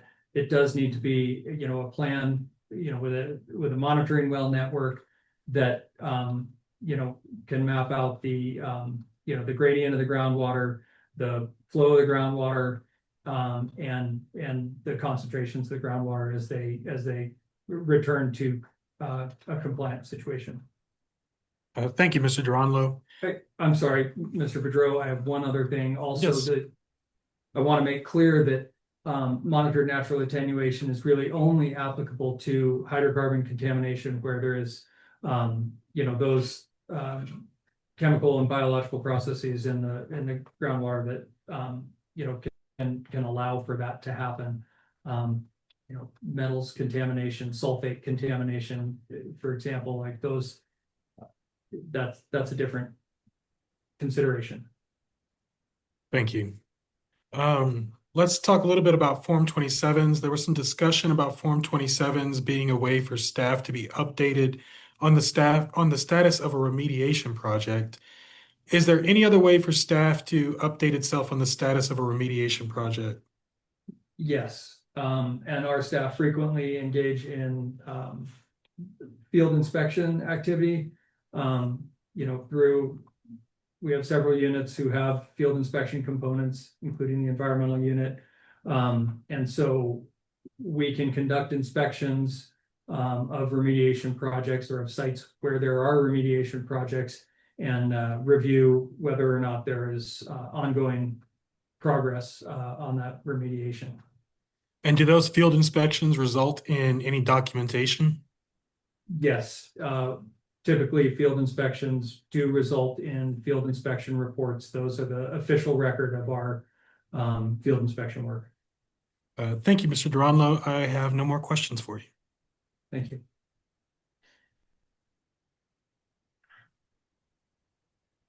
All right. With that redirect, The witness is now open for questions from commissioners. Commissioner Cross, then Commissioner Oath, then Commissioner Messner. Thank you, Mr. Chair, and thank you, Mr. Duranlo, for your testimony. I want to try and make sure we clarify a few different things. During the cross-examination, one of the questions asked was with respect to, is there a specific timeline or time limit with which sites have to be cleaned up for remediation? And you said there's not a specific timeline for that, correct? That's correct. However, ECMC rules do require, I believe we talked about in quite a bit of depth, quarterly reporting that does have specific timelines with it, which it has to be reported though, correct? That is also correct. And while there may be ongoing testing or something else that does not require active work being done at the time, the operator still has to comply with those reporting requirements to make sure ECMC staff is up to date with what's happening, correct? That is correct. Even, quarterly reports or quarterly work plans that basically say, no work was done on the project. We still plan on doing work next quarter, or work got delayed because of weather, things like that. Those would all be required still to submit on a quarterly report. Now, an operator can request through a Form 27. They can request a alternate reporting schedule, so they could request semi-annual or annual reporting, and we do have projects that are ongoing that are under annual reporting for sure. So there are some options there, but whether or not work was done on a project, they are required to report on it. And with respect to the litany of wells and different sites and open remediation projects that we went through, that AG Boudreaux went through in your direct testimony, has KPK requested different reporting requirements for any of those? I know that you said they're also, for the vast majority of them, I think one or two were accepted. It said in out of compliance with reporting requirements. Have they requested different reporting requirements for any of these situations? Not to my recollection. Okay. So whether or not something is actively being done, whether or not they're potentially waiting for groundwater testing, for soil testing, for the amounts of contamination in situ, et cetera, to come back from a lab or anything else, the simple fact for many of these sites remains the operator here is out of compliance with respect to submitting reporting updates to ECMC staff, even if it's to say, nothing happened this quarter, we plan on doing more next quarter. That is correct. And, when the rule got codified to require quarterly reporting, it was in the hopes that, that would spur additional action and prevent sites from becoming, stale, if you will. The intent was, there's a burden on operators, there's a burden on staff to submit and receive and review reports if no work was done. So the idea was, because you're going to have to report on it every quarter, you would want to, hasten your remediation, get it cleaned up and get it closed, knowing that if there is groundwater, if there is a monitored natural attenuation situation, those would be subject to that ongoing routine quarterly monitoring and reporting. And towards the very end of your cross-examination, you also brought up field inspection reports and mentioned that that is another avenue with which staff can monitor what is happening at these sites, even if you don't have the updated compliance reporting, et cetera. Have field inspections been done on all of the sites that you went through during your direct examination? And so just to be clear, that was, I believe, in Mr. Boudreaux's redirect of Yes, of me, not the cross, but yeah. Yes, those sites have all been inspected. Most have been inspected more than once since we've received the last report on them. Okay. And I don't want to go through each of the different wells and sites and remediation issues that you went through during your direct examination, but can you kind of big picture tell us, and if you have specific examples, great, but can you point to any situations in which this isn't an issue of natural attenuation being monitored, and your field inspection reports are showing this, but it is, as you mentioned, maybe contaminated groundwater continuing to be contaminated. That's not being resolved. They're not filing the remediation efforts. Is that the case in some of these, or are the situations talked about natural attenuation that's being monitored, and maybe that's why they're not filing something? Specifically, I know of one site, the Grant Tank Battery site, which we required a point of compliance well across the road from the site, and to the best of my knowledge, that point of compliance well has never been installed. Therefore, we don't know where the leading edge of contamination is. At Gauding Hollow Parkway is the road, and Gauding Hollow is the adjacent surface water. And so we do have concerns that site is, has the potential to frankly impact surface water. So for some of these, it's not even a situation as simple as we're waiting to understand if the work previously done has been successful in completing remediation, but in some of the circumstances, you just don't even know the extent to which potential environmental impacts could be happening. Yes, and I mean, that site, there was a proposal at one point for active remediation for groundwater, and it's never been acted on. And let's go to that natural attenuation a little bit here. There was some questions with respect to natural attenuation. There was some questions with respect to soil samples and some of the levels and the baseline levels that need to be done. And some of the cross-examination questions seem to indicate that maybe there's some difference between CDPHE or ECMC levels and what the EPA requests in certain situations. Is that accurate? I'm having a little trouble with that question. I think that there was a line of questioning that was related to our Table 915-1 cleanup standards relative to EPA and CDPHE. And that's where I believe I stated that we adopted MCLs from other agencies to build Table 915-1. Then the other discussion was about establishing background. And, that's where I'm really not as familiar with, other than I know that EPA has a guidance document for a responsible party to establish background concentrations.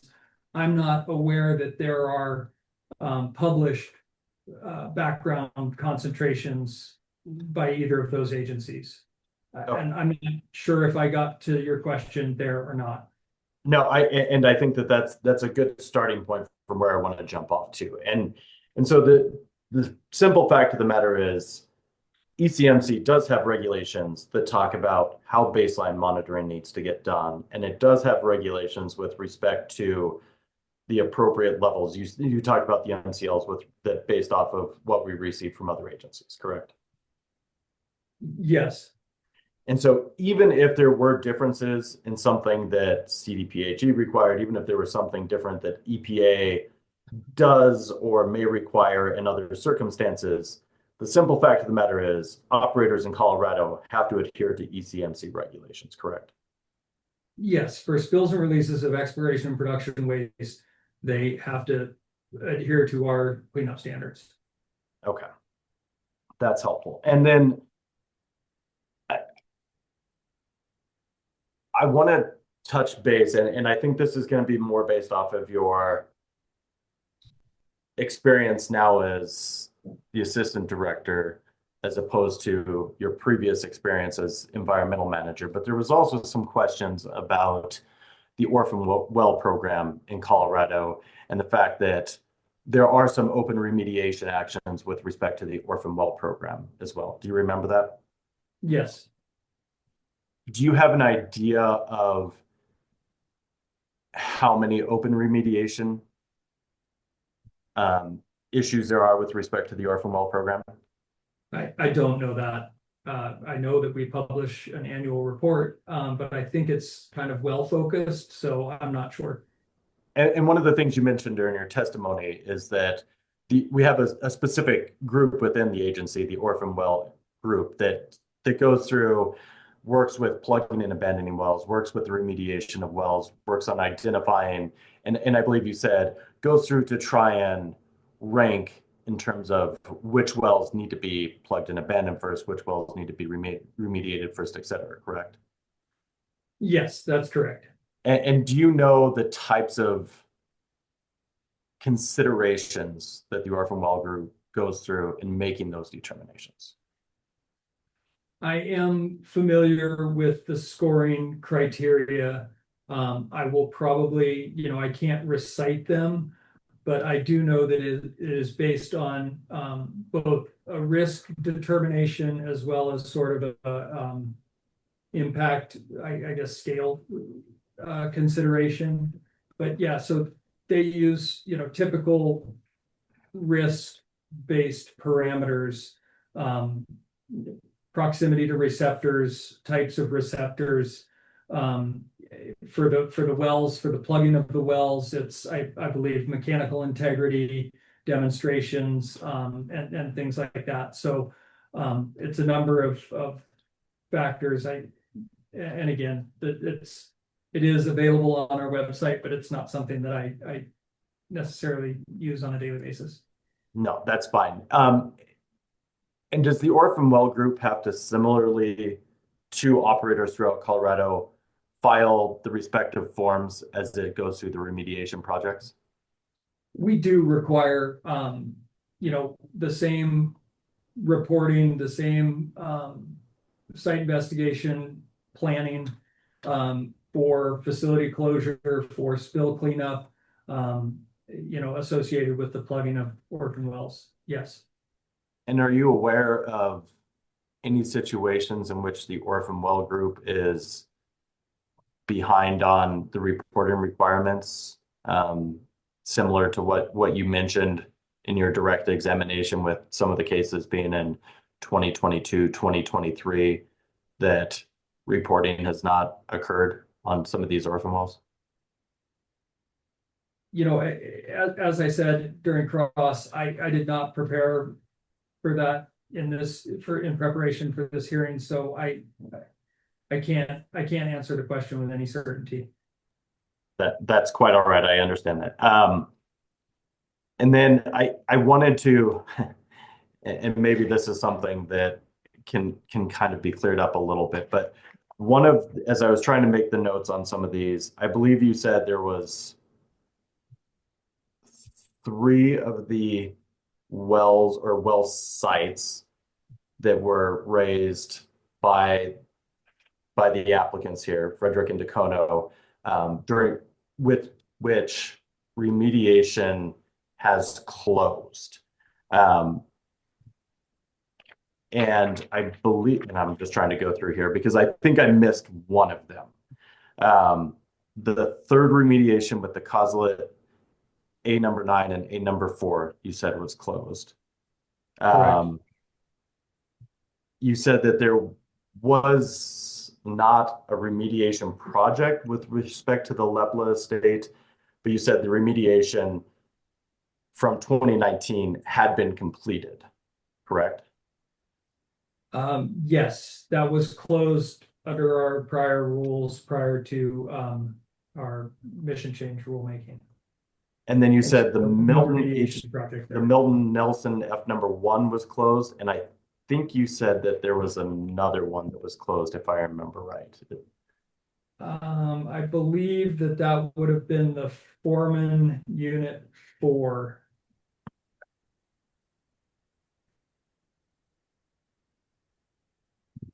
Again, that's a spill only. There was no remediation project associated with that one.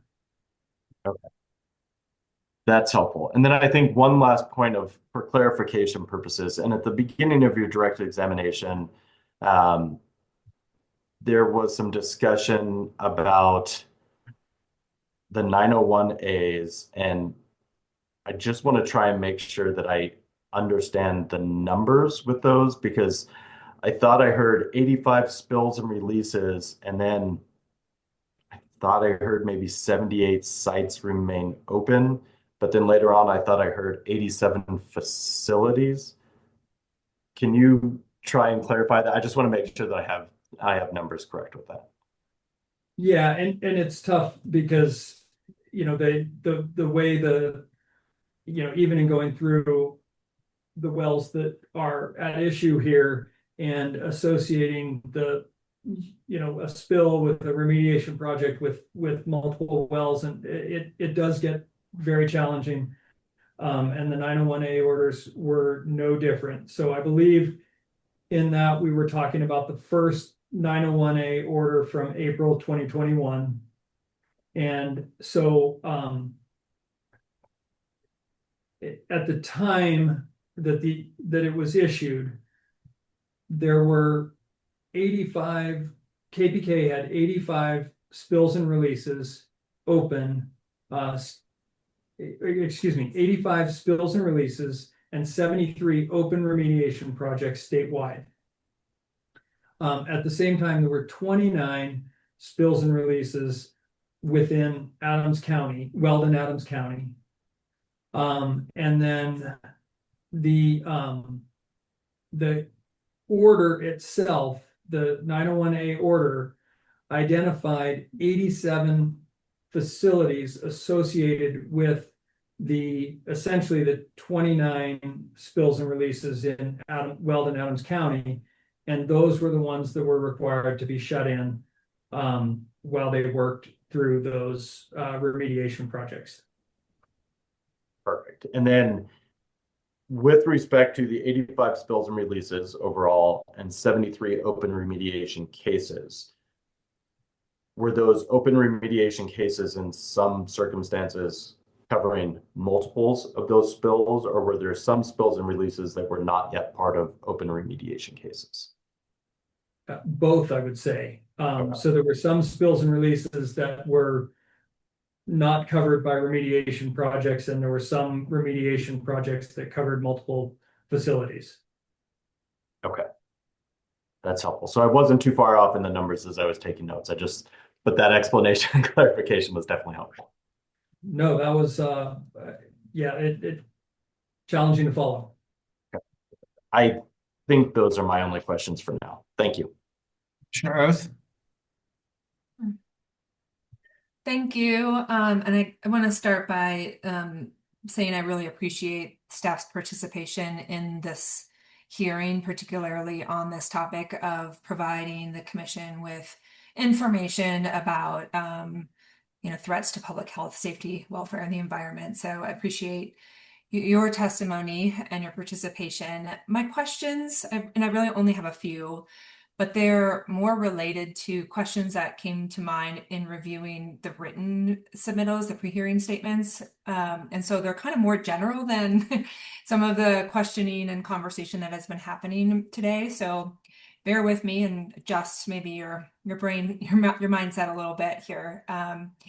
But in the record, there is some discussion about how a subset of these wells are shut in currently pursuant to ECMC enforcement orders.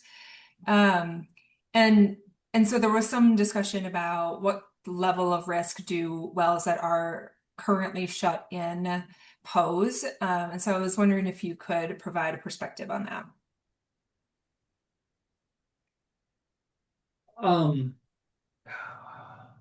Well, I guess a couple of things. I know that some of the shut-in wells have built pressure over time. So that may, and that's probably a better question for our engineering manager, in terms of, the implications of pressure building in a shut-in well. I know that there have been flow lines that have had releases, because, part of this flow line system is connected to a shut-in well, part of the flow line system is active. I believe KPK has testified in the past that the shut-in wells, the shut-in situation puts their flow lines at some degree of risk. And, though I would argue a shut-in flow line, if it is truly shut in, the risks are a little bit more finite. I'm not sure if I can give an overall perspective beyond sort of those couple of anecdotes. I don't know if that's helpful to your question. Okay, I appreciate that. And then I guess more on the flow line releases. And again, kind of generally speaking, and I think there was some testimony just now or conversation just now about the number of spills and flow line releases from KPK. Do you have a sense, and there was some of back and forth about this again in the written record about how that compares with other operators? Did you have a chance to see that and have a thought? So I didn't review specific written testimony related to sort of the comparison. Okay. And so I really focused on the review of the data for the spills and releases and remediation projects associated with the wells at issue here. I didn't carry my preparation beyond that. Okay. So then you may not be able to comment on this either, but there was also a kind of an argument from KPK about whether or not staff had identified integrity issues with their flow lines. And I guess it's my understanding that you all have identified integrity issues with flow lines, and that is indeed part of a recent director's order. Am I understanding that correctly, that you all have indeed identified integrity issues? Yeah, and again, that's the third 901A order that I referenced and kind of deferred questions on that because it is related to the integrity and related to those issues that are under our engineering unit's focus. Okay. I can say that, a number of these spills and remediation projects that I discussed are related to flow lines. That's why they relate to multiple wells, because they're on a segment of flow line that serves multiple wells. So the vast majority of those spills came from flow lines. I think there's only a couple that didn't. Okay, thanks. And then my last question, I'm actually not sure if it's best directed towards Mr. Duranlo or Mr. Boudreau. So really getting a little crazy here, but can you help me? Oh, sorry, Mr. Chair. No, go ahead. Okay, all right. In staff's written materials, you identified a number of paragraphs from the city and town's materials that you were incorporating by reference. So can you just sort of help me understand what your intent with doing so was? And in some cases you incorporated by reference, in some cases you didn't, but provided some kind of commentary on that particular well or those paragraphs, and in other cases you were silent. So I just want to understand what your intent in doing so was. I'm happy to answer that, if that's okay with everyone. Please go ahead. Thank you. So I think you were referring to staff's pre-hearing statement filed kind of towards the beginning of this case. So staff's intent with incorporating certain paragraphs by reference was to essentially review the local government's application for the 211 hearing, identify those factual allegations which staff at the time of filing the pre-hearing statement considered to be consistent with ECMC documentation, our general understanding of sort of the facts on the ground, or I don't know if facts on the ground is the right description, but based on what was available in the documentation, either that be the, whether that be the FIRs or Form 44s or that sort of thing, and to incorporate by reference those factual allegations which staff determined to be, I guess, lack of a better term, accurate, or at least supportable at hearing. Okay. There were some of those allegations which staff didn't address at all. Like there were quite a few paragraphs describing wells as being located so many feet from a particular, whether that be an RBU or a school or anything like that. Those are things staff did not, check the accuracy of, and therefore didn't incorporate them. The fact that staff didn't incorporate something doesn't necessarily mean that staff disagrees with it. Just that it's possible that it's just something staff didn't check or verify. That's very helpful. Okay. Thank you. That's all I had. Commissioner Messner? Thank you. Thank you, Mr. Duranlo, for being here. Have a few questions. I wonder if you could talk a little bit about the LGD program, why it was created and what the purpose of it is. Sure. So that our local government designee program, I don't recall when it was started. I believe it was in the 90s, actually. And it was designed to provide a singular point of contact at local government, at the local government where, so operators and us as an agency could communicate to the right person at a local government, and they would have basically sort of a better access point to us. And so that program has grown over the years. I would say most municipalities have participated in it. Most municipalities that have oil and gas development in or near their municipality. Similarly, most counties who have oil and gas development in their counties have participated in it. And it's, really been a communication tool, an education tool throughout the years.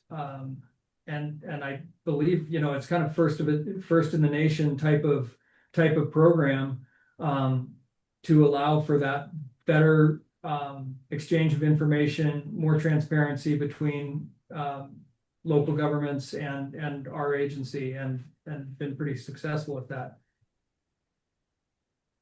Yeah, thanks for that. I do think it's a pretty incredible program. And I mean, is it true in your mind that really it was set up to be, improved communication and coordination between local governments and ECMC, and a way to set up situations where the local government and ECMC are able to share expertise and to allow both the local government and ECMC to be a resource for one another?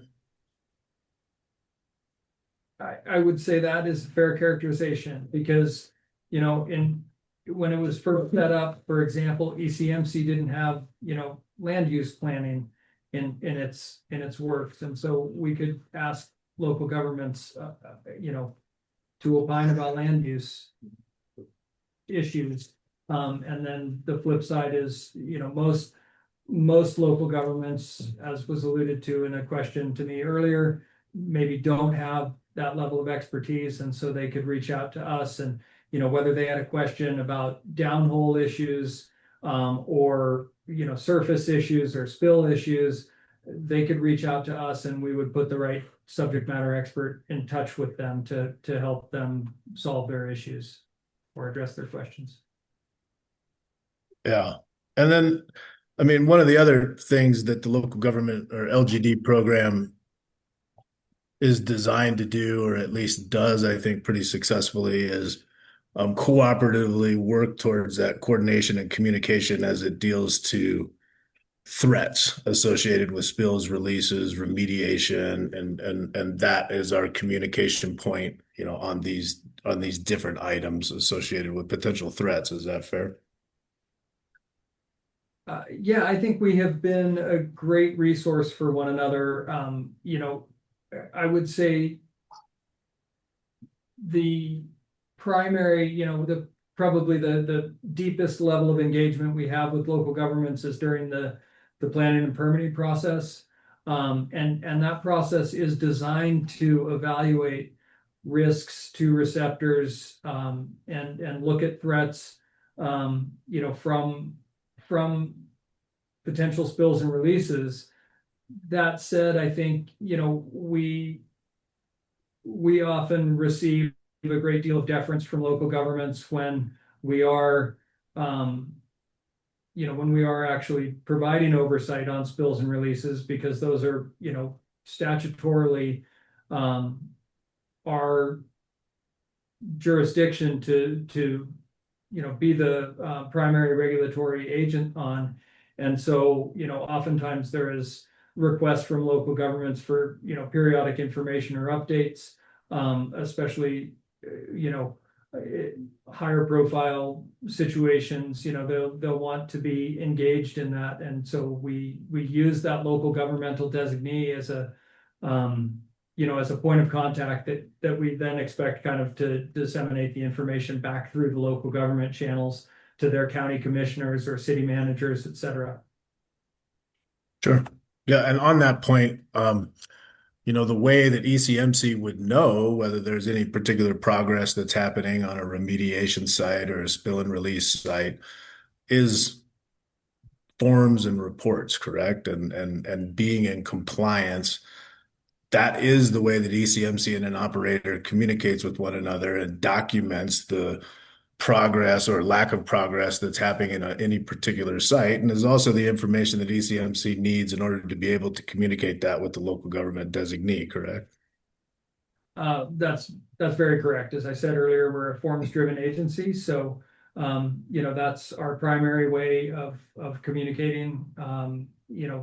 Formal communication, or and so I also mentioned we had field inspections that document conditions. We also respond to complaints, whether those are from a local government or a private citizen, who might say, hey, there's something going on out here and there's been no progress. In those cases, if we receive a complaint, our typical first response is to conduct a site inspection, put our own eyes on it, and then do a database review, determine the status, and go from there. Yeah, thanks for that. A couple more questions. And this follows up a little bit on Commissioner Cross's questions, but irregardless of how long a remediation takes, right? So days, months, years, they still need to be in compliance, correct? That's our expectation, yes. Yeah. And if they are out of compliance, even if the out of compliance piece is not submitting their quarterly or timely reports and forms so that ECMC and in turn the local government understands the level of compliance and progress or lack of progress that's happening on any particular site. In and of itself, that being out of compliance is a potential threat, is it not?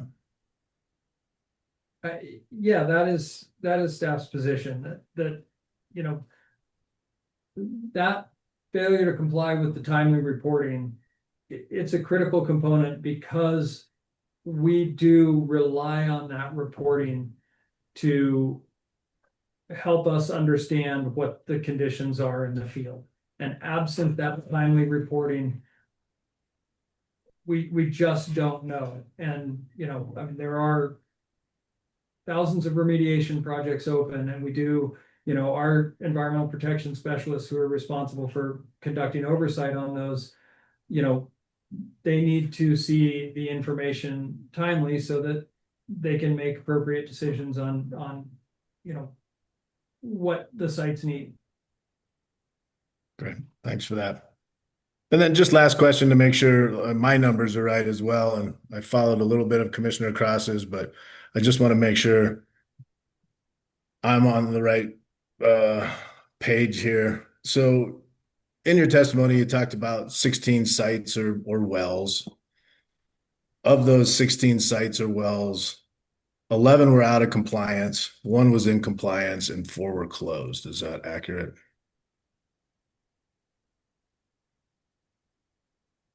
That sounds right.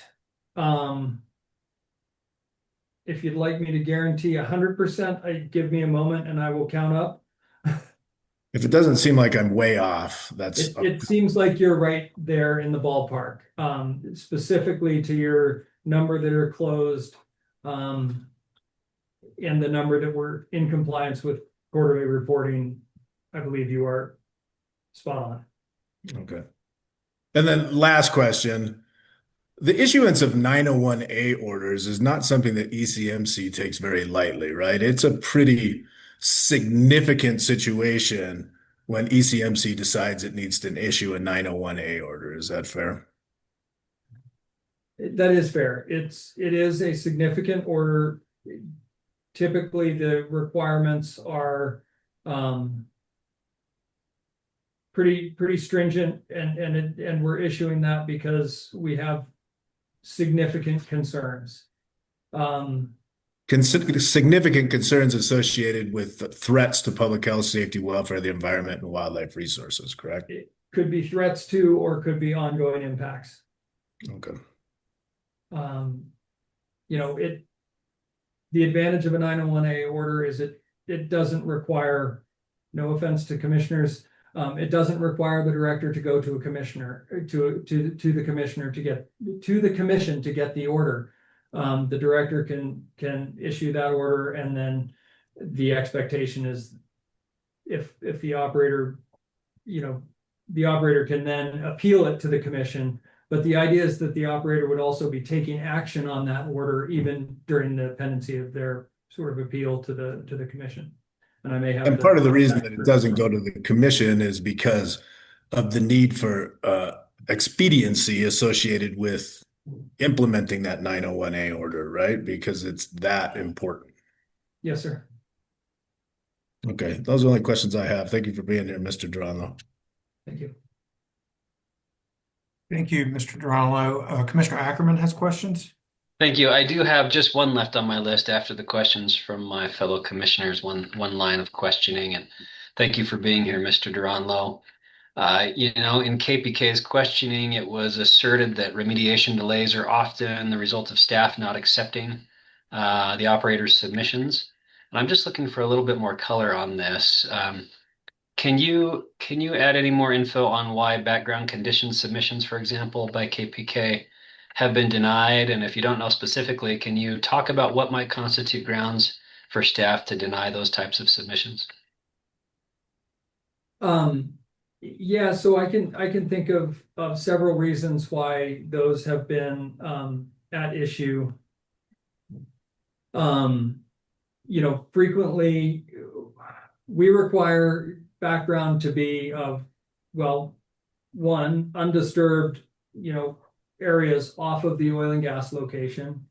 We have seen background samples taken from within the disturbed area of an oil and gas location, so those would be denied.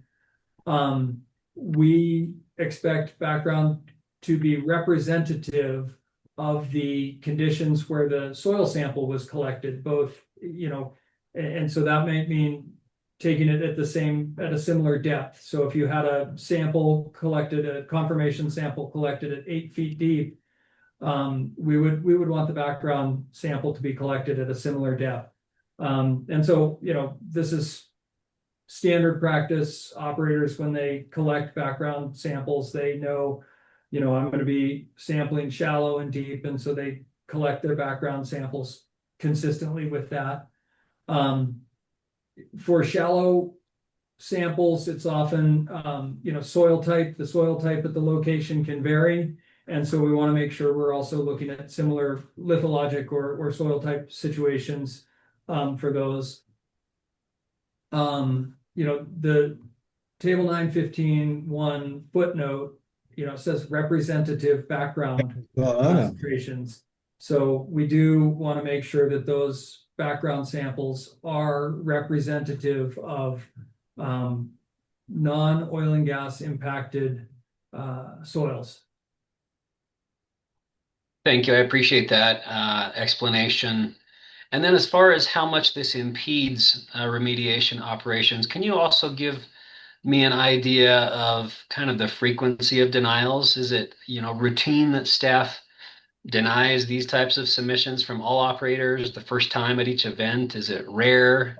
Is it more common to this operator than it is to other operators? I'm just looking for whether this is something that routinely can be counted on to lengthen remediation. I will say, yes, since, we started our process, we used to return documents to draft. And what happened with that was we wound up getting into a back and forth with many operators, where we would send something back to draft, let's say with 3 corrections or 3 things that needed to be addressed, we'd get back 2. Then we'd send it back to draft again, and they'd address the one thing, but they'd leave all the attachments off. Now we're going back to draft again. Very inefficient processing of forms. And so we started working with the denial tool on Forms 27. And what that does is it actually allows the form to come into the record, and including its attachments, but it's labeled as a denied form. And it essentially, the operator is then obligated to correct the filing with a new Form 27 submittal. We have had better luck, I would say, in most cases, working with the denial tool than the return to draft tool, except maybe in small sort of clerical errors, or sometimes even like you forgot to attach that table. That's something that can be pretty quickly remedied in a return to draft situation. So we still use that, but the denial tool has been pretty effective for staff. We have, I would say we've denied hundreds, if not over 1,000 Forms 27 over the last couple of years for many operators. Thank you. That's very helpful. And I guess final related question. It's been purported that this can cause significant delays, and we're talking about some projects going on for years. Can you talk a little bit about when staff does deny this type of a submission? Does that happen generally immediately upon its submission? Does it happen after a certain period of time? Is the operator immediately, or at least approximately immediately, aware of the need to rework their submission? Yeah, thanks for that question. So staff is dealing with a backlog of forms. So we are not able to immediately review forms. The backlog is anywhere from 45 days to over 90 in some cases, and we're working hard to try and keep that down. Obviously, a 90-day backlog on our side is not conducive to a 90-day reporting schedule on the operator side, and we recognize that shortcoming. We are, so again, we're trying to keep that as minimized as possible. We're applying additional resources to it as we can. And so, that communication lag, can affect it. If we then deny a form, it's our expectation that, the next form will come in pretty promptly with those items remedied. And, those are sometimes forms that when it gets denied, the operator remedies the issue, sends it back, sends an email to staff. Frequently we'll jump on that resubmitted form, kind of bounce it up the queue, if you will, depending on the circumstances. So we do have the ability to do that, because we don't want to create that cycle where a denied form just leads to a lack of data for a long period of time. It's still our expectation that the monitoring program, or the quarterly reporting program, will continue. So, even if let's say we deny a form after 60 days, the operator should be preparing their next 90-day form anyway, unless they had requested no further action on the prior form, and then they might not be expected to do that. So, yes, that will cause delays. But again, I mean, many of these projects that we talked about here haven't been reported on since 2023 or 2022, and 2024. So it shouldn't delay it that far. Yeah, thank you. That leads into my final question, if you'll indulge me one more. And thank you. That's very helpful for me. If the scenario exists as you talked about and a form is denied, my understanding from what you just said is sometimes it can be almost immediately resubmitted for deficiencies that are somewhat simple. Also, presumably, if it's really bad, it can re-enter the process. But what happens if it's not followed up on at all? Does staff follow up there, or are we responsive just to the review of those forms when they're submitted?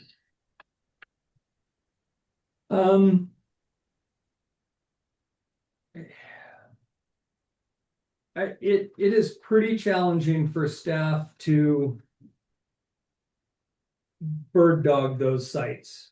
It is our expectation that the operators are responsible for their own compliance. And, so to that end, could projects, fall through the cracks, if you will? Yes, to some degree they could. In many cases, I mean, our staff have spreadsheets going. We send emails out to staff. The other thing we've done recently that's been very successful is we've sent sort of batches of warning letters out to staff out to operators who are missing their timely quarterly reporting. And that warning letter has kind of lit a fire, and we've gotten batches of Forms 27 back in. We've done the same for spill sites that have gone beyond the 90-day requirement in Rule 912. And the same thing, we've had really good results with those batch warning letters to get operators making efforts to come back into compliance. So we try not to let them slip through the cracks, but it's not always possible. Yeah, thank you. That's really helpful. It certainly behooves operators to resubmit their forms quickly. They tend to do so with regard to applications to drill on that side. My understanding is that remediation tends to be a little less urgent on the submission of those forms. And so I appreciate you adding color to that. Thank you. Thank you. 3 quick final questions, Mr. Durano, and then we'll let you roll. And I don't think my notes reflect the accurate name of this, but the Lovelet Estate number 1, you were asked about that, and I probably butchered the name of it, but it had something to do with Lovelet and an estate. And Dacono had testified there was a flow line spill. You testified that was accurate, and then you testified no remediation project was required. The rest of the ones that you testified to had remediation projects. What was the distinction with the estate, Lovelet Estate, that it did not have a remediation project? Sure. So to clarify, there were a few that were spills that did not require remediation projects. Maybe let me broaden the question. What is when is an example of something where there's a spill and it doesn't get to remediation project versus those that do?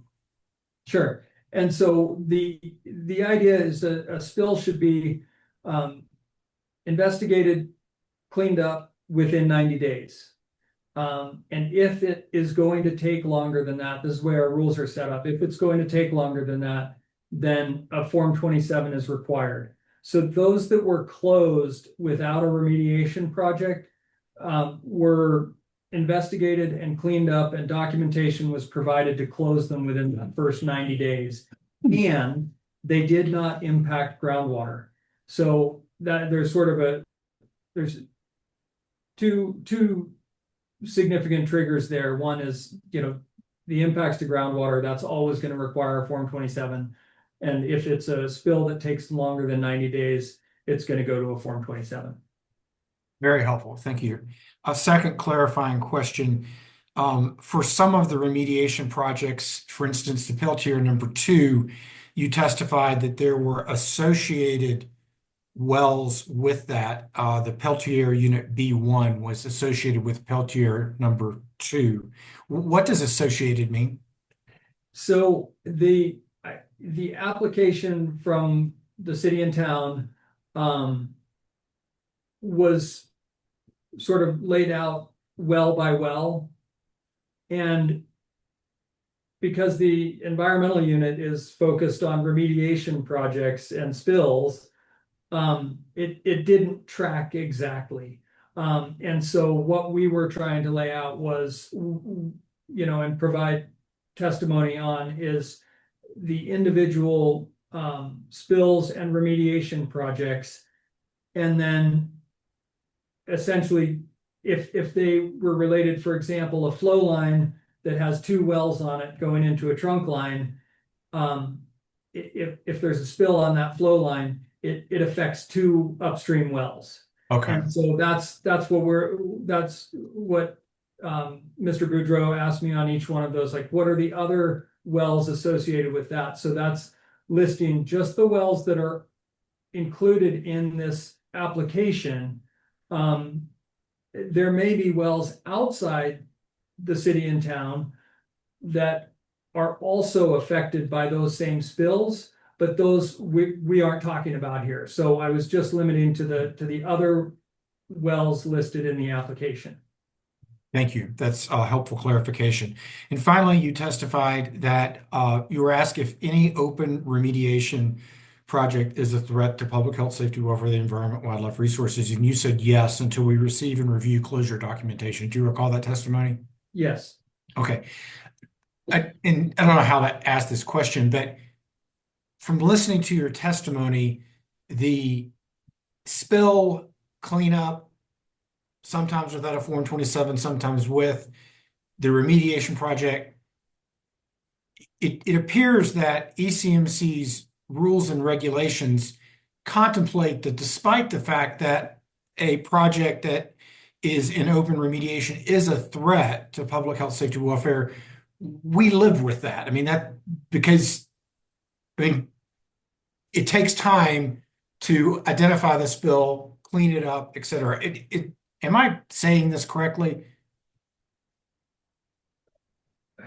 Yeah, I understand what you're saying, and we do live with the fact that there are spills and remediations, or there are spills and releases, and they do take time to clean up. And sometimes it's an iterative process. Like sometimes an operator goes out, they dig up a bunch of soil, there's no groundwater impacted, collect samples, they leave the excavation open until they get the sample results back. They get the results back. It demonstrates compliance with table 915.1. They report to us, they fill in the hole, they're done. Even that takes time, right? Like even that takes, a week to do the work and 2 weeks waiting on sampling and another week to process it and another week to submit the form. And then, a month before we review it or 45 days or longer. And so there is time there for sure. And then projects that have, impacts to groundwater, those, as we discussed, like those can take years to attenuate.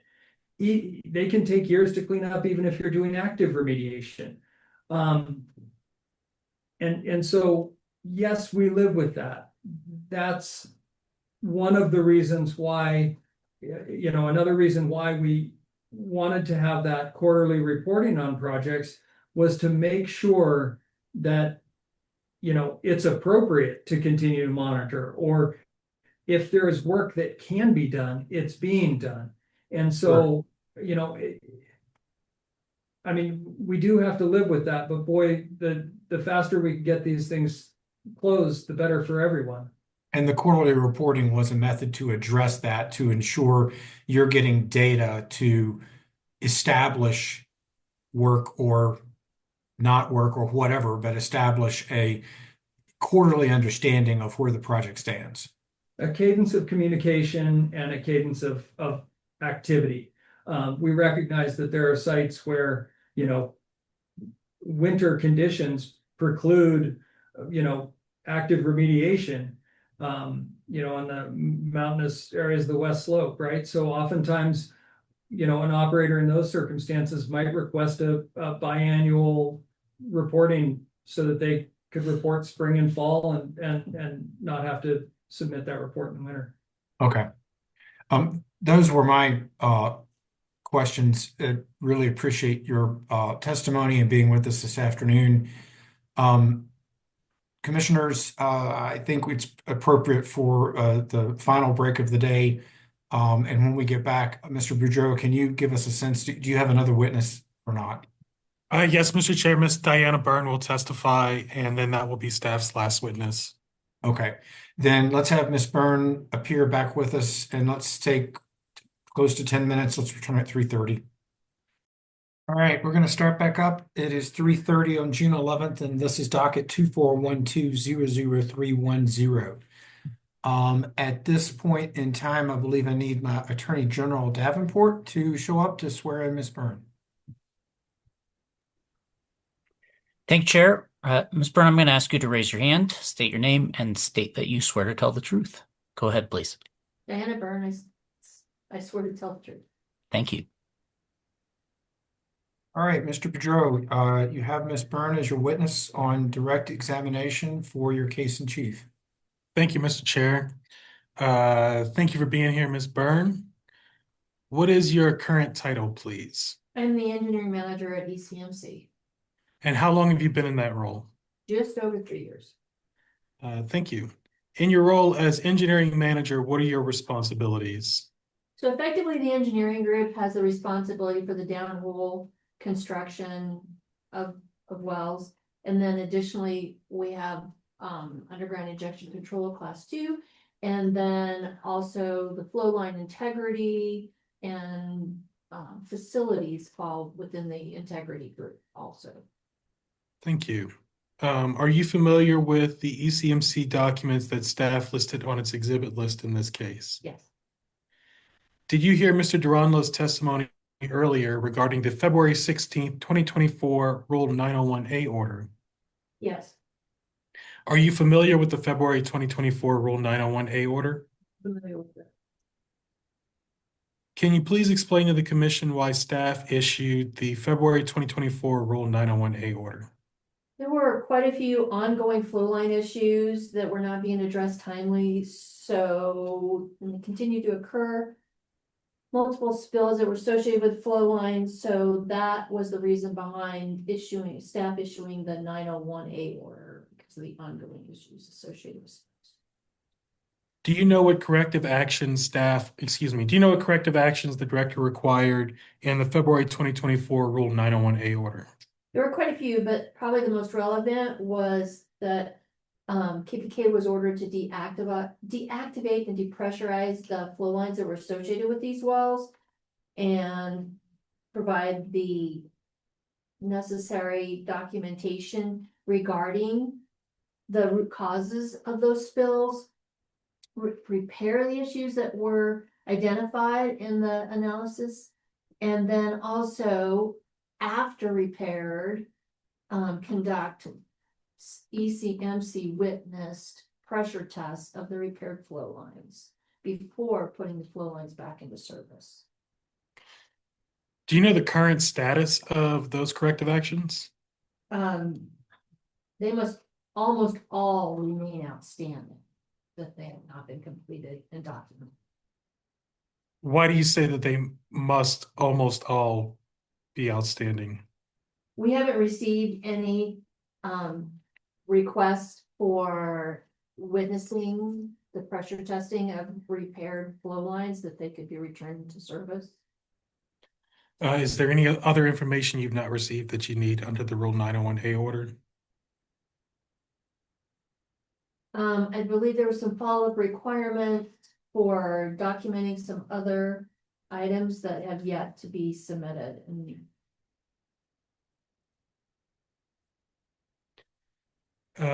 Moving on from, sorry, no, not moving on. Still discussing the February 2024 Rule 901A order.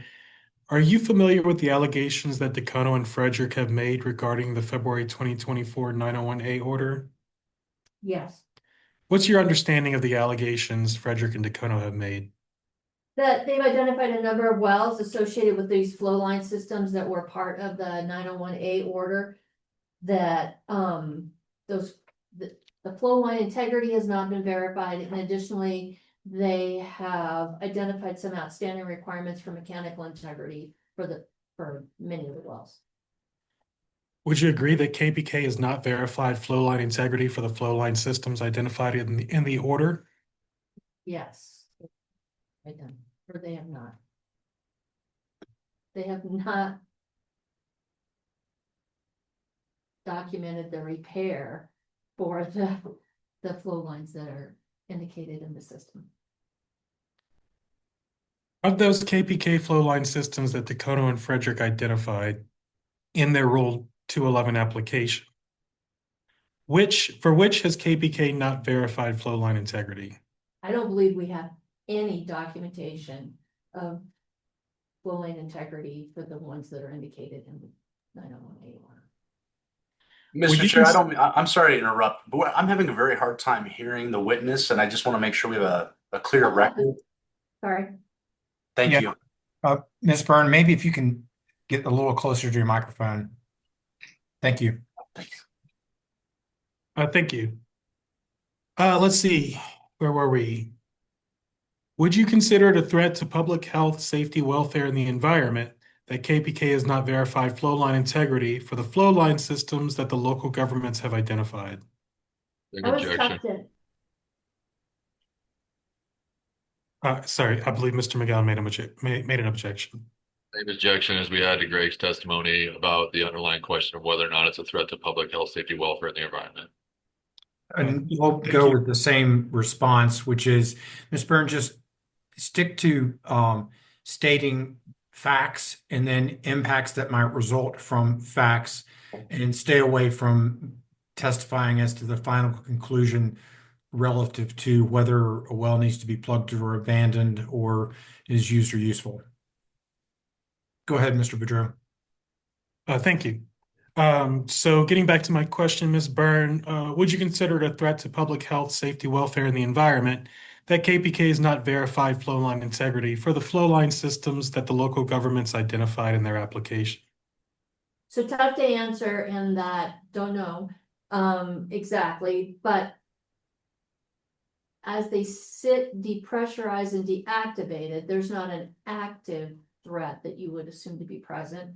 But we also haven't demonstrated that the cleanup with the previous spills has been completed. So no active threats as they sit deactivated, but potentially still ongoing issues. What do you mean by potentially ongoing issues?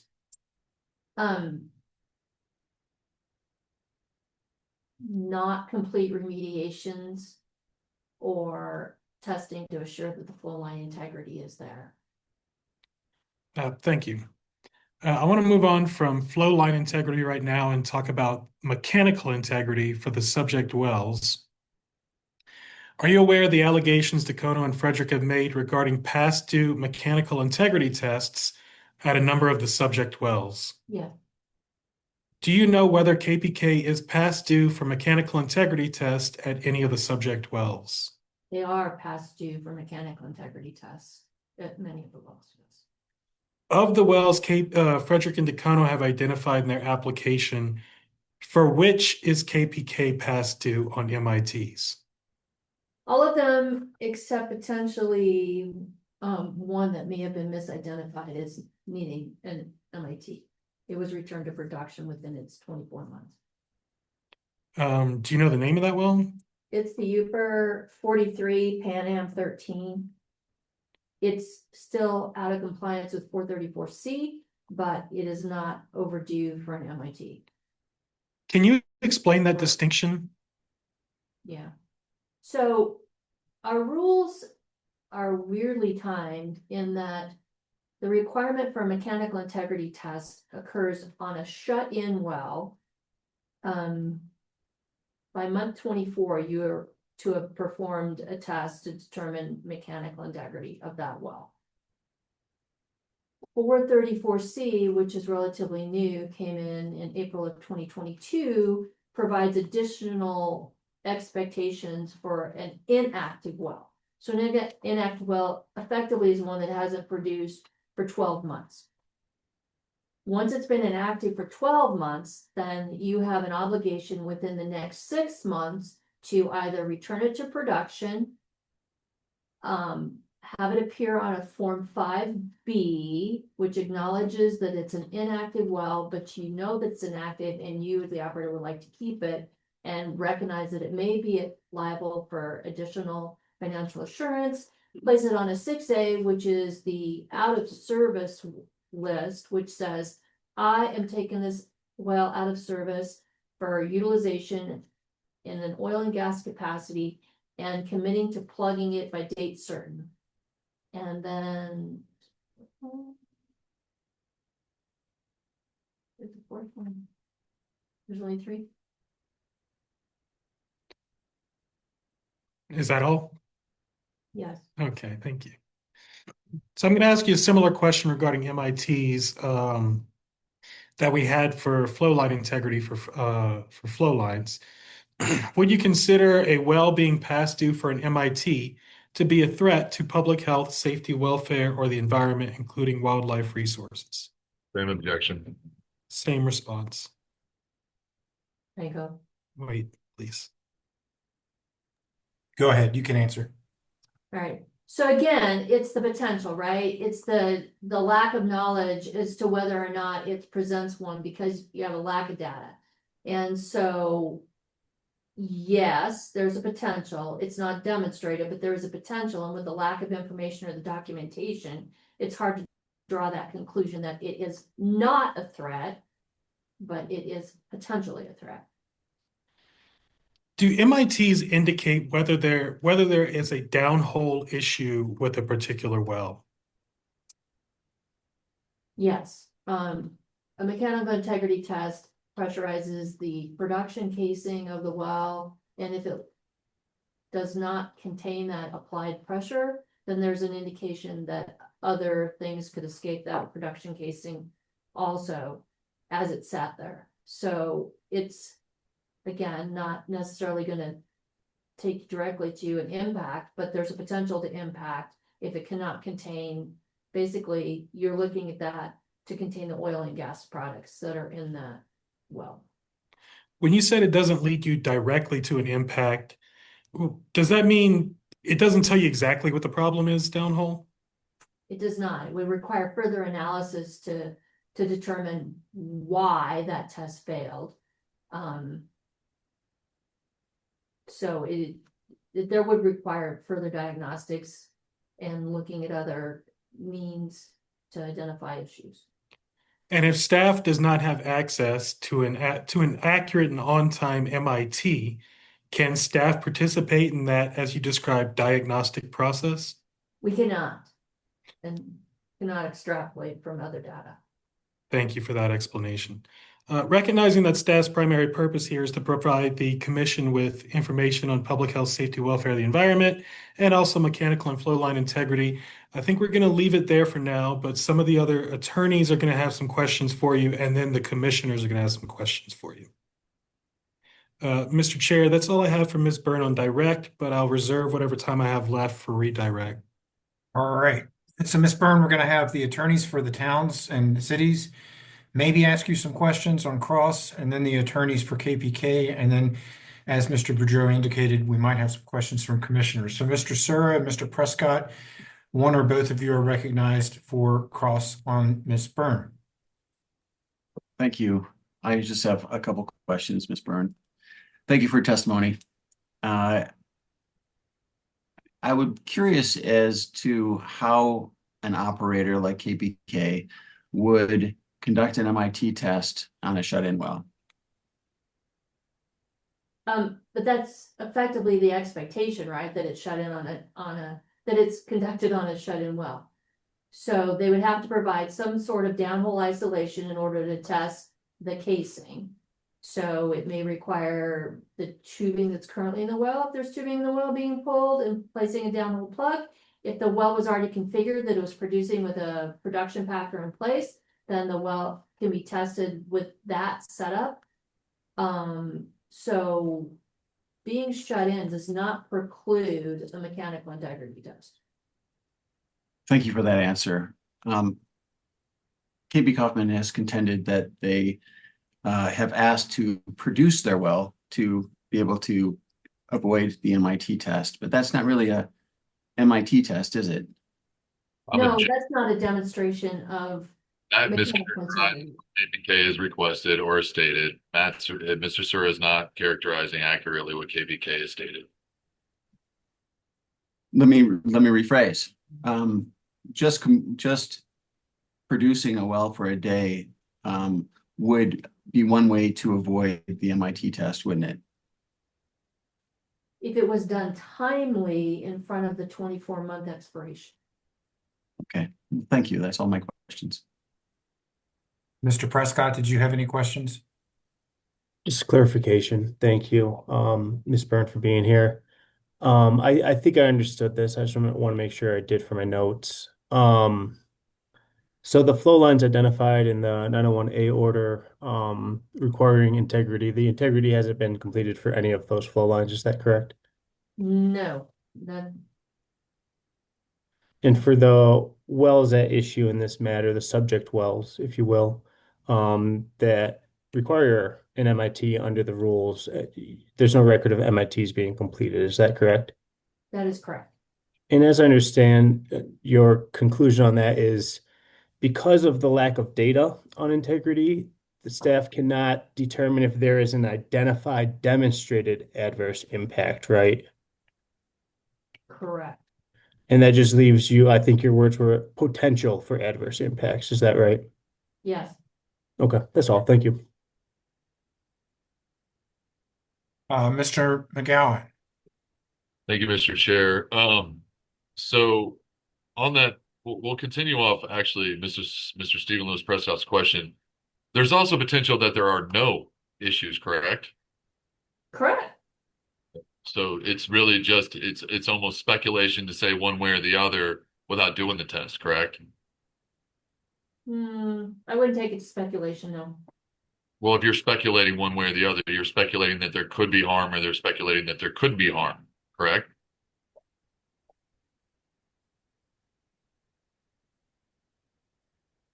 To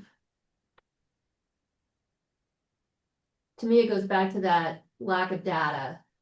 So you drawing a conclusion rather than speculating. Okay. And So on that note, with respect to the 901A orders, it's fair to say it's kind of the same. You heard Mr. Duranlo's testimony, correct? I did. Okay. And we asked him, with respect to the 901A orders, what you're basing your answer off on with respect to compliance with the 901A is lack of forms or information filed, correct? Yeah. Okay, so theoretically, tests could have been done on the integrity or addressed all the things in the 901A order, and the KPK just could have not filed the form to let you know that, correct? Yes. Okay. And with respect to going back a couple of questions on the MIT, with respect to an MIT, to perform an MIT, can you go a little bit more into what it takes to perform an MIT test? Again, it depends on how the well is currently configured. If it's set up so that you can create an isolation between the open perforations and I'm gonna say the top of the well, so you create a piece of casing that is isolated from the perforations that you can apply pressure and then monitor to see whether or not that pressure is held across the 15 minutes as required by the test, then it's already set up that way. If the well is not configured, that it has tubing and packer or some other sort of isolation in the hole, a previously set bridge plug where it's a TA well, that also provides that isolation to provide that container for the testing, then it's gonna require a rig to remove the tubing, to place that downhole isolation in the well bore, and then apply the pressure that's required for a mechanical integrity test. Is there a scenario in KPK, one of KPK's contentions, that there would be pressure inside the wellbore and they would be required to effectively operate the well? And I say operate in the sense that it would turn the well on to bleed off the pressure. Would that be a plausible scenario? That does not demonstrate mechanical integrity. Yes, but to get to the mechanical integrity test, that might be a prerequisite to do so, correct?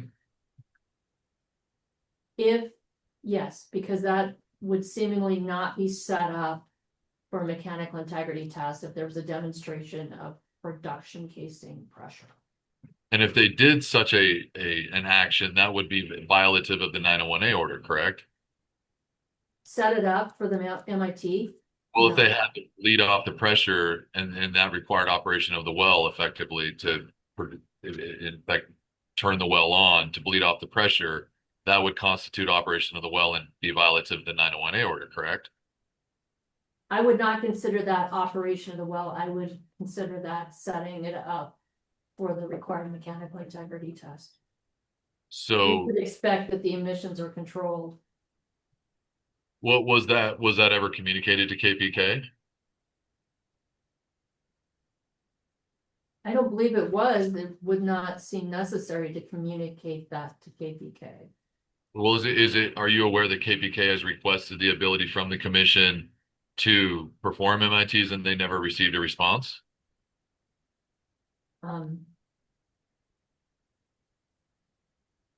I would argue that differently. I have an email chain where those requests were made and then was not followed up on with the required or with the requested additional information or for the wells that were not suitable for those tests.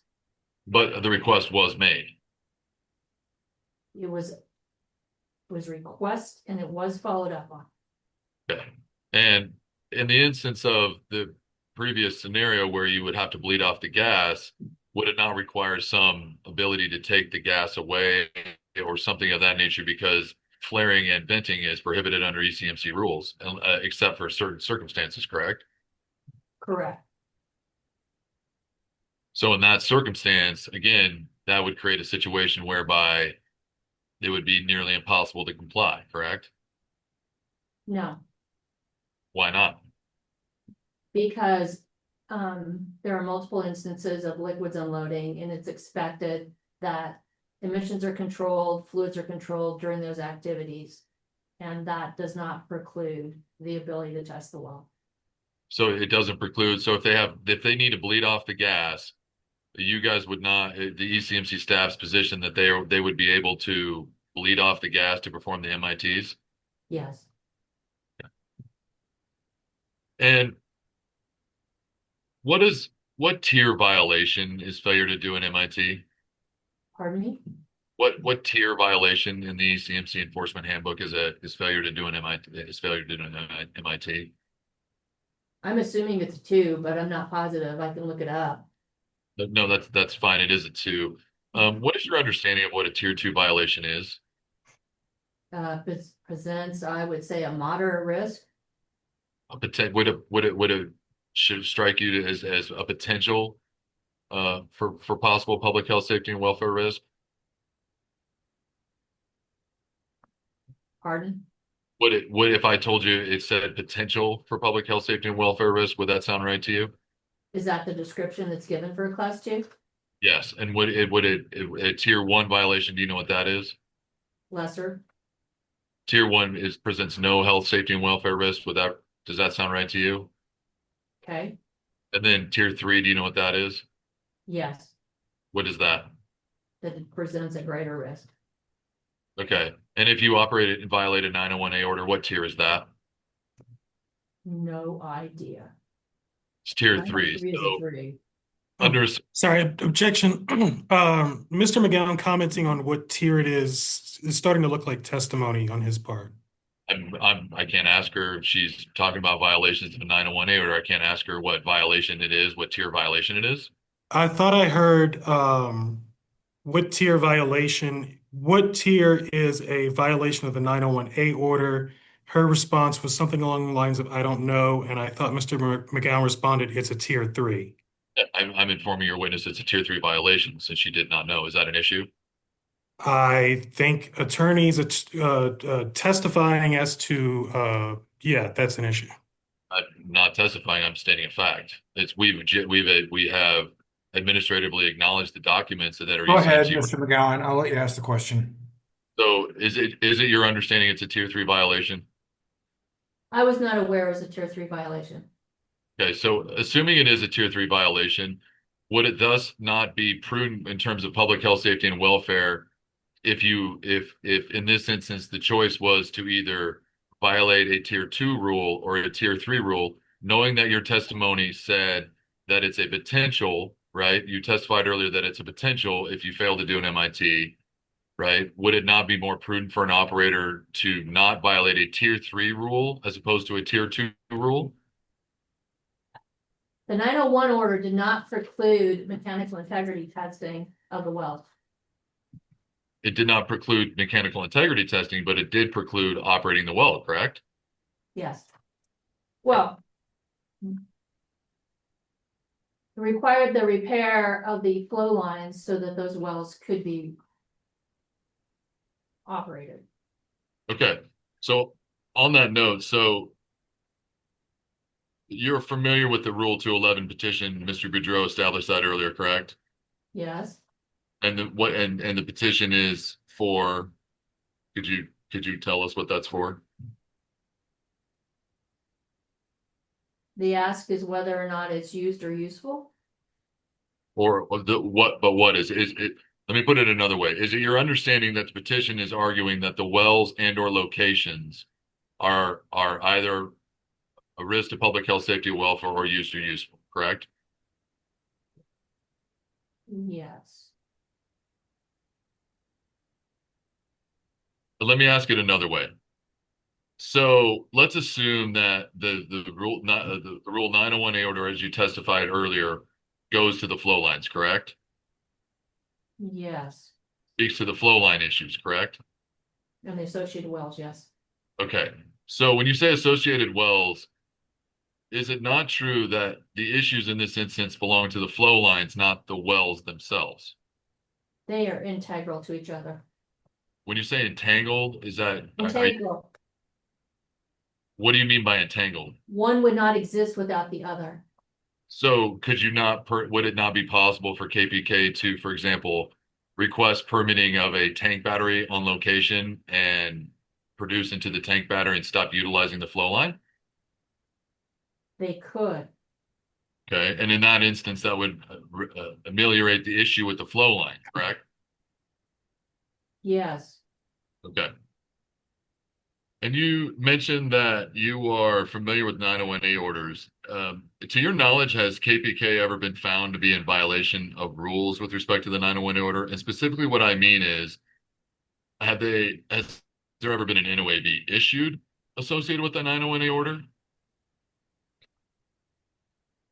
I think that's outside the scope of Miss Burns' purview. She doesn't know whether she's familiar with the 901A orders, but not familiar whether violations have been issued associated with the 901A order? Yeah, so Miss Byrne testified earlier that she works in engineering, not enforcement. I don't know that. I think that's okay. Ms. Byrne, I don't know if you know the answer to the question. If you do, you can testify to it. NOAB, as a follow-up to the warning letter that was not completed for the mechanical integrity testing, has been queued up. But it has not been through the adjudicatory process, correct? It has not gone to the commission. Okay. So right now, as it stands, the allegations under the 901A order are really just that, allegations, correct? Yes. Okay. I think that's all I have. All right. That concludes cross from Mr. McGowan, as well as cross from the town and the city. Mr. Boudreau, do you have redirect? No, I don't think I do, Mr. Chair. All right. That means that this witness is open for questions from commissioners.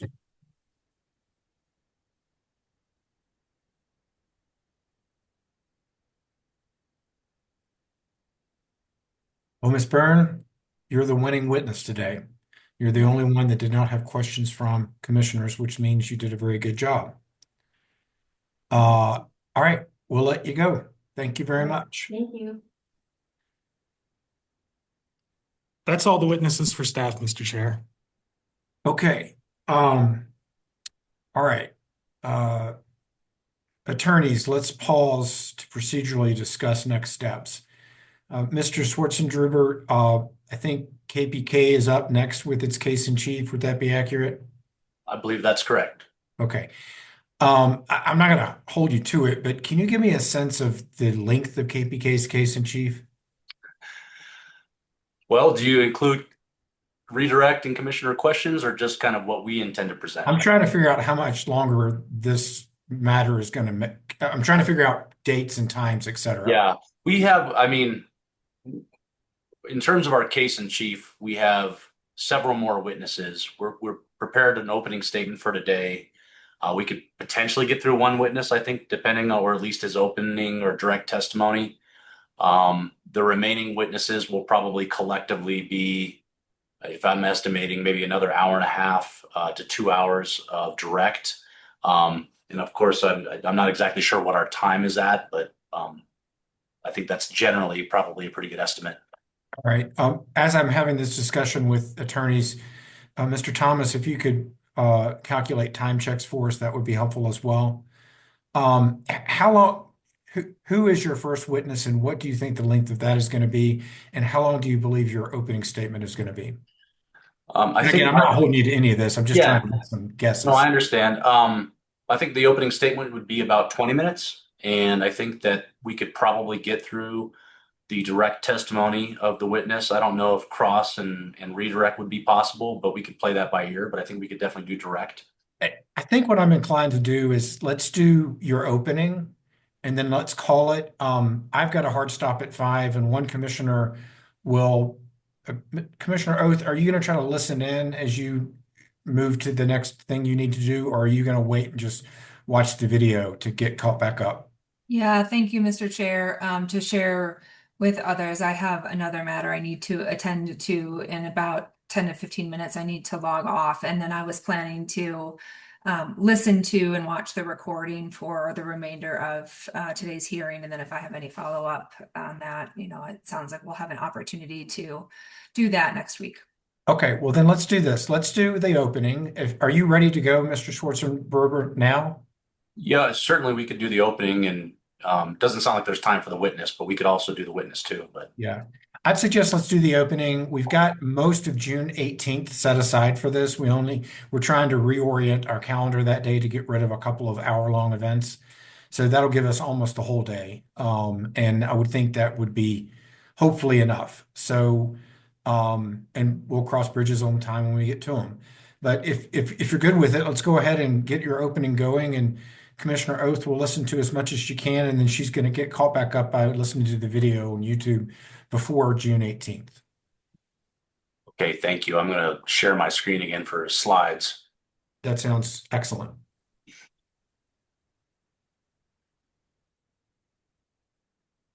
And that's this one. It's wrong one. Very good. Where do I go present?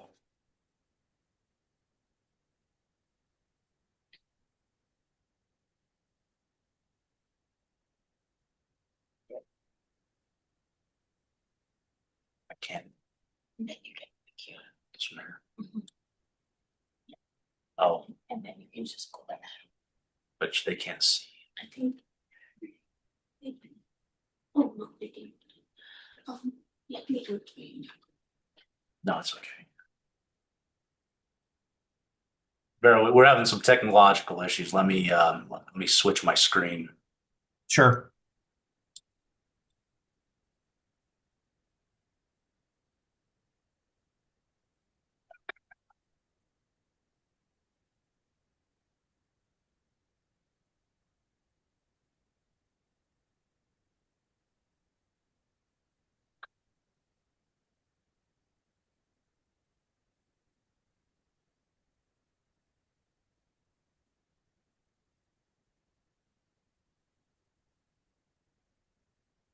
Okay, does that look good? Okay. Yeah, that's in screen sharing mode. You're looking good. Okay, thank you. I won't be able to look at you as much, but I guess I wanted to kind of open by saying we do really appreciate the commission's careful consideration of the issues here today.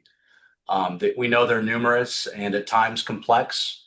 Obviously, they're sharply disputed, so I just wanted to open by thanking the commission for its time and consideration. Is this not? How do I go to my next slide here? Okay, here we go. The first thing I wanted to call the commission's attention is kind of the precedent-setting effect, I think, of this proceeding. This application is really the first of its kind. And I think it goes without saying, you guys all know this, but you are the gatekeeper of these kinds of cases. It's up to you what circumstances the commission will tell an operator that its wells are no longer used or useful. It's also up to you to determine what kinds of impacts to the public health, safety, welfare, and environment are necessary to justify forced plugging and abandonment of wells. The decisions you make today will impact future cases, and I think will impact the nature of cases brought before you under Rule 211. And we would submit that this is not one of the quote unquote rare cases justifying relief under Rule 211. The statement of basis and purpose was very clear that it's a very rare case when relief can be invoked under this rule. I want to talk a little bit about our first point here, which we believe the text of the rule 211 is very, very clear that only present impacts to public health, safety, welfare, and the environment can be considered. If you look at the rules in general, and this is for those of you who are attorneys, I know you know this, but there's a rule of construction that says that rules and regulations, statutes, things like that must be read in pari materia. And what that means is that they need to be read together as a cohesive whole. And so when you look at the rules and the rules discuss or contemplate potential impacts, that word is used. Rule 211 itself says impacts. It's not qualified in any way. It doesn't say threatened or it doesn't say potential impacts. Rule 211 deals with present impacts that can be affirmatively demonstrated, not those that might exist based on the absence of forms or testing. Similarly, past events or conditions, when the rules relate to past events or conditions, they say as much. When they relate to patterns of violations, they say as much. And so we submit that only present events and conditions are relevant under the Rule 211 in the Rule 11 context, and only those that can be affirmatively demonstrated by the applicants. The relief is very extreme. There's 45, I think it's been reduced now, we'll say almost 4 dozen wells that are the subject of the application. I know that the economic value is disputed, but in KPK's, based on its own books and records and its own reserve analysis, about $6 million in reserves would be lost through this application, including multi-million plugging and abandonment liability that would be imposed upon KPK. It's very drastic relief, and we would submit to the commission that the evidentiary and legal standards should reflect the extreme nature of the relief being sought. We did find only 2 prior cases that applied Rule 211 or just even really discussed 211. The first was Black Resources, and I gave you the OFV citation there, 1V-794, as well as the case citation. And this pertains to a well that was on Forest Service land, which was being heavily used for recreation purposes, easily accessible. By the way, this was a proceeding that was just a few years ago. So Black Resources special use permit granting authorization to access the well site had expired in 2004, so nearly 20 years prior to the proceedings. They couldn't access the well. The well had been temporarily abandoned or TA status for over 20 years. Black Resources had no marketing infrastructure. They did not have a processing plant or other means to process the production. And they needed 9 miles of pipeline crossing not only U.S. Forest Service lands, but also private land to be able to produce the well and sell the hydrocarbons. But more importantly, in that case, the well had been emitting hydrogen sulfide for over 2 decades. And that the parts per million of the hydrogen sulfide exceeded the threshold for well servicing operations. This is a quote directly from the Black Resources case. Staff observed that there were no hydrogen sulfide monitors, no warning signs for the presence of hydrogen sulfide, or wind indicators at the well site. Black Resources on-site contractor did not have gas monitors or H2S safety equipment. More text from the order. There were specific rules that Black Resources had violated. So Black Resources had conducted a gas analysis. Hydrogen sulfide concentrations came back at 250 parts per million. And they didn't report that to the commission or the local government designee. Also, Black Resources, I won't read this, but Black Resources similarly had violated Rule 612, which imposed more stringent hydrogen sulfide requirements upon operators in designated locations.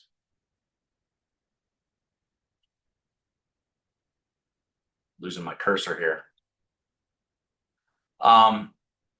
This is a direct quote that I will read. As explained above, this well represents a serious threat to public health, safety, welfare, and the environment or wildlife resources and is no longer used or useful. Therefore, it's appropriate for the commission to order Black Resources to plug and abandon the well. I would note here at the bottom, this smaller text relates to a finding in the order finding violation that Black Resources had also a grossly negligent or willful state of mind. Black Resources, despite knowing about hydrogen sulfide at the well since 2003, failed to implement safety requirements, etc. The second case is Vision Energy. This is order number 1303, and this is another order entered in the last few years. And this is actually an agreed order between the commission and the commission staff and Vision Energy. Vision Energy involved a Braden head valve that was left open and was plumbed to a tank that was 300 feet away. When staff inspected the site, they could hear Braden head venting into the tank from that distance. The tank had a pipe on the side that was attached and open to the atmosphere. And here's the really important thing. Gas imaging, apparently staff had an infrared camera. Gas imaging showed that this is a quote, a large amount of volatile organic compounds coming from the top of the tank. And that condition had persisted for 4 or more years. So both of these cases had present, ongoing, and serious violations of oil and gas rules and public health, safety, and welfare considerations. So that kind of is a segue to the learnings that we get from these two cases. The first thing I think that we would respectfully ask the commission to consider is that the language in Rule 211 is very general. It just talks about impacts to the public health, safety, welfare, and environment. And we acknowledge that the commission can't determine constitutional issues, but we would submit respectfully that the commission can and should interpret its own rules in a way that avoids constitutional problems. And a rule that simply says, impacts to the public health, safety, welfare, and environment doesn't really provide the necessary guidance to an operator to ensure compliance. And so we would submit that there has to be some sort of tethering of those impacts to another rule violation, just like you see in Black Resources, as well as Vision Energy. Otherwise, I think that there's really a high risk that Rule 211 will be difficult to apply with an even hand. We would also submit that the present impacts to the public health, safety, and welfare, given the extraordinary nature of the relief sought, must also be substantial or serious, as was the word used in the Black Resources case. Every oil and gas well and location, every operator in Colorado creates some level of adverse impacts to the public health, safety, welfare, and environment. It's unavoidable. It's associated with oil and gas transactions. It's intrinsic. The question before you we would submit is whether any present impacts at any of the subject sites are serious enough to warrant the forced plugging and abandonment. And again, we submit that this is not one of the rare cases where those kinds of conditions exist. It's nothing like Black Resources, where there was ongoing hydrogen sulfide releases for 2 decades or more. It's nothing like Vision Energy, where there were large amounts of volatile organic compounds being emitted from the tank for 4+ years. KP Kaufman does not claim perfection, but it has undertaken to try to remove any imminent threats that exist at their well sites. They report their spills and releases upon discovery. I think the evidence will show that they've, extensively excavated contaminated soils. They've repaired thousands of feet of flow lines and pressure tested them. And essentially, you see an operator here that's trying, an operator that is responding to imminent present impacts when they're occurring, and then subsequently has disputes with staff relating to compliance. And that brings me to the next slide. The open issues with KPK you just heard really relate to open issues on remediations relating to past events where the initial cleanup has occurred. And this is not uncommon or unique to KPK. It happens to multiple operators within the industry to have open remediations. The open issues, as you heard in part from the testimony earlier today, relate primarily to form submittals, testing protocols, and other Tier 1 issues. And we would just submit to the commission that those types of violations, there are other remedies and processes available, and in fact are often used by the commission staff to prosecute those kinds of offenses. But this really is not a 211 case. We did file a motion in limine on this, and I just wanted to mention it briefly, Chair Robbins, and completely honoring and respecting your ruling on the administrative notice piece. But we do want to actually mention this. We want the commission to proceed with caution, especially when witnesses start characterizing ECMC documents, sometimes inaccurately, sometimes without temporal or other relevant context.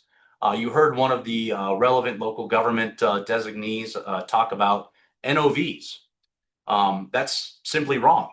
And it's NOAV because it's alleged. It's not adjudicated. It's not been determined. And KPK is concerned that alleged and unadjudicated events and conditions will be misconstrued and misapplied in this proceeding as though they have been adjudicated or treated as adjudicated facts. This includes NOAVs, 901A orders, and the like.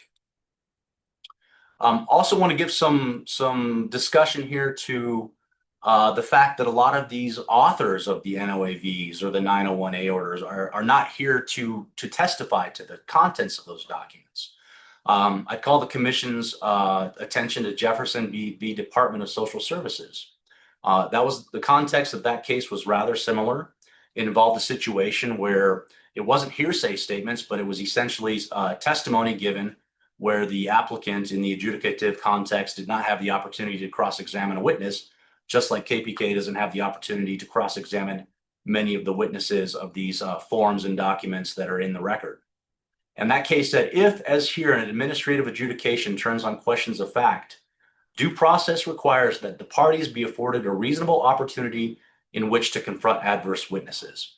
We haven't been given that opportunity, and we know that the commission is taking administrative notice of many of these things, but we ask that in considering the weight to be given to commission documents where there has been no right to confront, that little to no weight be given to those documents. I want to move on to the used and useful standard. And the first consideration and the primary consideration the parties have been fighting about is this economic viability piece. And I would ask the commission to proceed with caution with Ms. Lencioni's or really any decline curve economic analysis. That kind of analysis is very manipulable. It can be very result oriented. Her decline curves, for example, are missing decades of production. The decline curve analysis is inherently sensitive to input variables.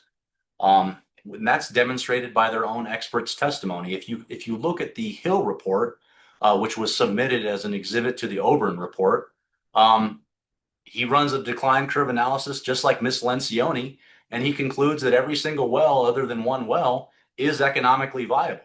But Ms. Lencioni, using different input parameters within the decline curve economic analysis, concludes that none of the wells have any economic value.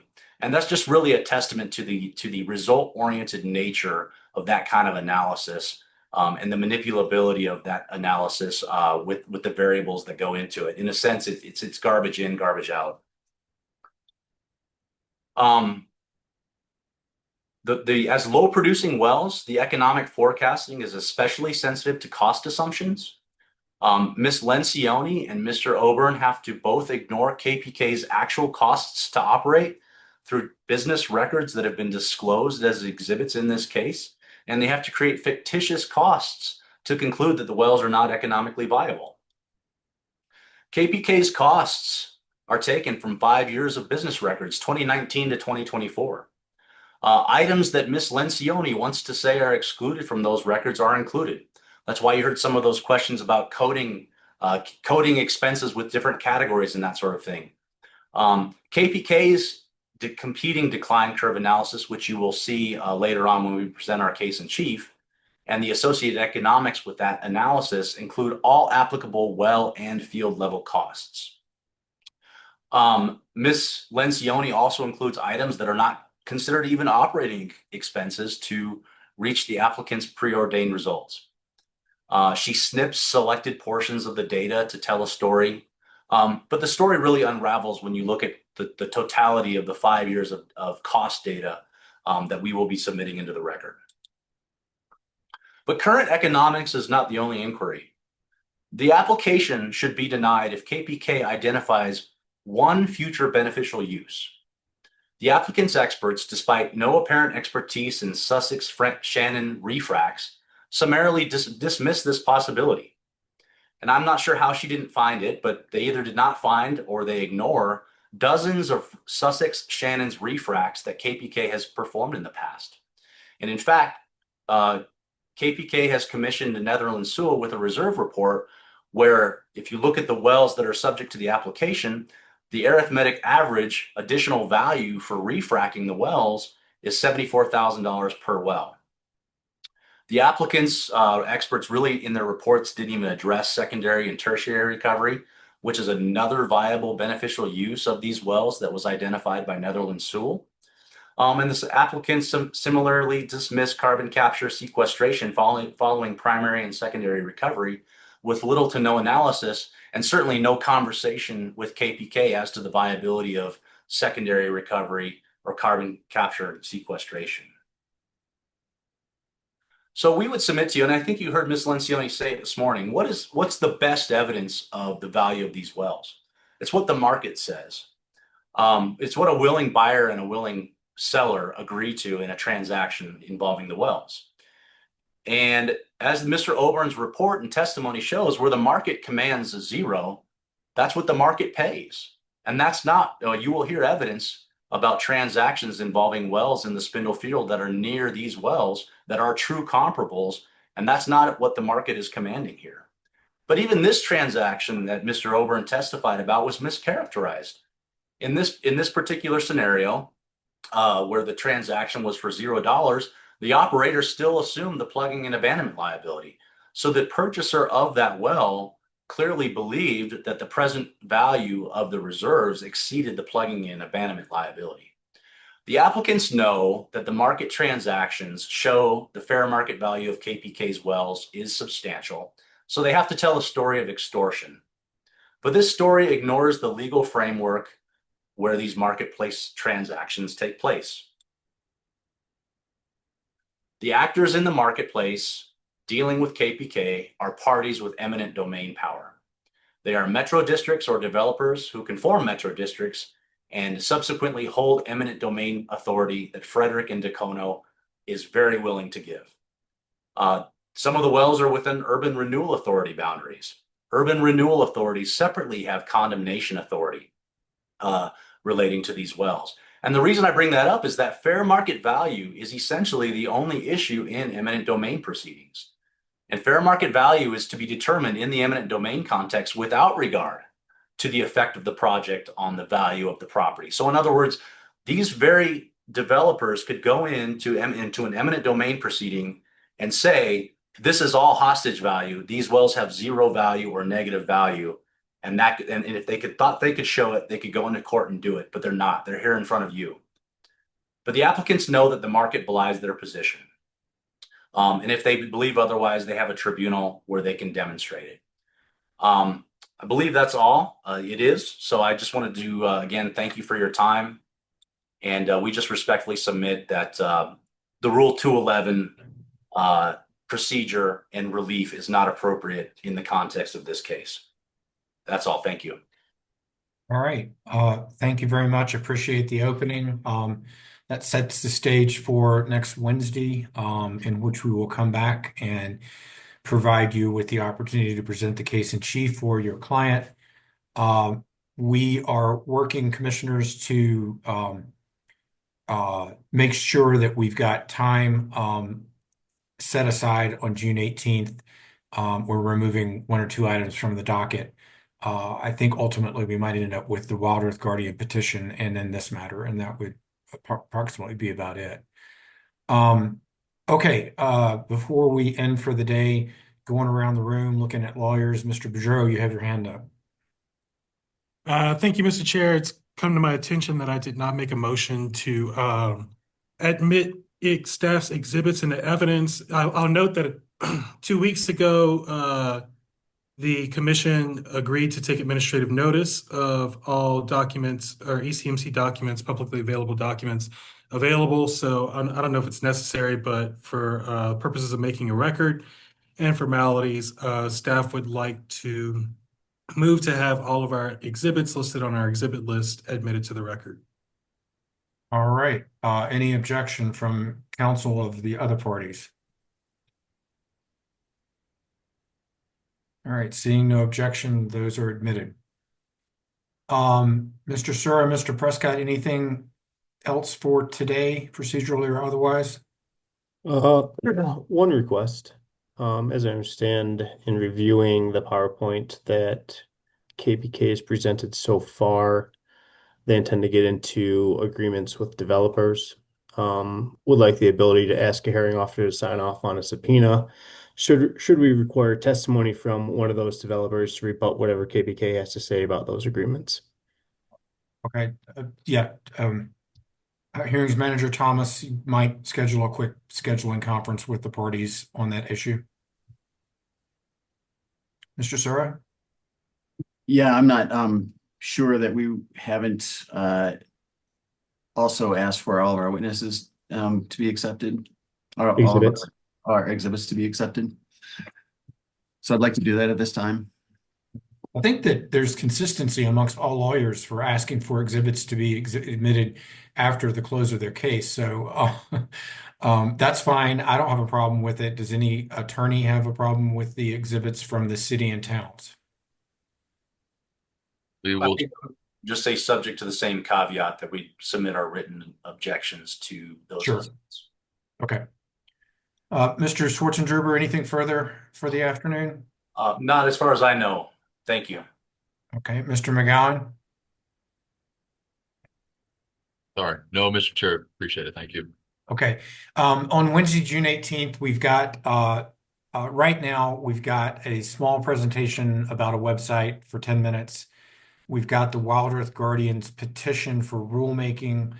That involves Wild Earth Guardians presenting for, I think, 10, 15 minutes, but other parties are not going to present. And so that will be presentation and then decision by commission. So while it's an important matter, I don't think it will be long.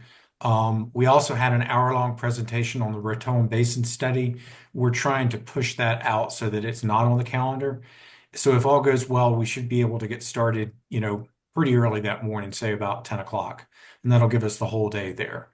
So I'm hopeful that'll provide sufficient time for us to get through the conclusion of the cases in chief as well as closing statements.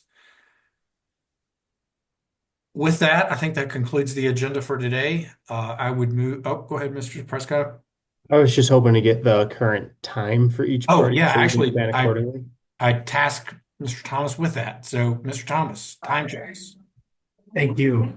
The cities have a total of 2 hours, 18 minutes, and 30 seconds remaining. Staff has a total of 1 hour, 7 minutes, and 24 seconds remaining.